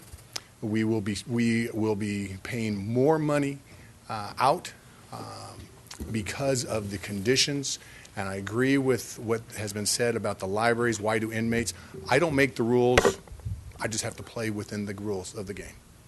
So I understand Supervisor Royce of the icky tummy. Icky tummy is all the time. I get it. But I think that the public needs to hear their sheriff say, we need to stay the course. Staff needs to find a way to do it. And when I say staff, I'm talking about Mr. Pedro. I trust Mr. Pedro and his staff when it comes to money, along with our auditor and controller. But if we do not, we will find ourselves like other agencies and jurisdictions under consent decree. I would venture as far as going out and saying that I would probably come before this board and saying that we would have to close this jail and start looking at going and renting bed space, because it is getting that bad. Sooner or later, somebody will end up suing us. We've already been sued. You already know this, but I think that the public needed to hear the sheriff say that. So I'd be more than happy to entertain any questions. If not, I'll go back to where it's a little bit hotter. I appreciate those comments, and I think I think there is going to be a lot of comment from this dais, and I'm actually going to take the prerogative and start, because I don't think there is any disagreement that we need to proceed with the jail project. We do. I also don't think that there is disagreement that we have fiscal issues that we need to start delving into in a different way. And I think that we have a finance committee in place that has been meeting. I believe they've met 2 or 3 times in the last couple of months. And I think I know, or I'm going to direct, that they take their next 2 meetings to come up with a plan of action on how we are going to start addressing this future debt service. Supervisor? Yeah, I'll use the numbers that have been already mentioned. I don't know if they're accurate or not, but they're close. We have roughly a $75 million, and I've, by the way, I've been the voice of concern, if you will, about our fiscal picture. So, but I want to put it in perspective for the public. We have a $75 million general fund, okay? We have, at worst case, probably, or pretty close to worst case, we're going to realize we're going to be in a situation where we have a $28 million debt service, okay? Or $28 million debt, not debt service, $28 million debt. To put that in context, if you had a $75,000 household income, that's a $28,000 mortgage. Okay, most of the people that I know have whatever their household income is, have a much higher debt ratio than that. Okay, this is not something that is not solvable, and I'm not trying to imply that this is something that's not solvable. This is something I would rather be debt-free, okay? All of us would. That's what our goal ought to be, and Mr. Pedro, as he has outlined, has been working his tail off to try and get us there, okay, and doing a fine job of it. It's always better to be debt-free. But this is a significant enough problem that we need to look at it. But it's not unsolvable, okay? So I don't want anything that I say or have said or might get quoted as saying to imply that I think that we're in trouble as a county and that we can't afford this jail. I've made the comment, we're going to build the jail. We can't not build the jail. We'll spend more than $28 million in court. Okay? Easily more than $28 million in court. We'll spend more than $40 million, which is somewhere around where we'll probably end up spending on the jail. We'll spend more than that in court. And then we won't have a jail, and we'll be spending money to send people someplace else. And by the way, the only constitutional requirement that the sheriff has is to have a jail. Okay, so we're going to build the jail, and we're going to find a way to finance it. This discussion is just we need to do some things a little bit differently than we've done them in the past so we can get our arms around a problem, and it's not insolvable. I want to go to Supervisor Hanfeld first. Thank you, Madam Chairman. First of all, let me point out to you that the agenda item today is not the long-term financing program. It's pertinent to what we're discussing, yeah. But we already said we're going to send that to the Finance Committee, and we're going to spend some time on it, and we're going to pick on all the brain trust that we have, and I think we've got a really good brain trust. Our issue today, our issue on this item, is the loan of $2.921 million because we've already spent that money, and we have to pay for it. Ms. Batista has done some creative financing and allowed cash flow and all that kind of stuff to take place, And so our problem is to deal with the 2.921. Now, I will tell you that I expressed some concern over the fact that we waited till the last meeting of the fiscal year to deal with this problem. Okay. We should have dealt with this earlier. Okay. That's shame on all of us. Okay. So we need to deal with that. We have a recommendation, and I believe a general consensus that we have to do this, and that this method of going forth with, I think, the concurrence of both our auditor, controller, and our treasurer for now is the best of all possible worlds. We need to deal with long-term financing. I agree with Supervisor Roof. We are going to build a jail. We don't have any choice. It's not an option. We just got to figure out the best way to do it. So I think we need to move forward with the recommendation at this time. Thank you. Is that a motion? Yes. Second. Just to get a couple cents in here. I think we've been talking about building a jail for over 20 some odd years. It should be no surprise to anyone that we need a new jail. I know in the 8.5 years that I've been on here, every year we've addressed the needs. We've, as this document that Mr. Pedro presented us, we've been looking at ways to reduce our debt so that we could assume more debt purposely to build a new jail. So I appreciate what you said. This is what we need to do right now, and we will figure out a way to finance this. I'm confident that we will. Thank you. Supervisor. Thank you. And I'm not trying to be a voice arguing against the jail. I understand the jail. My complaint is with the way this agenda item is put together. Partially, it confuses me because there's multiple agenda items, and I'm not trying to beat up, but this is a big decision. There's two things happening. One, we're approving the 2.9 million, which ties back to last year. I don't like that it ties to the Law and Justice Center in general and not the specific projects. And it makes me, I have a thirst to understand more of where that money's going. Because I don't think it necessarily is the jail, even though that's what we're kind of advocating right now. The other part that I don't like is we're doing the 2.9 and we're doing the total of the 14. There's a resolution authorizing that, and I don't understand exactly what we're authorizing. Well, let me explain that. We're not authorizing any issuance of debt. What it's saying is that if we want to, at a future date, we can take anything that we've done in arrears by 60 days and anything we do moving forward can be wrapped into, if we want to, be wrapped into one larger financing. It's not authorizing us to do it. We're just preserving our ability to wrap costs today. Means. I'm not following you. I'm sorry. Can someone explain it? The way I understand this resolution is that should your board at a later date decide that you need to go out to do some sort of bond, you are preserving your ability to take the past 60 days, whatever monies were expent, and wrap those into the bond. So again, it's just in the event, so that's why it's preserving that.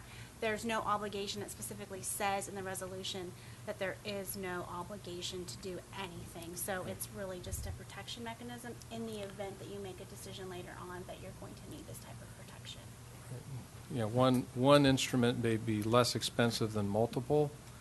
Of course, another point, Deb, has made it, and it's a good point. If we end up using an asset transfer, using another one of our facilities as the security, we may not even need this because it wouldn't pertain. This is just it just gives us an option if we want to bundle things in the future, taking expenses today and bundle it into a future larger instrument. If it's in the county's best interest to do so, it just protects our ability to do it.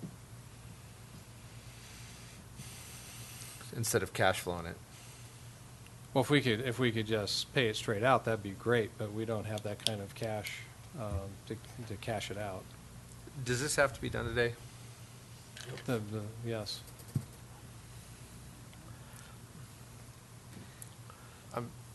I'm still not comfortable with it. When I read this resolution, it doesn't sound the same as what you're explaining. Evan, can I just point you to section 2 on after the now therefore, section 2, second sentence. It says the resolution. Hold on, I'm trying to find you. It's I see the whereas. Okay. So go below that, and then now Section. therefore it is resolved, determined, and ordered, section 2. Okay. The second sentence says the resolution does not bind the county to make any expenditure, to incur any indebtedness, or to proceed with the project. So that's the language that should give you comfort that this is really a protection mechanism, and it does not obligate the county to take any future action.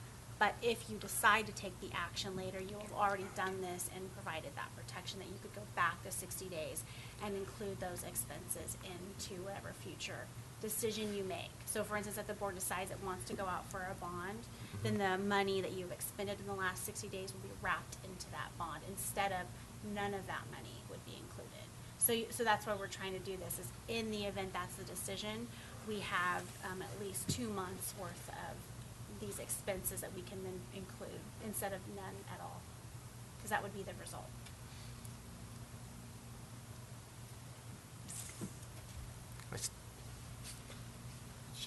I'm getting it more. I just don't know if I like it. That's all. Okay. You guys have 4 votes. Let's just get it over with. I do have a motion by Supervisor Rotifer and a second by Supervisor Hanfeld. Actually, it's the other way around. Oh, Hanfeld motion. I am sorry. Motion by Supervisor Hanfeld, second by Supervisor Rotifer, to staff recommendation of consideration of approving a reimbursement resolution allowing for the future external financing of the law and justice construction projects and improve an internal loan of up to $2,921,000 from the post-retirement insurance fund to finance the law and justice construction project. All those in favor? Aye. Any opposed? Nothing. Motion carries 4-1 with Supervisor Royce voting no. I am also going to direct that the Finance Committee meet on a monthly basis and provide some report back to this body so we can answer a number of these questions that. Okay. If I understood your direction earlier, you want us to report back initially, at least within the first couple of meetings, on our work plan, and then obviously report back periodically as necessary, but certainly a final report to the board as a whole. Well, I would like some periodic report back, and Okay. so yes, a work plan within the next couple of months, and then because I think it will help the other 3 of us that don't Absolutely. participate in that to have a thorough conversation and understand this completely. Okay. If I may indulge the board, I'm sorry, Supervisor Brennan, but I just want to let you know, and along with the public, that the Sheriff's Office has been getting lots of calls about cooling stations. So I just wanted to let you know here at the podium, and we're also doing it on the radio and print media, that Sonora, CSU, the Jamestown CSU, Groveland CSU, we did not do Twain Harte because we didn't get they just didn't feel that there was a need up the hill. So they're open from 11 o'clock today through 9 o'clock tonight. Sheriff personnel will be there, or our volunteers will be there, and we will have them open until Friday. And all of our deputies, we went out and purchased cases of water today, and so deputies have water. And so if people are in need of water, we also have that in our vehicles. So just kind of a public information and to stay out of the heat today for the next couple of days. Thank you very much for addressing that. Okay. At this time, we will take a 10-minute break.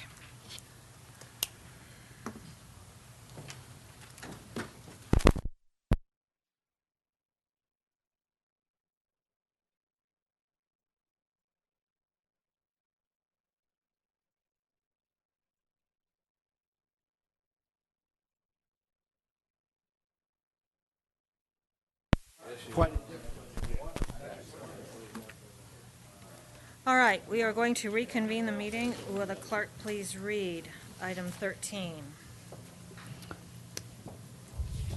Consideration of approving a change order number 6 to the contract with F&H Construction for the Mother Lode Regional Juvenile Detention Facility. Mo. Good afternoon. Hi, Mo Frank, Deputy County Administrator. I'm here today before you for consideration of change order. I don't even have my change order number 6 regarding the Mother Lode Regional Juvenile Detention Facility. As your board knows, on April 21st, 2015, your board awarded a contract to F&H Construction for the building of this facility. The total contract price at that time was $15,361,000. In this amount, there was $400,000 set aside as an owner's allowance to help pay for any unpaid or unanticipated costs that might arise during this course of construction. Since the time of beginning of the construction, we have had 5 change orders associated with this project.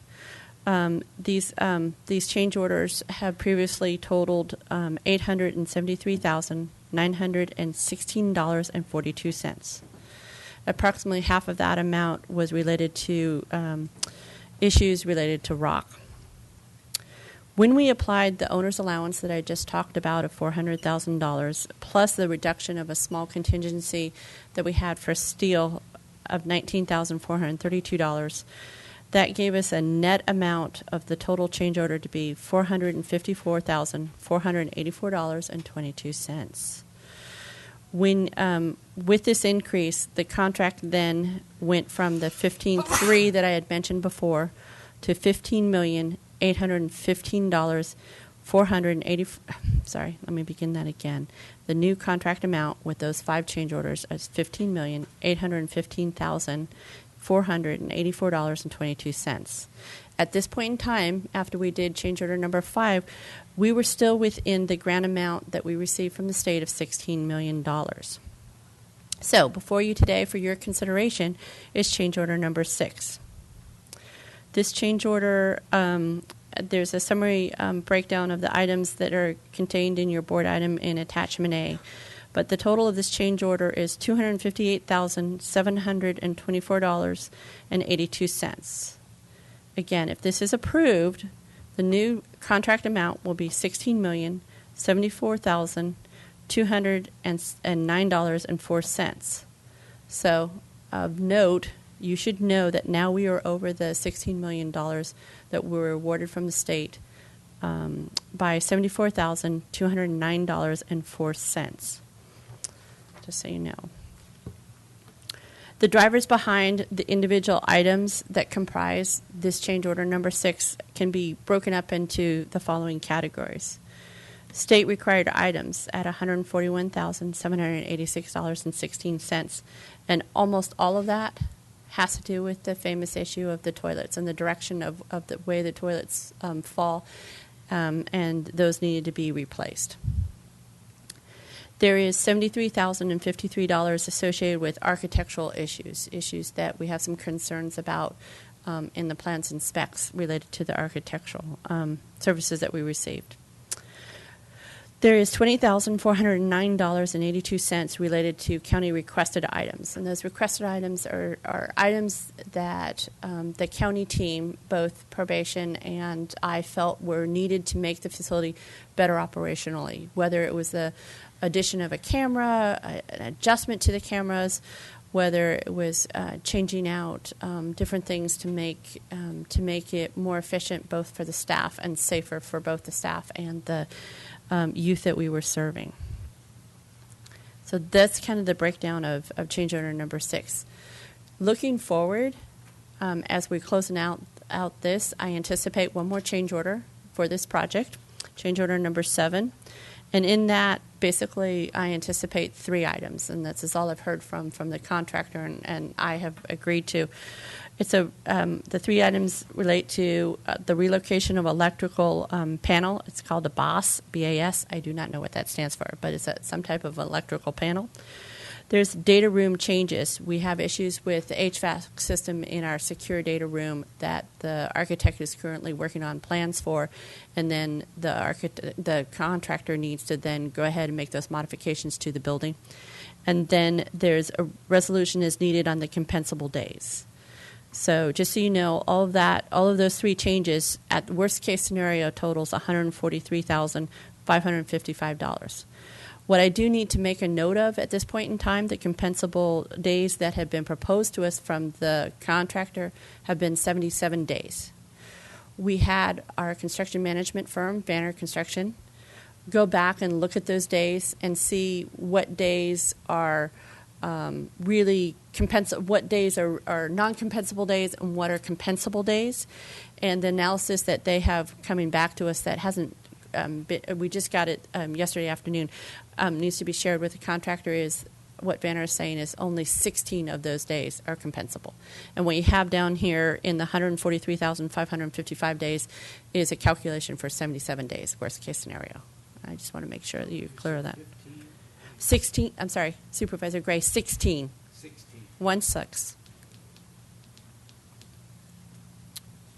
So that information will be shared with F&H Construction, and we'll go through and finalize those three items. Staff is anticipating coming back to your board sometime in July with a final change order number 7 to wrap up the entire project and finalize everything in regards to the juvenile facility.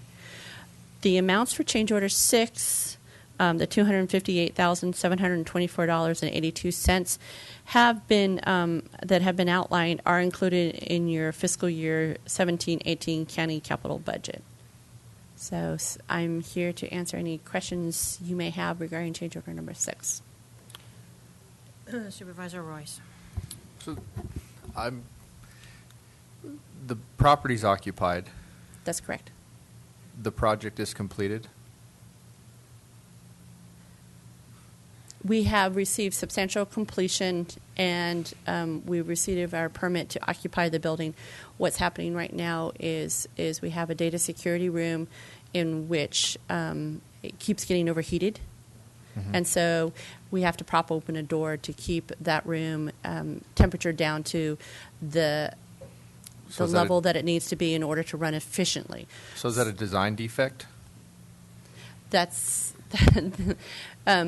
most potentially. Potentially okay. It is, and so that's where the architect right now is redoing plans for that, so the contractor can make fixes to that room to make it the way it needs to be.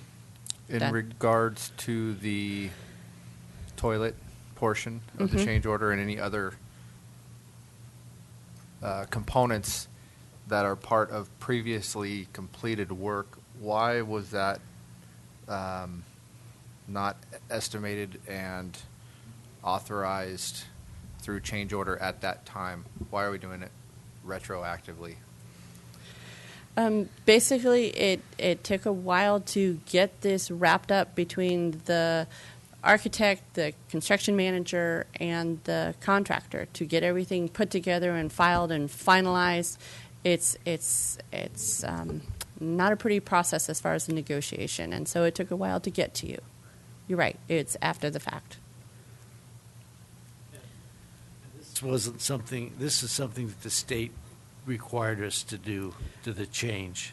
Right. So as far as the toilets were concerned, we were getting ready to finalize the project, and on the last, I would say, quarter of the project, we already had 2 inspections by the state. Everything was fine.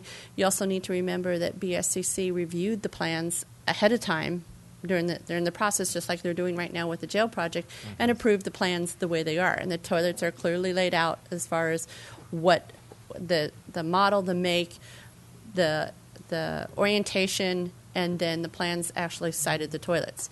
It wasn't until the final inspection in which we called for them to come out and give us their okay so we could open up the facility, in which they said, well, we think we might have some problems here, but we're not really sure with new PREA laws coming about. I don't know what you guys want to do, but you might want to think about how you're going to handle this operationally. They left us with that information. It wasn't until the following day they called and they said, you know what, the more we think about it, we're really considering that you need to have those toilets removed. I'm sorry, what? Was my response to them. They're already safety caulk sealed in. You said that you might look at it operational. No, that's not what we said to you. You need to remove them. We'll be sending you out a letter. And that started the 13, 14-week period in which we had to get confirmation of what they wanted, then we had to get them ordered. It took us 12 weeks to get them ordered. So within that time, we have a meeting every 2 weeks. Why didn't we bring this to the board at those times? We had reports, but we did not bring it as a formal request for approval of change order. But we certainly reported it. I was aware of that. Yeah, I was too. I was aware of it, but not the change order and the costs. A supervisor, and I'm not trying to cut you off, but maybe we can get to, because I was aware of it. The cost, this is the first piece, but I knew there would be a cost associated with that. My question is, do we have any recourse? I mean, this, in essence, that piece of this constitutes an unfunded mandate. I mean, we had 2 inspections where we were told that we were going down the right path. Mm-hmm. I understand that things change in the middle of a construction project, but it seems if the state imposes a change that is a physical alteration of our facility, that at the very least they ought to raise the $16 million grant by the amount that they're causing us to go over that $16 million grant. Staff totally concurs with that statement, and to that effect, the County Administrator, Craig Pedro, and myself put a call into Katie Howard, who is the Executive Director, right, of BSCC, and just said, look, in regards to this situation, I'm sure you're aware of it, and everyone at BSCC is aware of it. Number one, they didn't realize how much it was going to cost or how much it was going to be delayed, which was unfortunate because we did express that at the time when they were trying to make up a decision on the toilets. And we asked if there was any consideration because of the fact that this was something late that their staff had directed a change in our plans and that it was going to cost. And was there any money left over from any other projects, SB 81 projects, that they could allocate to us? And they appreciate where we were coming from. They don't see it as any of their responsibility and liability, and they said, unfortunately, other people have requested money for cost overruns, and they have denied all of them and didn't feel that. I think that, well, there's a difference. If the cost overrun is not a state-imposed overrun, I get it. I think it would be worthwhile sending a letter from this board that this was solely a state-imposed issue, and that, because of that, we're going to incur a cost, and we did the due diligence. We had all of the inspections. You know what the language to put in the letter, but I would like to see a letter go back to BSCC expressing our, I don't know what the right word is, displeasure. Disappointment. But, we did everything we could to come in underneath the grant funding. And we got backdoored by the state, and we believe that it's their problem. Supervisor Hanfeld? Yeah, in the last discussion, Supervisor Royce said he had an uneasy feeling in his stomach over that. Well, this is the kind of thing that gives me uneasiness because it's uncertainty and it's risk. And I agree with you, Supervisor Rutherford, because we're going to face the same issue with the jail. At the whim of the state, we could have changes after approval of design, after construction, and the costs are huge. And it's unlimited, and so I think that letter is a good idea, but I think we want resolution of that letter as we go into the jail project. I agree. So just Can I make one suggestion that might be helpful? Is to ensure before we write a letter, we look at the grant terms and potentially cite to that and/or maybe bring an item back to your board because the grant is quite large and has very specific terms in it. So I just want to make sure we take that into account. in talking to BSCC just recently in regards to the jail project, I was inquiring in regards to they have to send us a letter and send us a document that they've approved the plans. And I said, when will we get them? I don't want to rush you because I want to make sure it's thorough because the county does not want to experience anything like what we just threw with the juvenile project. And my representative up there clearly stated, oh, yes, we're all aware and we've gone through and made sure your toilets are correct. So I concur and be happy to work with Sarah and her staff in looking up the grant terms that we abided by and see what's there and then draft them in a letter. I just want to mention when we did talk to Katie, 'cause she's been very supportive of the county. She mentioned that if they had some additional funds and we had not already been given the maximum grant, because not everyone got $16 million, the smaller counties, and they might have had some openness to it. I'm just letting you know, we'll still do the letter as you suggested, but her response was that part of it was that we'd already received the maximum grant. So we're a little nicer in the wording of the letter. Well, hold it. It's not that side of things. It's the process side of things that is the issue. It is, and that's my issue of them making us do something and then going back, well, we didn't realize it would cost that much. That's The point is if we knew about that, we might have taken actions to control costs somewhere else. That's the whole point. That's the issue I have. Right. And And we're not talking about it till now, and it's too late, and we don't have a choice. Right. The other thing that transpired that we haven't been talking about that we talked about briefly is the compensable days. Some of those 16 days are a result of the toilets and the 12 weeks that we had to wait for the toilets. The toilets are not off the shelf. They're what transpires with most of the products now that you receive, especially detention products, is until there's an order placed, they don't make them. And so it was as if we were starting from scratch. And so when the call came in or the request came in from BSCC for new toilets of this configuration, they then had to then go and fabricate them. So that's why it took 12 weeks to get them to us. Is there any public comment?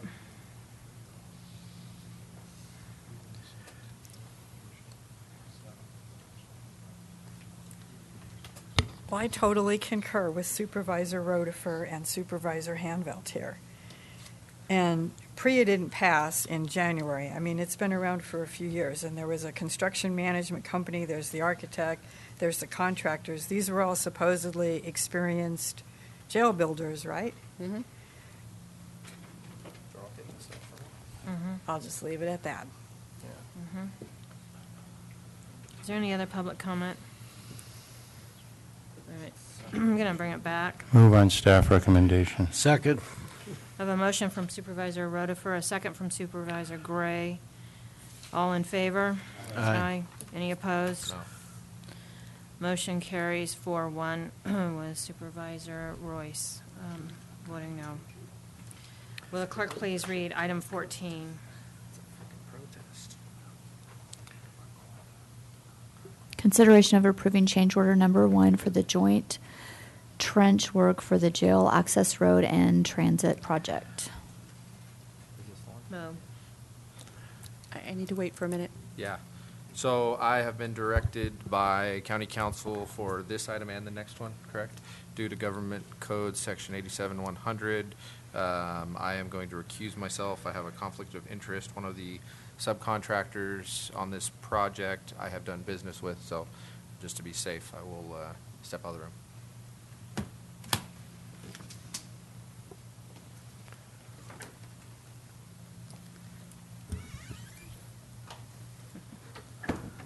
So you're ready? Okay. We're still on the Law and Justice Center property. This time we were talking about the Jail Access Road and Transit Center project. On August 16th, 2016, your board awarded a contract to F&H Construction for the construction of these two items. This was a joint partnership project between the county and TCTA. The original total amount of the contract was $3,351,188. Construction for this project commenced on September 10th, 2016, and it is scheduled at this point in time to finish mid-August 2017. One of the items that was necessary for this project was to get electricity sited for both the transit facility and for the future jail site. And so we needed to have PG&E draw up and provide to us plans and specs for a joint trench related to this work. The work for this could not commence before we had the final plans and specs from PG&E. We began working with PG&E in September on this for plans and specs, and at the time we were promised them by December. So with that, we worked with the contractor to do a workaround and to do some work that he had originally on his schedule up front and move it to the back of the project. So he would start it in early January, February, because we were going to have plans by December. As of the beginning of this month is when staff finally received those plans and specs from PG&E. So on June 12th, 2017, the contractor presented the county staff with a change order request recovering this additional work for review and consideration. The total cost of this change order is $388,319.90. The change order before you for your consideration consists of two components. The first is the cost associated with just completing the actual work to put in all the trench to put in all the trench and the utility work on this project, and the second one addresses the compensation related to the delays F&H experienced in this project due to not receiving the plans from PG&E in a timely manner. Let me just inject to make sure we're being really clear. So it's only the actual work that we're addressing in this change order. The compensable days is bundled with something else in your next agenda item. So it's just getting the actual work done per those plans right now. So that's all I'm talking about in this change order. So before you in change order number 1 includes the compensation for as Craig said, the direct compensation for the construction work and the 10 days needed to complete the work and the specified required markup for that work. So that's all that's being considered in change order number 1. If this change order is approved, the F&H contract will be increased by $136,543.51 for a new total compensation to F&H to $3,487,731.51. The contractor has told us, No, go ahead. Okay. The contractor has told us that it will take no more than 10 days to complete the project, and if it takes less than 10 days, the county will be reimbursed that amount. So we'll only be charged for the actual days. Supervisor Rotifer. I have a question. Mm-hmm. Okay. They were supposed to have PG&E was supposed to have their work done. Actually, I have a series of questions, but PG&E was supposed to have their work done by the end of December. That's correct. Okay. When they didn't, what did we do? Constant calls into them. Okay. We have some connections. The board has connections with senior PG&E people. Was there ever any consideration of getting the board involved in trying to get their priorities reset a little bit? We did that with getting some of the log decks taken out of Twainhart area. Was that ever considered? And if not, why not? It was considered. My kind of concern or my fear was that if I did, would they put that at the end? Would we then go back to the end of the line? But hindsight, I probably should have come to you guys. The board is a wonderful asset, and you guys have moved mountains before, and this would be one mountain that I could have used your help on. Okay, well, use us or lose us, you know. I hear you. Raise your hand, Phil. Same company. Are these not the same people that got us in trouble with the water board over erosion? Absolutely. I noticed erosion control here. Was that not in their bid? And 10 days of daily overhead costs. How much daily overhead did they lose when they did this little thing with the air board, or the water board, I mean, and did they ever own up to their responsibility there? Let me have county council answer that question for you. Yes, well, sort of. And we will finalize that process with them when we finalize the contract in its entirety. Well, I see erosion control mentioned here on patch hydroseed. It says -1 acre. And I see daily overhead costs. I want to be assured that that isn't a double dip on their part. No, what they have to do as far as erosion control is the erosion control that's put into place, they now have to dig it out and they have to replace it. Because okay, of the that isn't our sequence. expense. That should be theirs. It is our expense because we changed the critical path in the way that this was set up. So they were planning to do the trench work in the beginning of the project and have that all in place before it started raining. And what they did is they delayed that work and put it to the end of the project. And what they had to do, as winter was coming, is do erosion control. And so they had to hydroseed the hillside and the area that they had disturbed. And so that's been growing all winter long. It's set and it's in. Now they have to dig it up. And so in order to not incur any more penalties from the state, they have to, if they're going to dig it up, they have to replace it. And they're only having to replace it because we're asking them to dig it up for the trench work. Sorry. Okay. Apologize. I want to put a little exclamation point on this whole issue of getting the board involved, okay? Mm-hmm. We work really hard to develop really good relationships with people all over the place, okay? Private sector, Sacramento, Washington, D.C., okay? Those relationships only bear value, okay, if we use them, okay? The reason we build those is not because I like to go talk to Berryhill or Bigelow or McClintock or somebody in PG&E or somebody in SPI or wherever, okay? The reason we do that is so that we can save our people some resources. So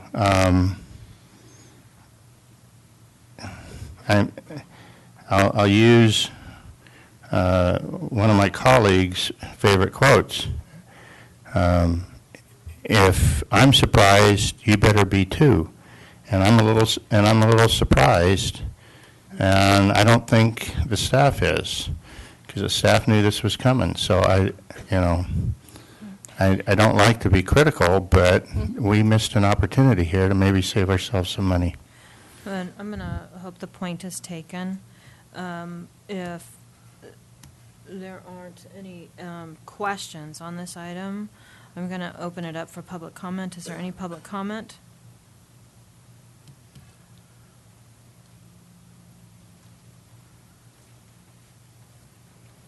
Well, I don't have to be politically correct. I'm a member of the public. So I've been at several committee meetings, and I've been hearing about PG&E's delay. So as far as I'm concerned, this is their fault. So if you have clout with PG&E, then perhaps you could call them and see if they would be willing to do this for free. We're not paying them to do this. We're paying the contractor because of their delay. Again, I'm going to say that Carol's point's taken, and I know I will be having a conversation with a few folks. I don't anticipate that it will bear fruit, but again, we're going to have more work, and because this is unacceptable, these delays from PG&E, and so I know personally I will be having those conversations, and I want to see future projects not have these kind of delays, and assume that staff will be addressing it with us in the event that they are. Right.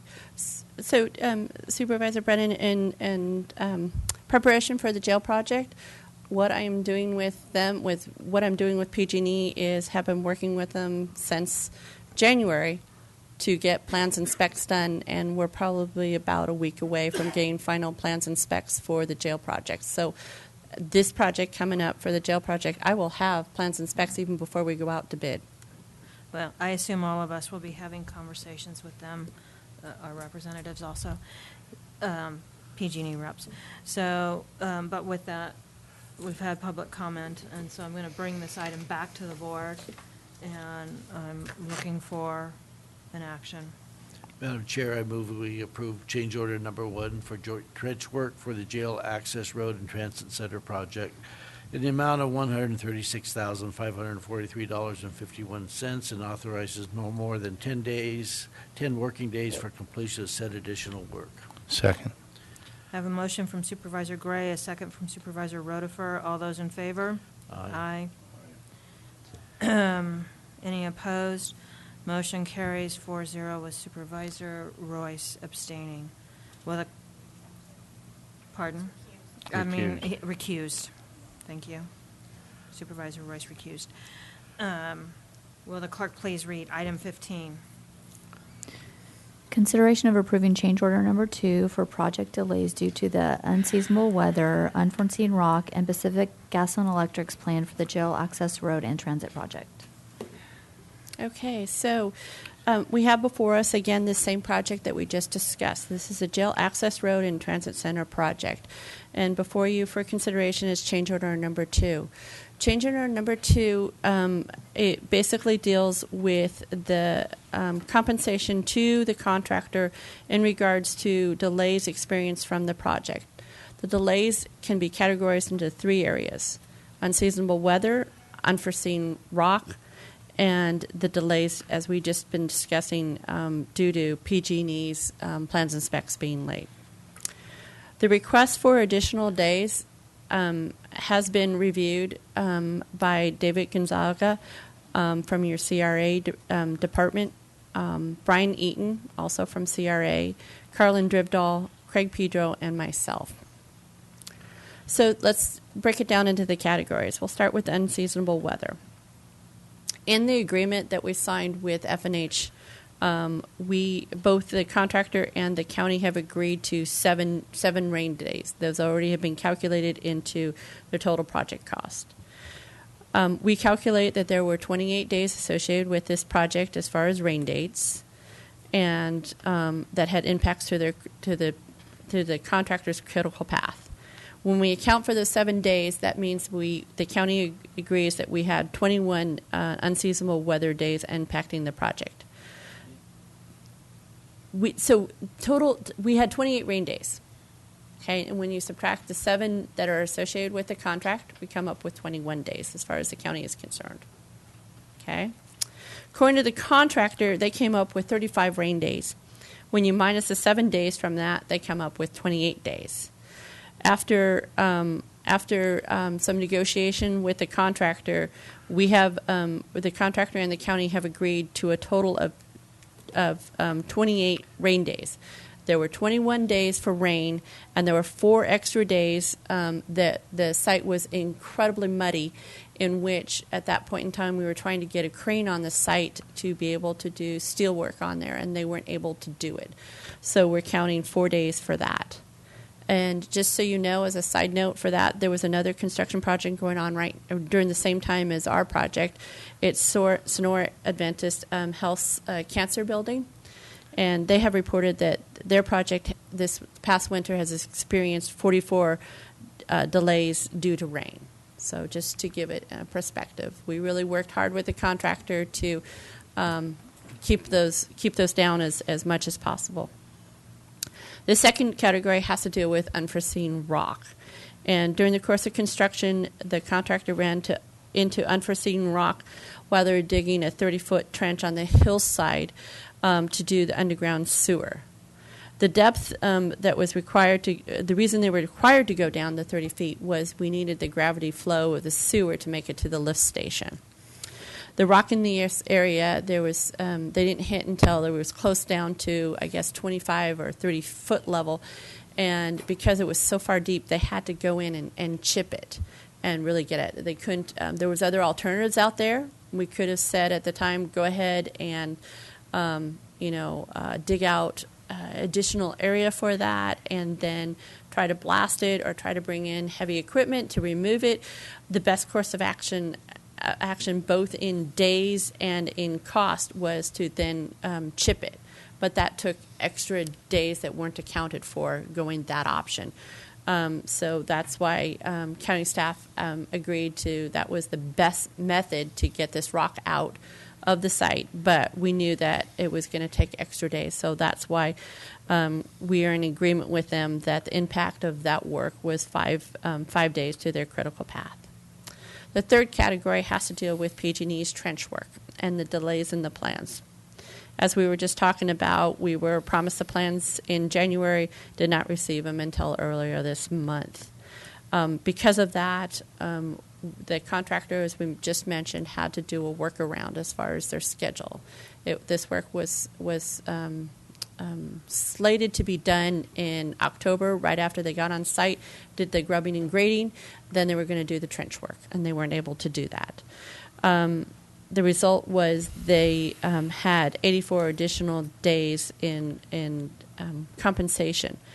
We, as I said, county staff went in and analyzed the number of days and found their request to be reasonable and appropriate. The other thing that staff did that you need to know, one of the things that we were concerned about, and I think it was mentioned before in change order number 1, were they double dipping? Because you have, what are the rain days? When are they? When was the trench work done? And then the days that they were asking for as far as this trench work, what was going on? And we went through a calendar and used their schedule and went through it and looked at it. And we couldn't find any double dipping of the days. So, as outlined in the project manual, the contractor is entitled to contract extensions upon the findings of the delay in completion that was unavoidable. Extra costs are directly related to their actual costs caused by the delay. The project, their daily rate is $2,532. We went through their daily rate, and staff looked at the categories that they had there and how they came up with it. We asked for additional information or justification from them. They provided it to us. Upon looking at that, we said that their daily rate was a reasonable amount. According to the project manual, it's specified for change orders that exceed $12,000.99. The maximum amount of overhead and profit is only 10%. They had put in much larger numbers in regards to that, and we had them take it out. And staff is, as I said, went through it, and staff is in agreement. The delays related to unseasonable weather, unforeseen rock, and the delays in the PG&E plans to equate to 114 days of total compensation. Mm-hmm. Go ahead. Okay, for a total of $317,000, $317,512.80.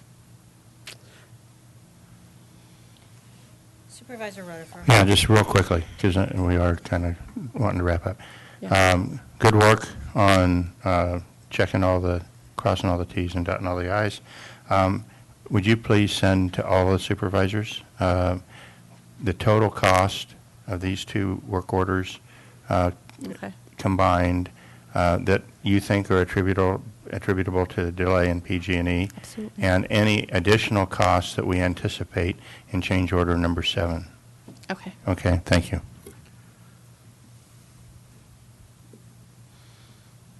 there any questions? Is there any public comment? All right, I'm going to bring this back. I do have a question.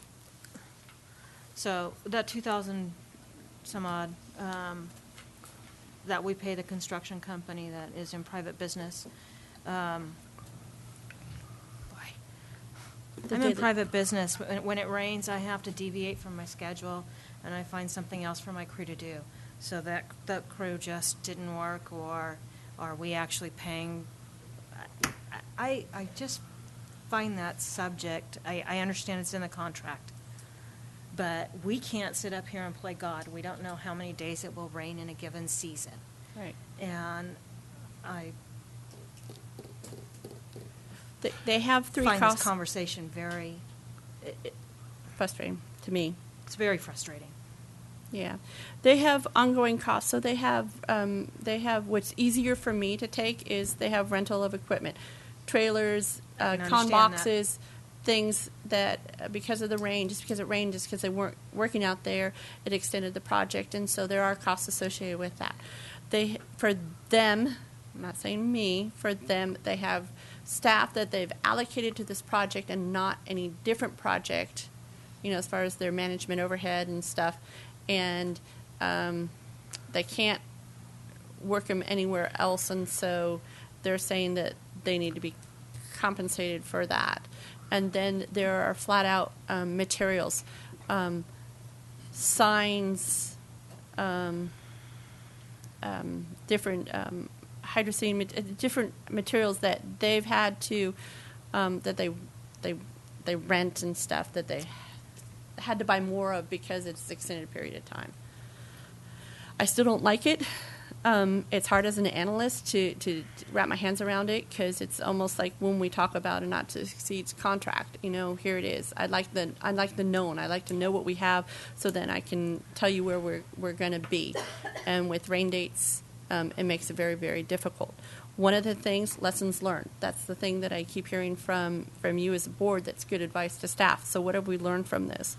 So in regards to the jail project, we have put in the spec book not 7 days, but we put in 20 days. And it's a balance. What I'm hearing from the construction manager is if you put too many ins, then you don't make, there's too many rain dates in there, then you don't make your project. That's one more thing that maybe turns someone off from bidding on it. But I wanted some assurances from us because we don't have the $400,000 allowance that we did have in the juvenile project. In this jail project coming up, we only have $200,000 that I put in as far as an allowance for anything that is unforeseen that comes up or there's a change by my client, the sheriff's office, that they want in the project. So it's going to be extremely tight, and so we were doing things like that. The other thing that we're working heavy and hot on, there's a whole committee, is we're dealing with the lovely issue of the rock. What do we do? Because it didn't work for the juvenile facility when we did time and materials. And in regards to, then we went to a different system in which we had in the proposal, a cost per cubic yards. That's not working for us. So we're doing best practices, looking out there and trying to come up with what's the best thing for us to cover ourselves so we're not in this position again. All right. So those are two of the bigger issues that county staff is working on to try to ensure that we have a much smoother process with the jail project coming up. I just know we are all incredibly frustrated with these change orders, as is the public, and so Hear you. Thank you for that answer. I have asked for public comment. I'm going to bring it back to the board for action. Move on staff recommendation. Second. I have a motion by Supervisor Rotifer, a second by Supervisor Gray. Yes. All those in favor? Aye. Aye. Aye. Any opposed? Motion carries 4-0 with Supervisor Royce recusing himself. All right. Will the clerk please read item 16, and we will bring Supervisor Royce back. Consideration of authorizing staff to submit a grant for emergency water tank continuation program.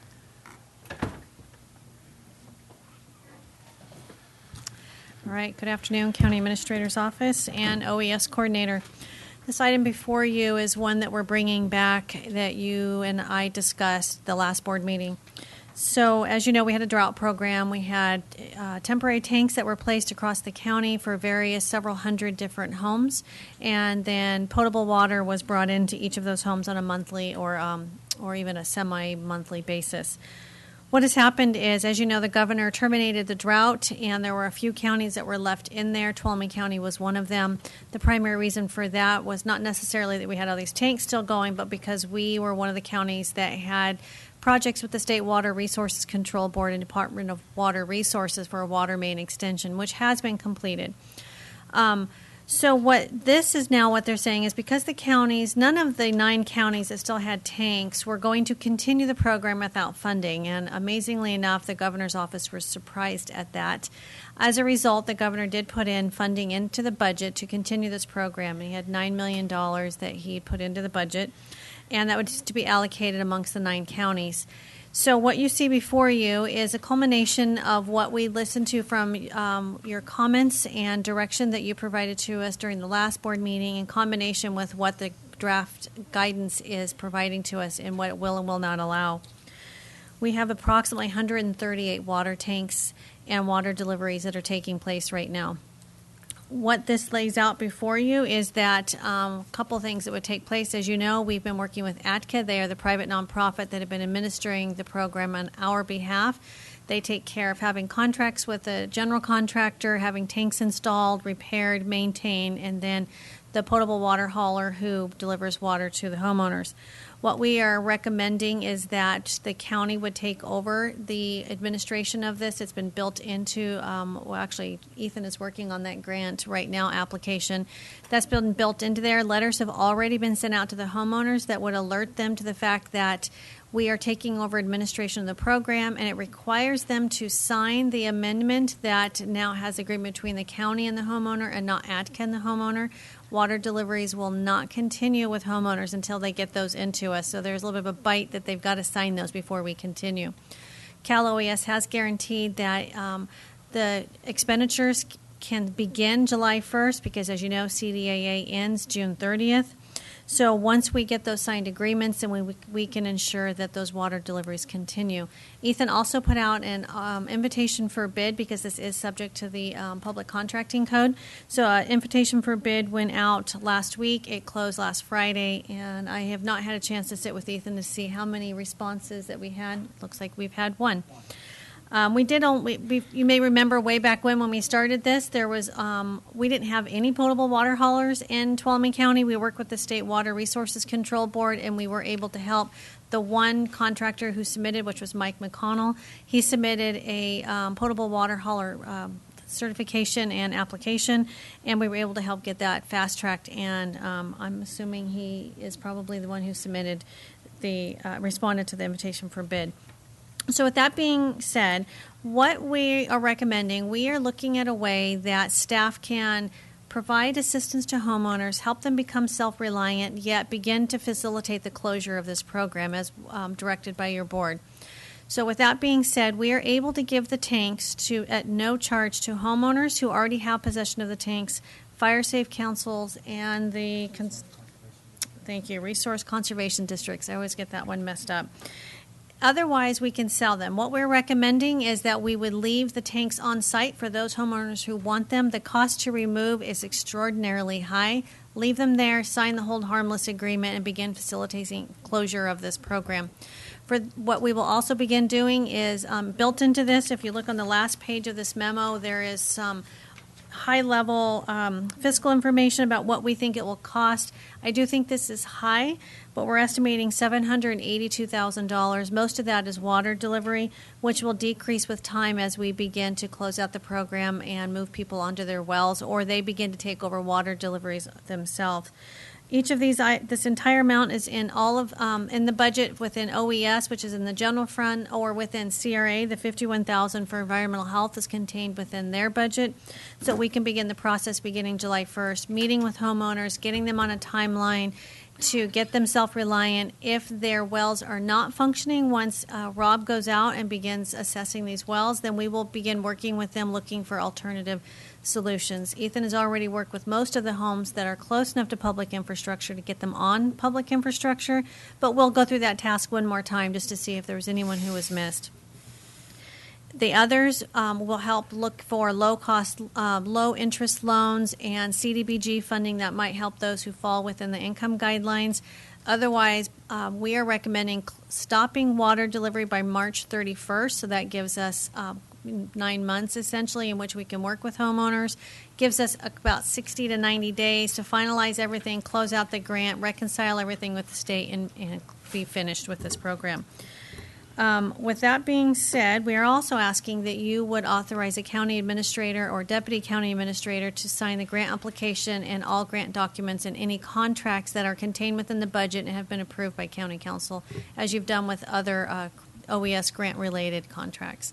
And we're happy to answer any questions you might have. Just one Supervisor Gray. The probability of getting this grant is 100%. That's what they're telling us. Yep. That's what I like to. Yep. That's what I like to hear. And just as a reminder, there's no share of cost. So the way that the state is looking at this, they are taking the number of tanks in each county, and that's the percentage of the money you are able to apply for. For those counties who don't use all of their percentage, we will let them know as soon as we possibly can so it can be reallocated. Tulare County still has hundreds of tanks, and what they submitted was more than what the governor actually had in the budget. So the sooner we know and close out our program and some of the other counties, the sooner we can get some of that funding needed by other people within the state. Okay, so one of the comments that I have, Tracy, is in here it says homeowners that are actively searching for solutions such as obtaining quotes for deepening or drilling a new well. Mm-hmm. I would suggest that it can take months. Mm-hmm. After you get a quote to get a well driller out. And so, again, there's a timeliness piece with this, and I just want individuals to be aware. Like I said, I know people that have been on a wait list for up to 8-9 months to get a well driller out. So again, if we're looking at March, they need to, it's not just getting the quote, but if they're going that route, they need to get on a list. Yes, so the state grant actually requires that we report to them on a quarterly basis, and so Ethan will actually meet with each of those homeowners, put them on a timeline with goals to meet. If they aren't meeting those, the state will terminate them from the program. We won't even have a chance to do it. So beyond getting a quote, they would need they to have get. to keep going, and we will work with the drillers as well to help try and prioritize that. And for some of those folks, if they do, if they are on a list and the program is going to end before their well can be drilled, being able to keep the tank, they may be able to pay for a couple of water deliveries And I in the understand. I meantime. just don't want to have individuals surprised and coming and looking for a solution from us. Right. When saying very clearly up front that if they're going that route, they need to get moving on it. Yeah. Yes. Madam Chairman, I believe that it is incumbent upon people to manage their situation. I do not believe that we should be finding long-term solutions. These people, I believe we need to put them on notice, certainly help them, assist them, but they need to make the decisions and commitments to solve the problem. We can't do that for them. Now. They need Now, to make those absolutely. those commitments The and timetable's decisions there. now, not They in know that. February of next year, because we're doing water deliveries through March. They need to make those decisions now. Don't be a flat squirrel. Pardon? Don't be a flat squirrel. The world is paved with flat squirrels who couldn't make a decision. Yes, I know. Madam Chairman, you want public comment? I am going to public comment next. Is there any public comment on this item? All right, I'm going to bring it back. Second. So I have a motion from Supervisor Royce, a second from Supervisor Hanfeld. All those in favor? Aye. Any opposed? Motion carries 5-0. Will the clerk please read item 17? Consideration of approving correspondence opposing Senate Bill 649 concerning the installation of small cell technology on public property.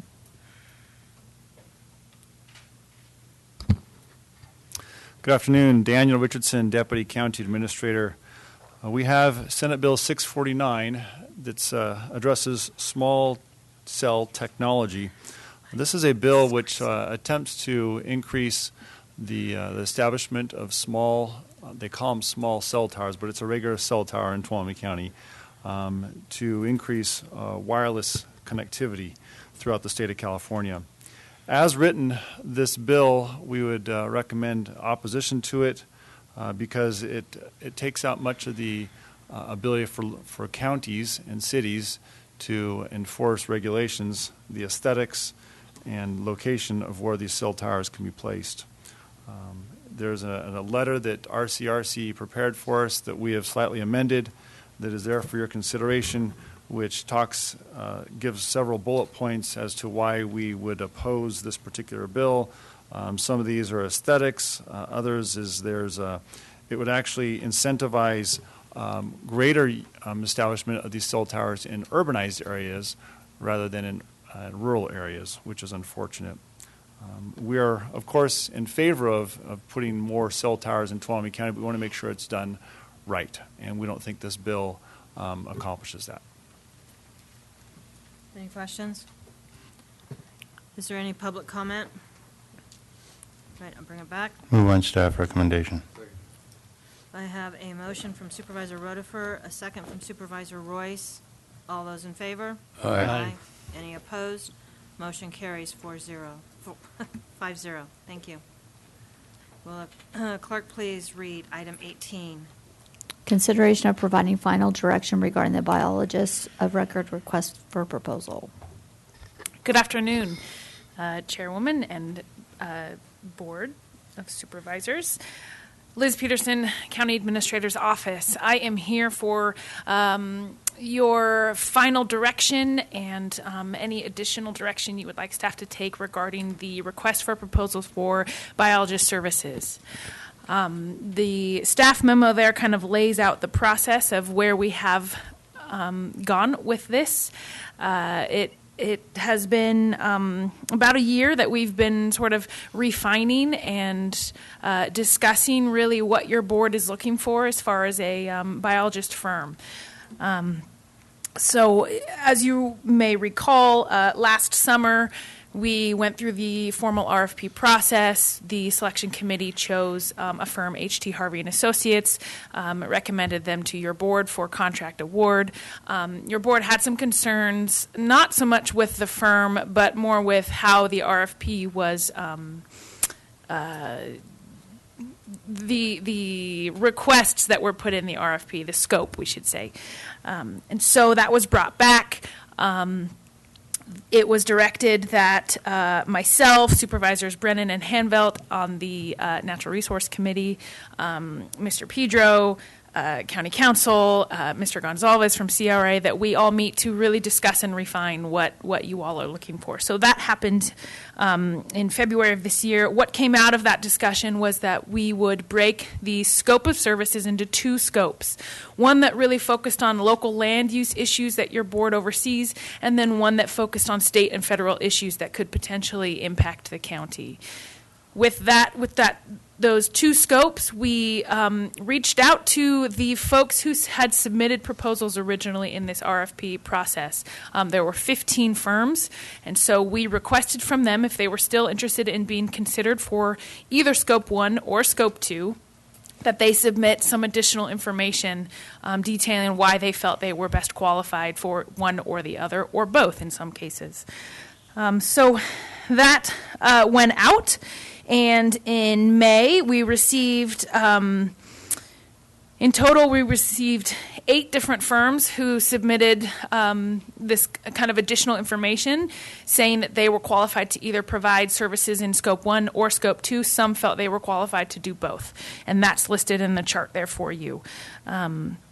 So after we received that information, and then this selection committee met to discuss the further direction of how the committee, would like to recommend two individuals or two firms for your board's approval.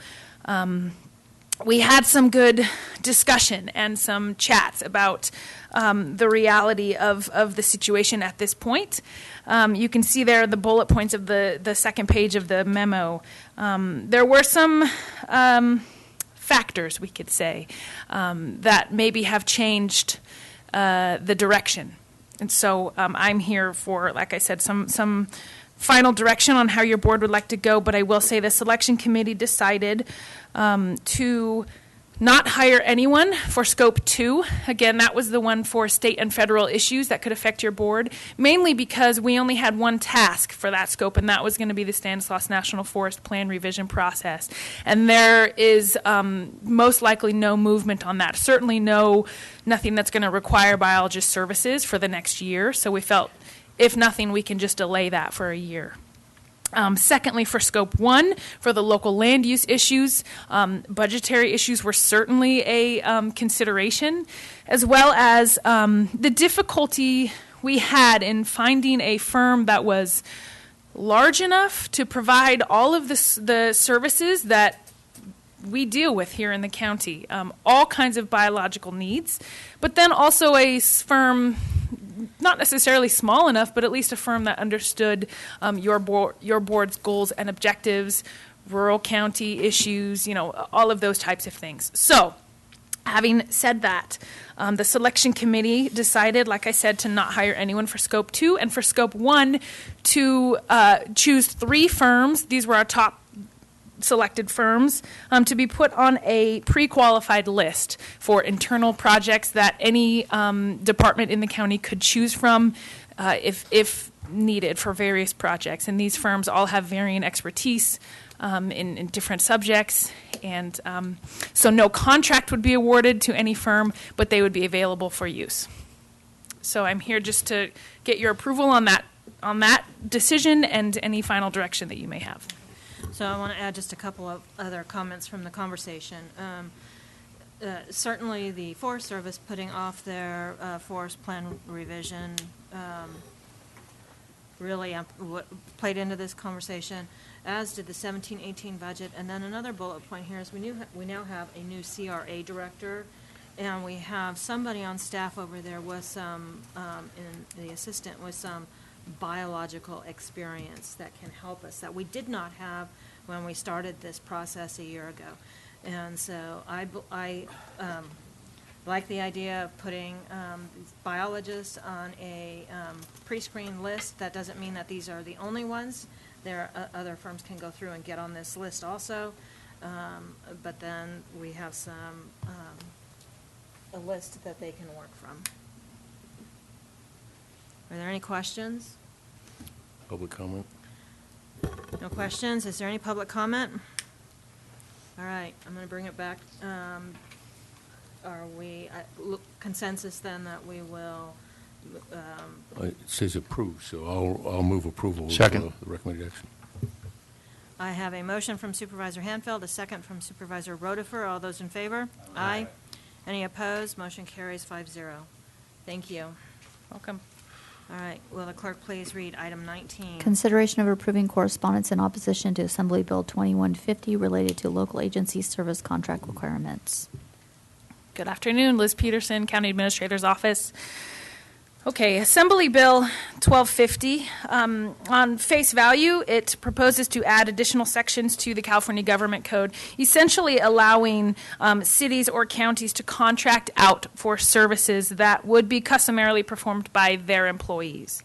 But for whatever reason, a lack of capacity, lack of staff, lack of staff expertise, they cannot perform those services internally, so they contract out. This bill would allow these local agencies to enter into a contract for services if it clearly demonstrates that there is a cost savings, and there are some caveats with that, such as they have to ensure that there's no layoffs to the current employees at the city or county, and a few others. So while it appears that this gives the local governments more flexibility to have more cost savings in how they operate, there is actually, there is some concern, which is why this is here for your consideration today, that this would actually cost more for cities and counties. There are some things such as indirect overhead costs, such as, let's see here, administrative salaries and benefits, rent, equipment costs, utilities, and materials could not be factored in when an outside agency is trying to, when the service is contracted out for. So while it may appear at face value that it's actually cheaper to contract out, these other factors can't be considered. So it could be more expensive. In addition, this requires, if you can see the assembly analysis, the Assembly's analysis, House analysis that I attached to your memo, there's a section here that says this bill requires that proposals to contract out work must not be approved solely on the basis that savings would result from lower contractor pay rates or benefits, and that proposals must be eligible for approval if the contractor's wages are at the industry's level and do not significantly undercut county or city pay rates. So again, that's another example of what appears to be more flexibility for your board and how we run county government, but it actually would require that rates or wages be paid at industry level rates. So that for a lot of us here, again, when we talk about prevailing wage, that could potentially be an issue. So there are other issues with this bill, such as high reporting requirements, audit requirements, requirements to keep track of various records for the California Public Records Act. If a contract exceeds $100,000 annually, there's just a lot of requirements here. So again, on face value, it appears that the bill is helping city and county governments. It's actually, it could really hinder a lot of the contracts that we even here at the county have. And you can see in your memo that Tuolumne County Human Services Agency Director Ann Connolly wrote a memo to Mr. Pedro outlining how this would impact their departments, as well as I attached just a few small examples of what this could impact, how this could impact some of the contracts that we have locally. So again, I'm requesting that you approve the attached letter in opposition to Assembly Bill 1250. Are there any questions? Is there any public comment? Move approval. Second. I have a motion from Supervisor Royce, a second from Supervisor Rotifer. All those in favor? Aye. Aye. Any opposed? Motion carries 5-0. All right. We're going to move to item 21. This is a closed session. Conference with legal counsel, existing litigation, authority, government code section 5495690D1.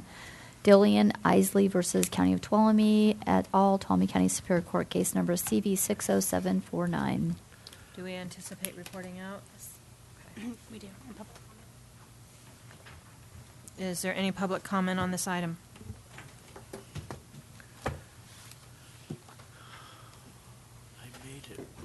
I don't want this to cost me any money.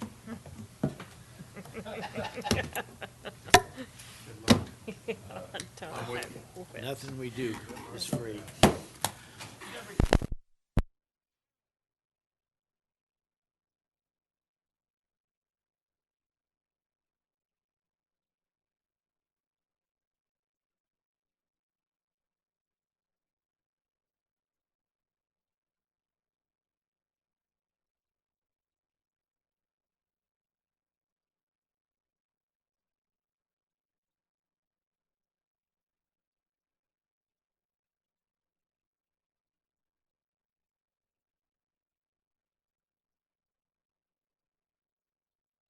To start group. All right, we are back from closed session. Supervisor Hanfeld moved and Supervisor Rotifer seconded, and by a vote of 5-0, the board approved the county council to defend the county and any named employees in the matter of Isley versus the County of Tuolumne et al., Tuolumne County Superior Court, case number CV 60749. A personal injury action arising out of an incident involving a utility light pole in Tuolumne, and the board approved submittal of the matter for determination of insurance coverage and tender of defense to CSAC EIA. With that, we are going to dispense with reports, and the meeting is adjourned.